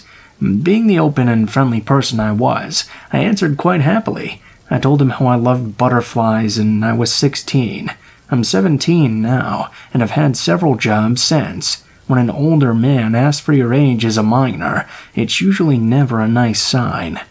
Moving on to December, I'd been at this chain for about a month now. My manager asked me if I wanted to come to their company's secret Santa party, and of course I agreed. When the day came, I arrived with my now ex-best friend. Frank arrives on the phone acting busy and such, so I didn't think too much about him. Actually, during the whole party he was on the phone. I was getting food when he tapped on my shoulder, still on the phone even then, and handed me this beautiful butterfly necklace. I didn't really know what to say besides thanking him, thinking he was my secret Santa. Then later, my other coworker comes up to me, handing me a gift card to Starbucks and a plush. I asked why, and she said she was my secret Santa. I thought it must have been a mistake, and went on with my night listening to my old best friend tell me how I should date Frank. which in my mind was never on the table. January rolls around and I come to find out it's Frank's birthday. We were just working until I heard one of my girl co-workers, who was into him at the time, wishing him a happy birthday. Being that person, I wish him a happy birthday while my other co-worker asks how old he's turning. He said 27. Might I add that every shift I worked with him, he would take several photos of me before and after my shift, commenting about my hair, skin, eyes, often said how cute my nose was. Again, not wanting to cause a scene with this new information, I just kind of laughed everything off. That was always the case, wasn't it? We don't want to cause a scene. I did start telling him to please stop, but of course he wouldn't no matter how many times I asked him to. Now I'm going to skip to May, my birthday month, and of course I was working on my birthday. I went to the back door as usual. Due to COVID, I had to ring a doorbell and wait for somebody to open the door for me. Out of nowhere, Frank pops out of the bushes, handing me all sorts of gifts. Today was his day off too, so I was extremely confused. I remember thinking, how the hell does he even know my birthday? I never talk about it since I don't like celebrating it. He followed me around for a few minutes before awkwardly leaving when I apologized and said I wanted to get to work and not get yelled at. In July, I finally found a new job. I quit due to sexual harassment I'd had to endure for the 9 months I worked there from my shift lead. That's a whole nother story, but when a man starts getting handsy, don't laugh it off. Shut that shit down right away. It got really bad when that ex-best friend that I mentioned earlier started showing all my coworkers, including Frank, in that shift lead explicit photos of me that she'd stolen off my phone without me knowing. I was very insecure at the time and was in an abusive relationship, so I would give anything this boy asked of me. Anyways, at that point I'd just about had it with everything. After being interrogated about that shift lead, I put in my 2 weeks. On my last week, everyone was talking about how he'd gotten laid off for sexual harassment. Frank and I were doing dishes, and the topic came up. I awkwardly told him about it now, knowing how everyone already knew my story. The shift lead would often grab my ass, rub my thigh, talk about my boobs and how, if they were bigger, things he would do to my body.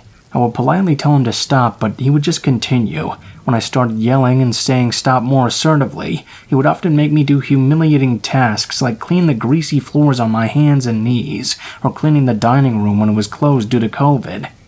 When I told Frank this, he shrugged it off and said that was no reason for him to be fired. I remember being shocked, retorting, "I'm just glad I'm leaving this hellhole," and left it at that. A month into my new job as a hostess, everything was going quite well. It's a restaurant, but everyone just comes there to drink, so it's more of a bar type thing. On one of my 2 a.m. shifts, Frank stops by on his bike. I tried to be friendly, but was getting frustrated when he kept cutting me off from talking to other people. I then walk away to bus tables because no one else would do it, and he couldn't follow me into the restaurant. There was outdoor seating, of course. After bussing all the tables, I come up to the counter to see my coworkers giggling. "What's happening?" I ask. The other hostess smiled. "That's so cute how your boyfriend takes photos of you while you're working. That's so cute how obsessive he is over you. Boyfriend." I was and still happily remain single after that bullcrap of a relationship. The only person they could be referring to was Frank. Then it dawned on me. How the hell did he know where I was working and my shift schedule? I didn't tell anyone besides my parents and my brother. A week goes by and Frank comes back once again. I may have gotten a little overdramatic, but I didn't know what else to do. I told the other host at the counter to tell him I'm not working today and dashed inside. I told my manager that this man, Frank, keeps taking photos of me as I'm working, and it's making me very uncomfortable. My manager told me to stay in the back room while he went and handled the situation. Our restaurant is very popular in the area, so it's very crowded in the front. Frank with his bike had blocked off customers, and that's what my manager was telling him. My idiotic ass was popping my head up a little under that backroom window, where I could just about see what was going on in the front.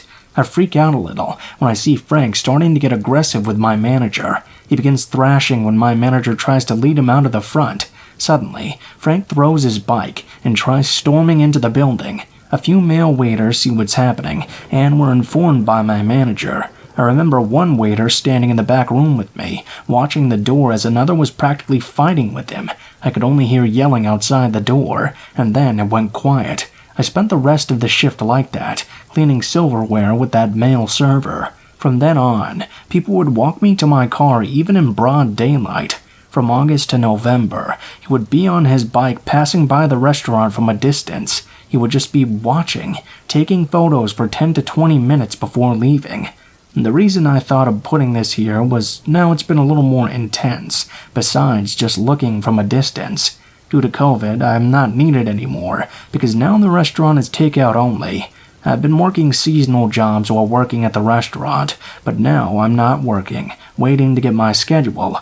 And because I was bored on this day, I drive to my local mall just to do a little bit of Christmas shopping. While driving, I look in my rear-view mirror to see an all-too recognizable face. It was Frank. I practically choke on spit seeing his face in my mirror. I try not to get the best of myself and knock it off as a coincidence. It must be. Yeah, it wasn't. He followed me throughout the mall, then later got into his car and followed me as I was driving home. No one knows where I live besides that old friend, and I'd like to keep it like that. So I drove for about an hour, getting lost and taking every random turn I could, until I finally lost him. I now believe this is how he would track me down. My car isn't common, but thankfully it doesn't stand out too much. I've rarely left my house since then. It's January 2001, and ever since the start of this new year, I've been getting phone calls where I answer, and only breathing is on the other end. Along with that, I've gotten many random messages asking about gifts and delivering me one. I'm not one who usually uses social media, but these messages were all over mine. All of them were from newly made accounts across Snapchat and Instagram. On one occasion, an account started sending me photos I had never sent to anyone. These photos were photos of my cat that I'd saved in my Snapchat album. Just photo after photo of things I've never sent, ending with, "I have a gift for you." I deleted both apps, along with deleting almost everything off my phone. A week ago, I downloaded Snapchat again, due to some dumb assignment my teacher wanted us to do with that crap social media app. One of my old coworkers sent me a message. I open it. "Frank wants to give you your Christmas gift. You want to stop by real quick?" Maybe I'm just overreacting, or maybe those accounts were Frank. I just want to say my personality has changed because of all of this. I'm very protective now, rarely talk to anyone, and I'm not as friendly as I was back then. It's only been a little over a year, yet I feel like I've aged 10 plus.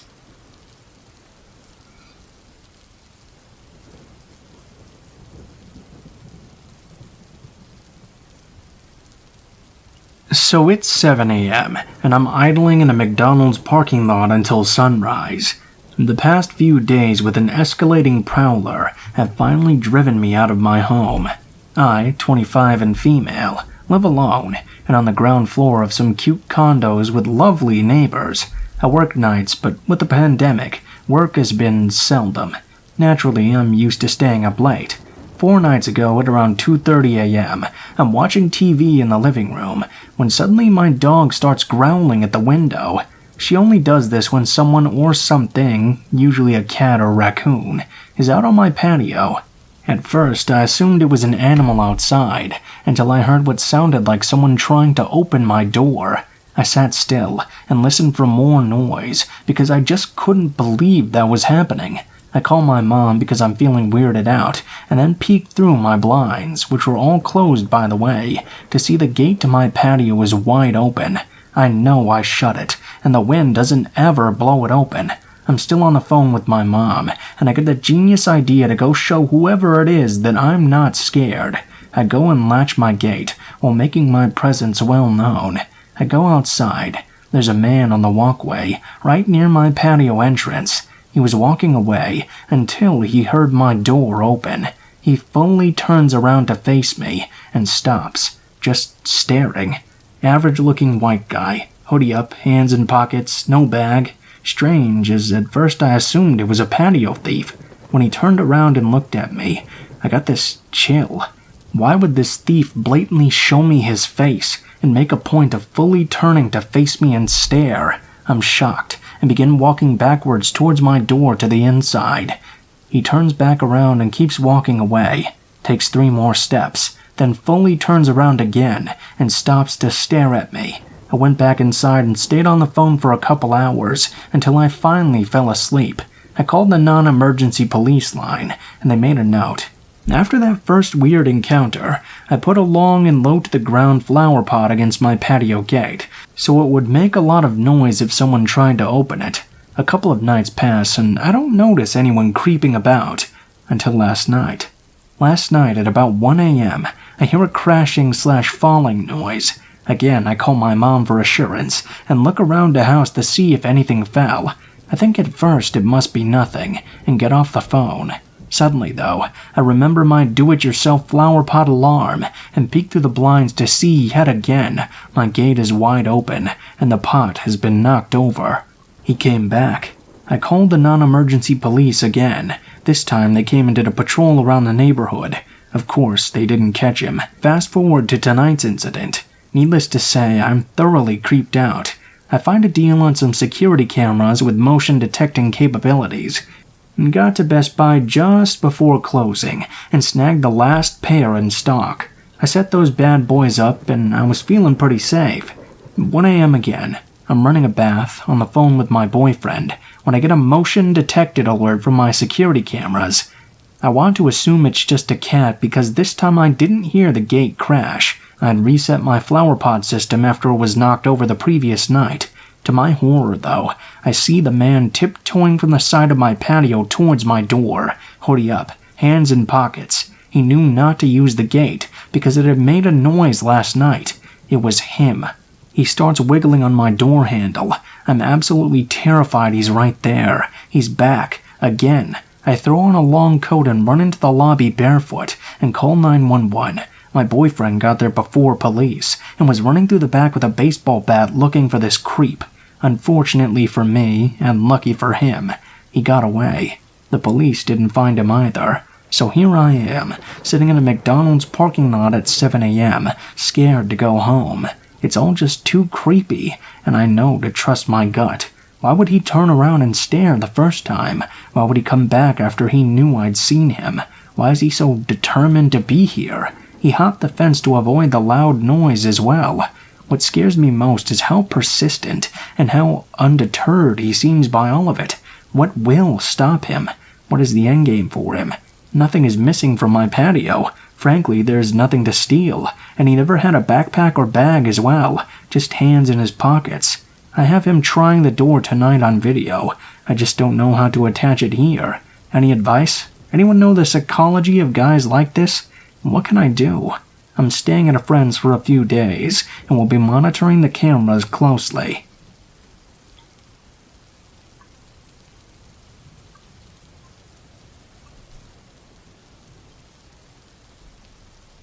I'm going to start off by saying I'm on mobile, so please excuse any errors I make. I was unsure of combining all my experiences into one post or not, but I felt like that would be way too long, so I'll just stick to the one which seemed the most disturbing. When I was a child, around 7 years old, my parents were very friendly with my great uncle, who owned an auto body repair shop. We would also spend the nights at the shop as a sort of family hangout/gathering area.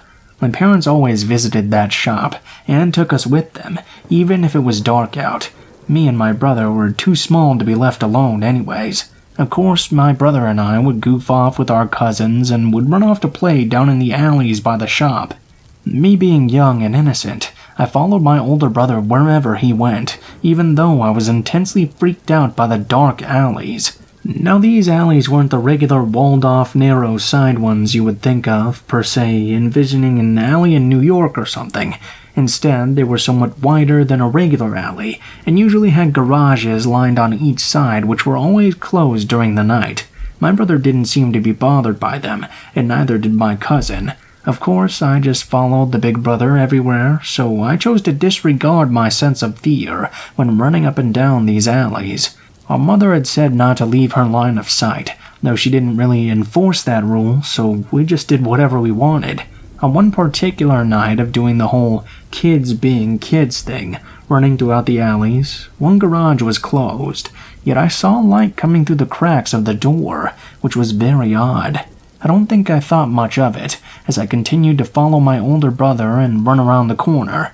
We made a loop back around the block with the lit-up garage, and once we rounded the corner again, the garage was now open, and a man was standing outside of it. I'd also like to point out that a large black truck was parked parallel to the open garage just a few feet away.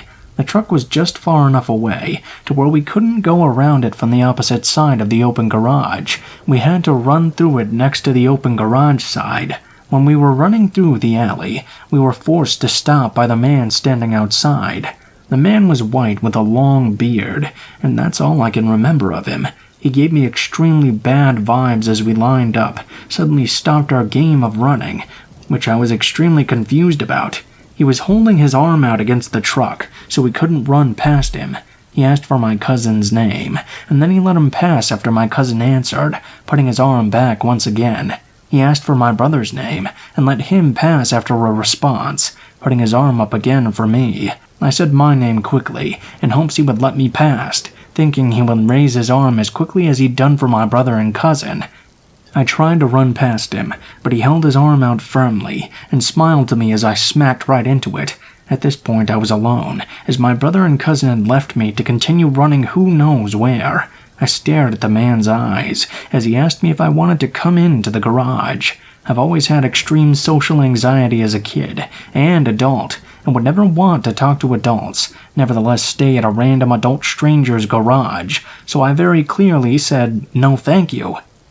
He asked again. This time 4 or so men appeared out of nowhere, I'm assuming they were in a back room, and flooded the lit-up garage.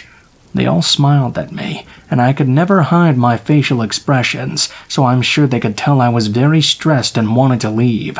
I yelled again, "No thank you," shaking my hands left and right to also gesture I very much did not want to go in there. The men were all staring and attempting to look friendly as I stared into the bearded man's eyes. He just looked at me for a solid 10 seconds, which felt like forever. Even as a kid, I could tell he was contemplating whether or not to let me go. Abruptly, though, he said, "All right, thank you," and I sprinted away. As I ran, I heard one of his friends say, "Why did you let her go?" To which the man just shrugged and laughed. I don't know.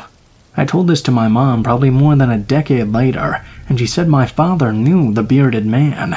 I could only assume the man knew my father had kids, or had seen us in passing, and was planning this, since he had deliberately put the large truck in the way for us to fodder into his arm's reach. And it had a group of men waiting for us. They were definitely only interested in me, the little girl, so God only knows what they wanted to do to me. Please, anyone who wishes to have kids or already has children, do not under any circumstances leave them alone. My mother, on any other occasion, I believe, was extremely protective, but on the small times I would stray from her, predators were always ready to try and snatch me. They watch, they know, and they will try to take your kid, even if you're standing 10 feet away from them. Let me know if I should post my other experiences. This one was the most planned out from what I remember, so my other ones would be a much shorter post.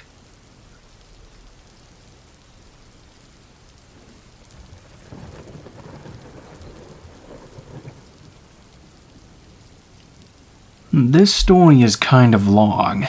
I try to shorten the twists and turns as much as possible, but due to the way this twisted psycho worked, there are quite a lot of them. Over the past decade, I've been using Grindr on and off. I'm gay and from a rural Irish town originally.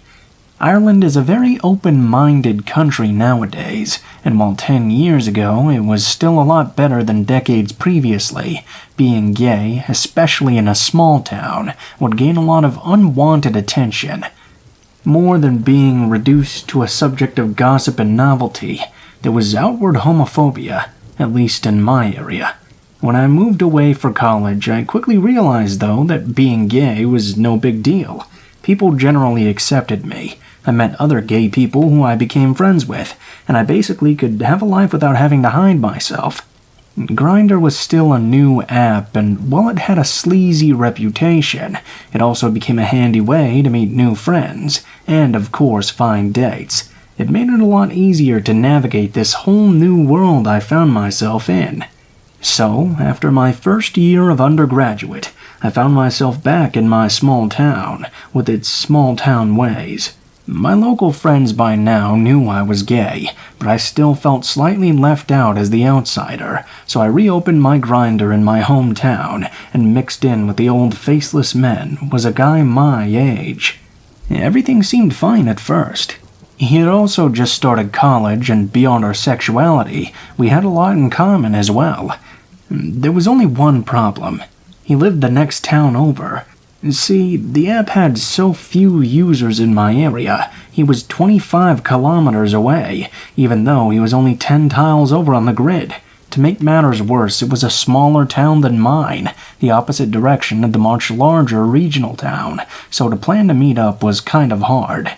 I didn't drive and still wasn't out yet to my family. Going to this town wouldn't really make sense, as I had no real connection to it, and that bus that went that direction went like once a day. I do remember the man really pressuring me to come to his town, and honestly, looking back, it would have made way more sense if we went to the larger one in the opposite direction. Although I was a bit relieved in one way that my date of sorts was in a town where no one I knew lived in. So after weeks of talking almost daily, I finally agreed I would go and meet him. So that meant I could get that specific bus which always went at a weird time and meet up with him after. This town was also served by a bus that came from a different direction, but carried on to my friend's town. This meant I had a few hours between disembarking my bus to meet him for lunch and catching the onward connection for her town later on. So, the day comes. The college friend was the only person who knew about this, and we had a plan just in case something went wrong. Not a particularly good one, mind you. I can't even remember the details. But I was very excited.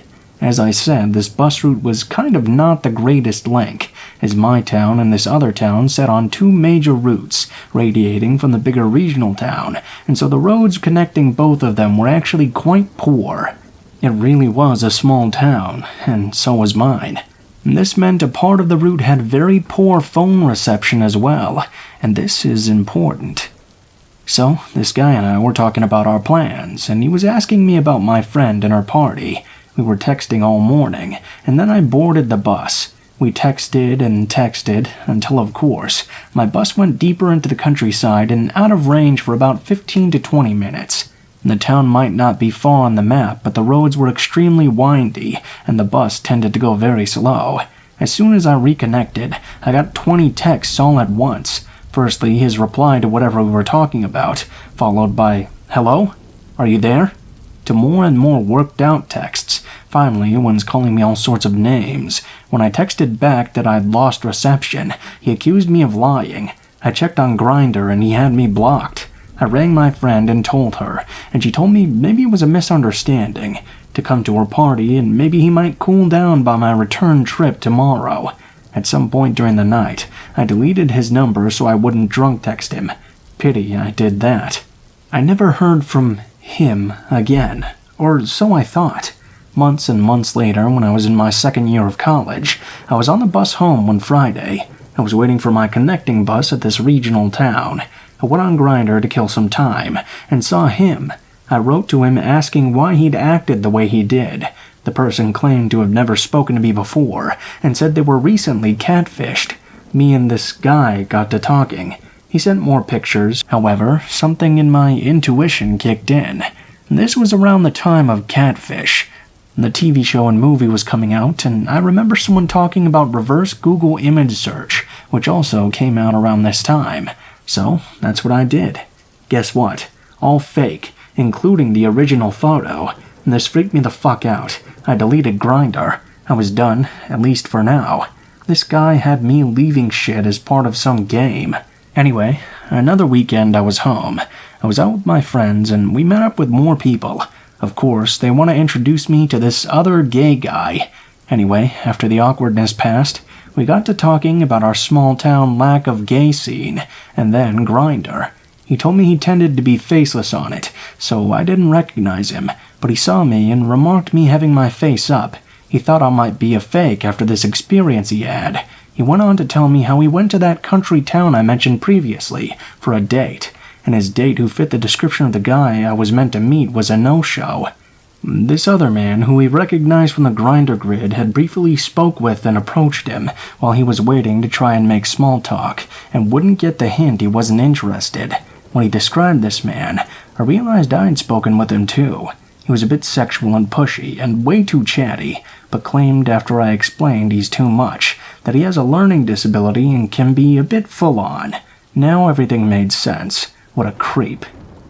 After hearing that, I installed it again, as I felt I'd learned my lesson. This was just some weird, needy guy needing attention, and maybe I couldn't see why this was creepy. He suddenly felt harmless. That said, I've mainly used it where I was studying, and not so much at home anymore. I did get a strange message from a blank profile that there was a rumor I had HIV. I just ignored it, but it plays in later. It's 2018 now. I've long finished college at this point. I swapped out Grindr for Tinder, where I actually got a boyfriend from. I'd lived in several cities and had gotten a good career, but eventually I found myself back in my hometown after years of moving around and traveling. A family member was sick, and I wanted to be near them, and my job at the time let me work from home. A familiar urge started to pop up. The urge to make friends. Maybe find a date. I went on Tinder, but I found while good for dating, Grindr seemed like it would be a much better match for conversation. I reinstalled it. This time around, there were a lot more profiles with pictures, a sign of the changing times. I had almost forgotten about my situation all those years ago. Well, within a few days, this guy starts talking to me. A normal, however unremarkable small-town 20-something. He was quite boring, to be frank. We just don't have any connection. When I ask him for more pics, he gets jittery and keeps changing the subject. He starts to be very sexual as well, so at that point I just block him. No problem. I've done it so many times before, I learned from experience it's the best way. Except an hour later, I see my profile, but it's not the very first tile where it should be. It's strange, so I look at it, and it displays this. My name, my age, my height, my weight, exactly the same as mine, except looking for, mine says chats, this one implies hookups. Tribe, mine is blank, this one says daddies, and HIV status, mine is negative, but this one is positive. I look closer at the bio line. It says, like to party and play, charge by the hour. I was horrified. I reported to Grindr, grabbed my iPad, downloaded Grindr, and made a new account on there, and wrote to this profile of myself. What the fuck? All this over getting blocked? The message I got back was horrifying, telling me I'm a slut, a stuck-up cunt. I should watch my back when riding alone. Another terrifying thing was that the distance seemed to be moving closer to me. I freaked out, wanted to just wait until I saw what Grindr says. I went to bed, and the next day, Grindr replied that this profile had been taken down.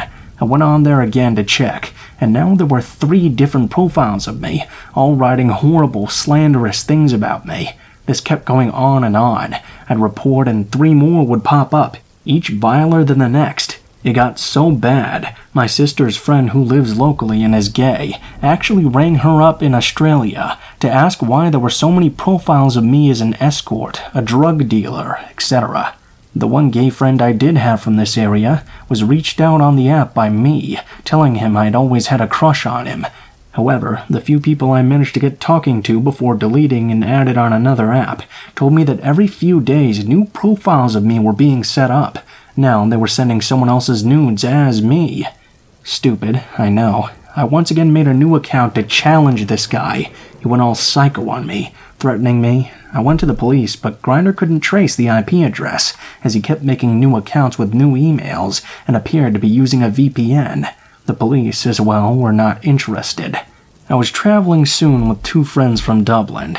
I think now this guy must have had my profile favored and kept tabs on me that way. On my city break, my 2 friends were super hungover and basically useless for that day. Well, I didn't want to waste my day away. Except for the guy in my hometown and a few weirdos here and there, I've used Grindr and Tinder to actually meet people, like when I moved to Dublin. This is a stupid move, but I re-downloaded it. The creep from home was so far away and extremely far from my mind. I scrolled up and had on my bio, looking for someone to explore the city with. No sex, just genuinely want a buddy to see the city, as my 2 friends were out of commission.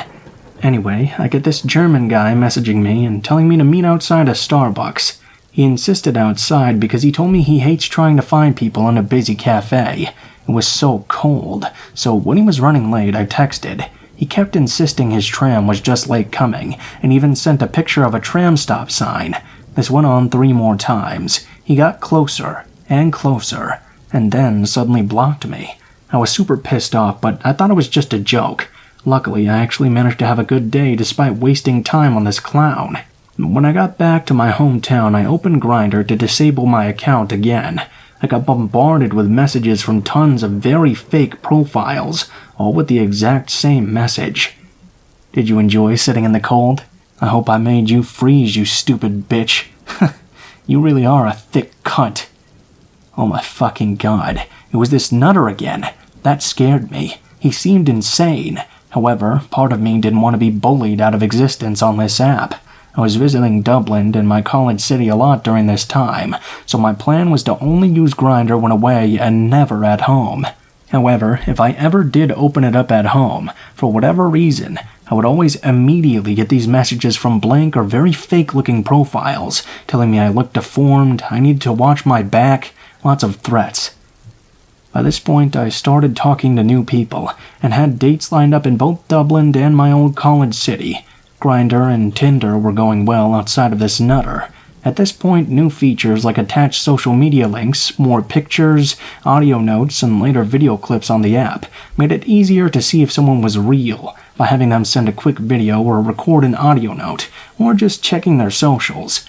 Also during this time, as I was mainly home due to a sick family member and hadn't had a lot of social life, I joined some martial arts classes, not really for self-defense, but also to meet new people. I did feel slightly safer though. The scary thing was this guy knew me, but I only knew him through fake profiles.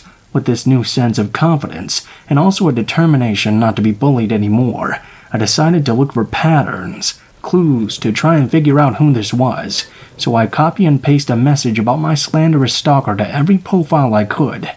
And at this point, something surprising happened. I got a few responses from people. They told me they'd had a very similar experience, but not as extreme as mine. One thing that stuck out was that these fake profiles always appear to be changing locations rapidly.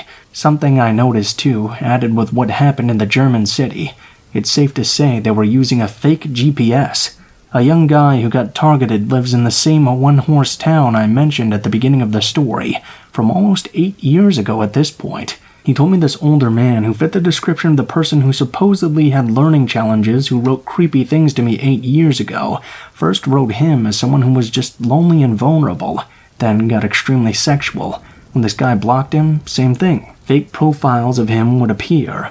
However, nowadays, unlike when I was 18, people know how to spot fakes a lot better, so he ignored it, until a blank profile started writing and commenting on clothes he wore, or what he'd brought when out jogging. I was actually worried this was a fake profile telling me this story, so I had a Grindr video call me briefly, and yes, he was real. He also noticed fake profiles before that came up near him, but would vanish to a distance more like my town. At that point, I realized this guy has been doing this for years, yet the police or Grindr can't seem to do anything about it. This wasn't the only account I'd heard of that matched mine. Most of his victims were young. He'd met me originally when I was young too, but he must have become obsessed with me for some reason. This might not sound like a big deal, but imagine not being able to use an app without a fake profile always coming for you, threatening you, writing how you need to be sorted out every time you go on. Someone is slandering your name to everyone. Imagine even when you're not on the app, being this obsessed with you, but you have no idea who it is. It does make me worried that maybe they could see me in public and go for me, sneak up on me and blow me to the back of the head or something. Unlikely, as he seems like a coward, but still, even though I'm not on Grindr for now, the effects this has had on me is somewhat everlasting. It has made me very cynical, over-the-top private online, and when it was at its peak, I was scared to ever be alone, as this person seemed to genuinely hate me. I'm more frightened for countless young guys he abuses online and makes feel scared by slandering and threatening them, knowing he's untraceable and the police are not willing to help.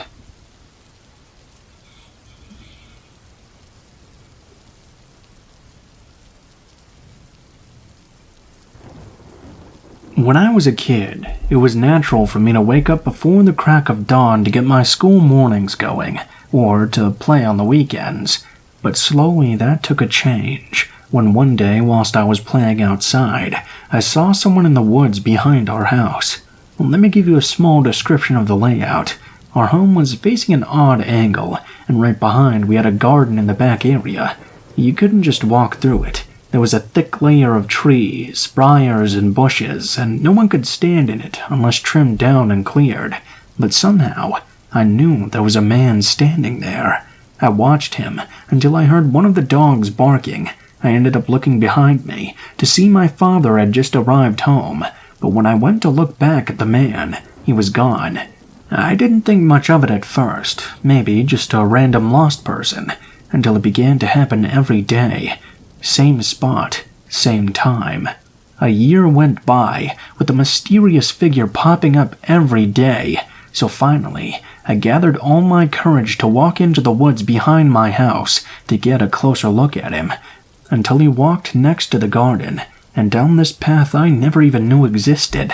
I slowly began to catch up to him, and followed him further into the woods. Suddenly, though, I got a really bad feeling about this. I felt extremely sick. The man stopped about 20 feet away from me and beckoned me to come closer. I began to walk forward, but something in me told me to stop. When I looked down, I saw there was a bear trap where I was going to step. I stood in fear and shock. Slowly I looked up to see the man in my face, angry. He had a crooked nose and scars all over him, from what I remember. I placed my foot behind me and backed up, and booked it back home. I was scared, out of breath, tired. I didn't know how to feel or what to do. I didn't like being outside alone after that for some time. I grew out of my fear after about a year, but it still bothers me to think I could have died or been severely disabled that day.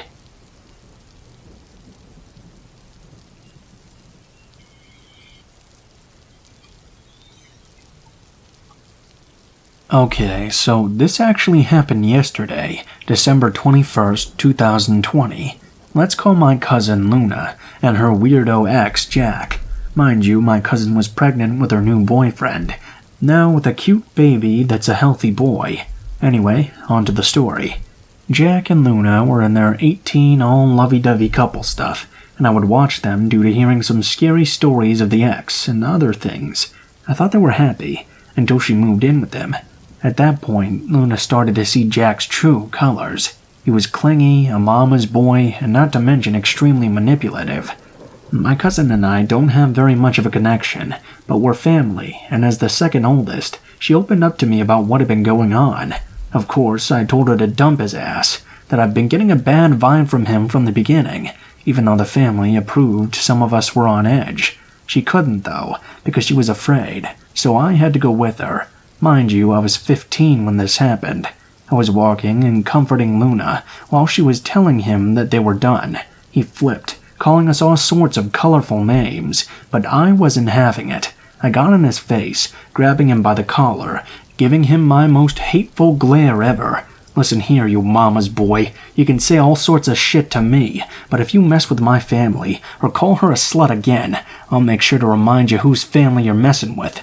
Of course it was a bluff. I'm no fighter and I had nothing to protect me, but he took the bluff readily.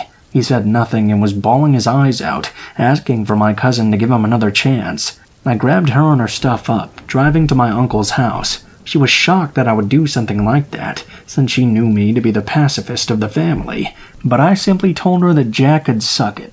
I'll admit that Jack has been socially stalking and DMing us, how much he misses her and sorry for being such a dickhead. He had a sob story about his mom being a bitch and how his dad left him at a young age, how his friends all betrayed him. I don't know about you guys, but I got a strong smell of bullshit, and that was no excuse for treating my cousin like a doll. We blocked him when Luna had a new boyfriend and got pregnant with his baby. Skip to now. My cousin, who is now 20, and her boyfriend, who's 22, are now married. They have a healthy baby, and he's a loving husband who's far better than Jack in my opinion. I'm 18, doing my college stuff. The pandemic actually made us all grow quite close, but also distant at times when dark secrets were revealed. That's another story for another time, though. Anyways, it was quite cold here in Texas, December 21. I was driving with my cousin Luna and her baby. We'll call him Johnny. Johnny can have his ups and downs, but he's a real sweetheart. And since Christmas was coming along, we decided to buy something for our family and ourselves. Mind you, we hadn't heard from Jack in a while ever since I'd flipped him off, and the stalking online. We were walking with our masks and gloves on, looking around, until we noticed a man in a red beanie walking behind us, about 6 feet behind. We thought nothing of it at first because that's the rules for now. We shrugged it off, but Luna had a gut feeling and clutched onto Johnny's baby cart. "Hey, B," she started, as I looked at her in response. "That guy is giving me creepy vibes. He's been following us. His car is even parked beside us. I think that's Jack." I stared at her like she was crazy. "Luna, it's been 4 or 5 years now. How the hell can it be Jack? He's probably off with some other girl." I tried to assure her, but her eyes told me she was scared. I turned around as if I noticed someone I knew, and the guy in the red beanie stopped and looked around at the chip aisle. I tried to remember how he looked because people can change, but the red beanie man would glance at us a few times. When he would look at me, his eyes would go from soft to furious. Same goes for my nephew Johnny. We were surrounded by people, so it wasn't weird when the beanie guy started walking towards us. Luna got in front of us, and she handed me Johnny. Now she was the one who was going to defend us. As the man stopped, his eyes beamed. He got something out of his pocket and handed her a small box-wrapped gift. Before any of us could say anything, he left to another section. We looked to each other and shrugged. She put the gift in her purse. We kept going, but this time more alert. The red beanie guy hadn't reappeared yet, so we were starting to just relax. Luna said she was going to be in the movie section. I nodded and took Johnny to the kids' toy section.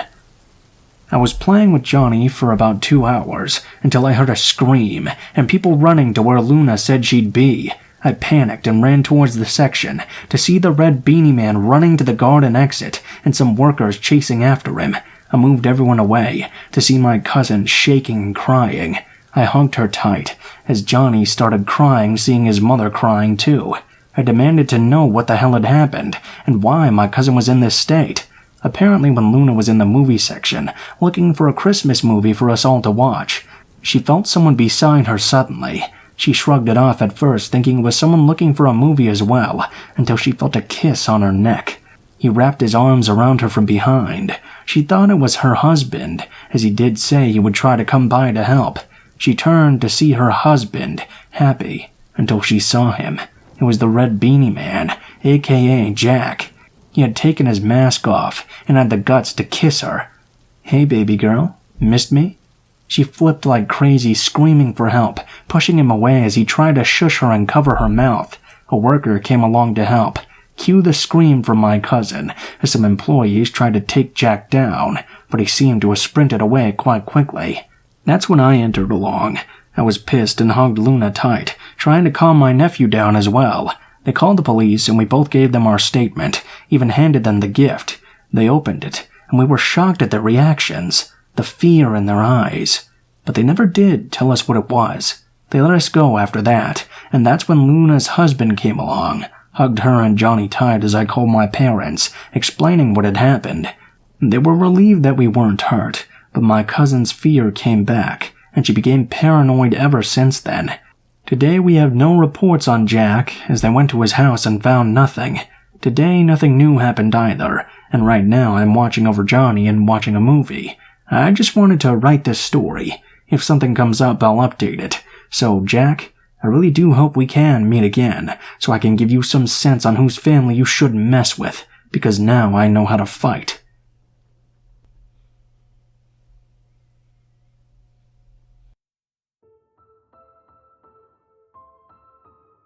What is up, guys? Blue Spooky here as always. Thank you guys so much for watching, especially if you made it this far to the end of the video. If you guys enjoyed the content of this video, please be sure to like, share, comment, and subscribe if you feel so inclined. If you do decide you like my content enough to subscribe, please be sure to hit the bell button right next to the subscribe button and turn notifications to all so you can be notified of every video I post in the future. If you don't feel like doing that though, I post a video nearly every day, so you can just come back every now and then and check up on what you missed. If you guys have any criticisms on what I can do better or any feedback on the stories in the video, please be sure to leave them in the comments below, as I always enjoy reading all the comments and I try to give them hearts and respond when I can. If you guys would like to reach me for any reason, or you would like to send in a story to be read, you can go ahead and take a look in the description below the video. You'll find a link to all of my social media, including my Facebook, Gmail, and Twitter accounts. Go ahead and send me a message on any of those, and I'll try to get back to you as soon as possible. If you do decide to send in a story, please be sure to include in the tagline what the name of the story is if it has one, what type of story it is if it has a theme, and how you would like to be credited in the description of the video the story appears in. Last but not least, I also run two other channels, Mr. Blue Skies and Darkest Hour, where I do true crime videos and dark documentaries respectively. If that kind of content sounds interesting to you, why not go ahead and check it out and see if it is for you. Aside from that though, guys, I think that's pretty much it for now, so thank you guys so much for watching, and I hope you guys have a great day.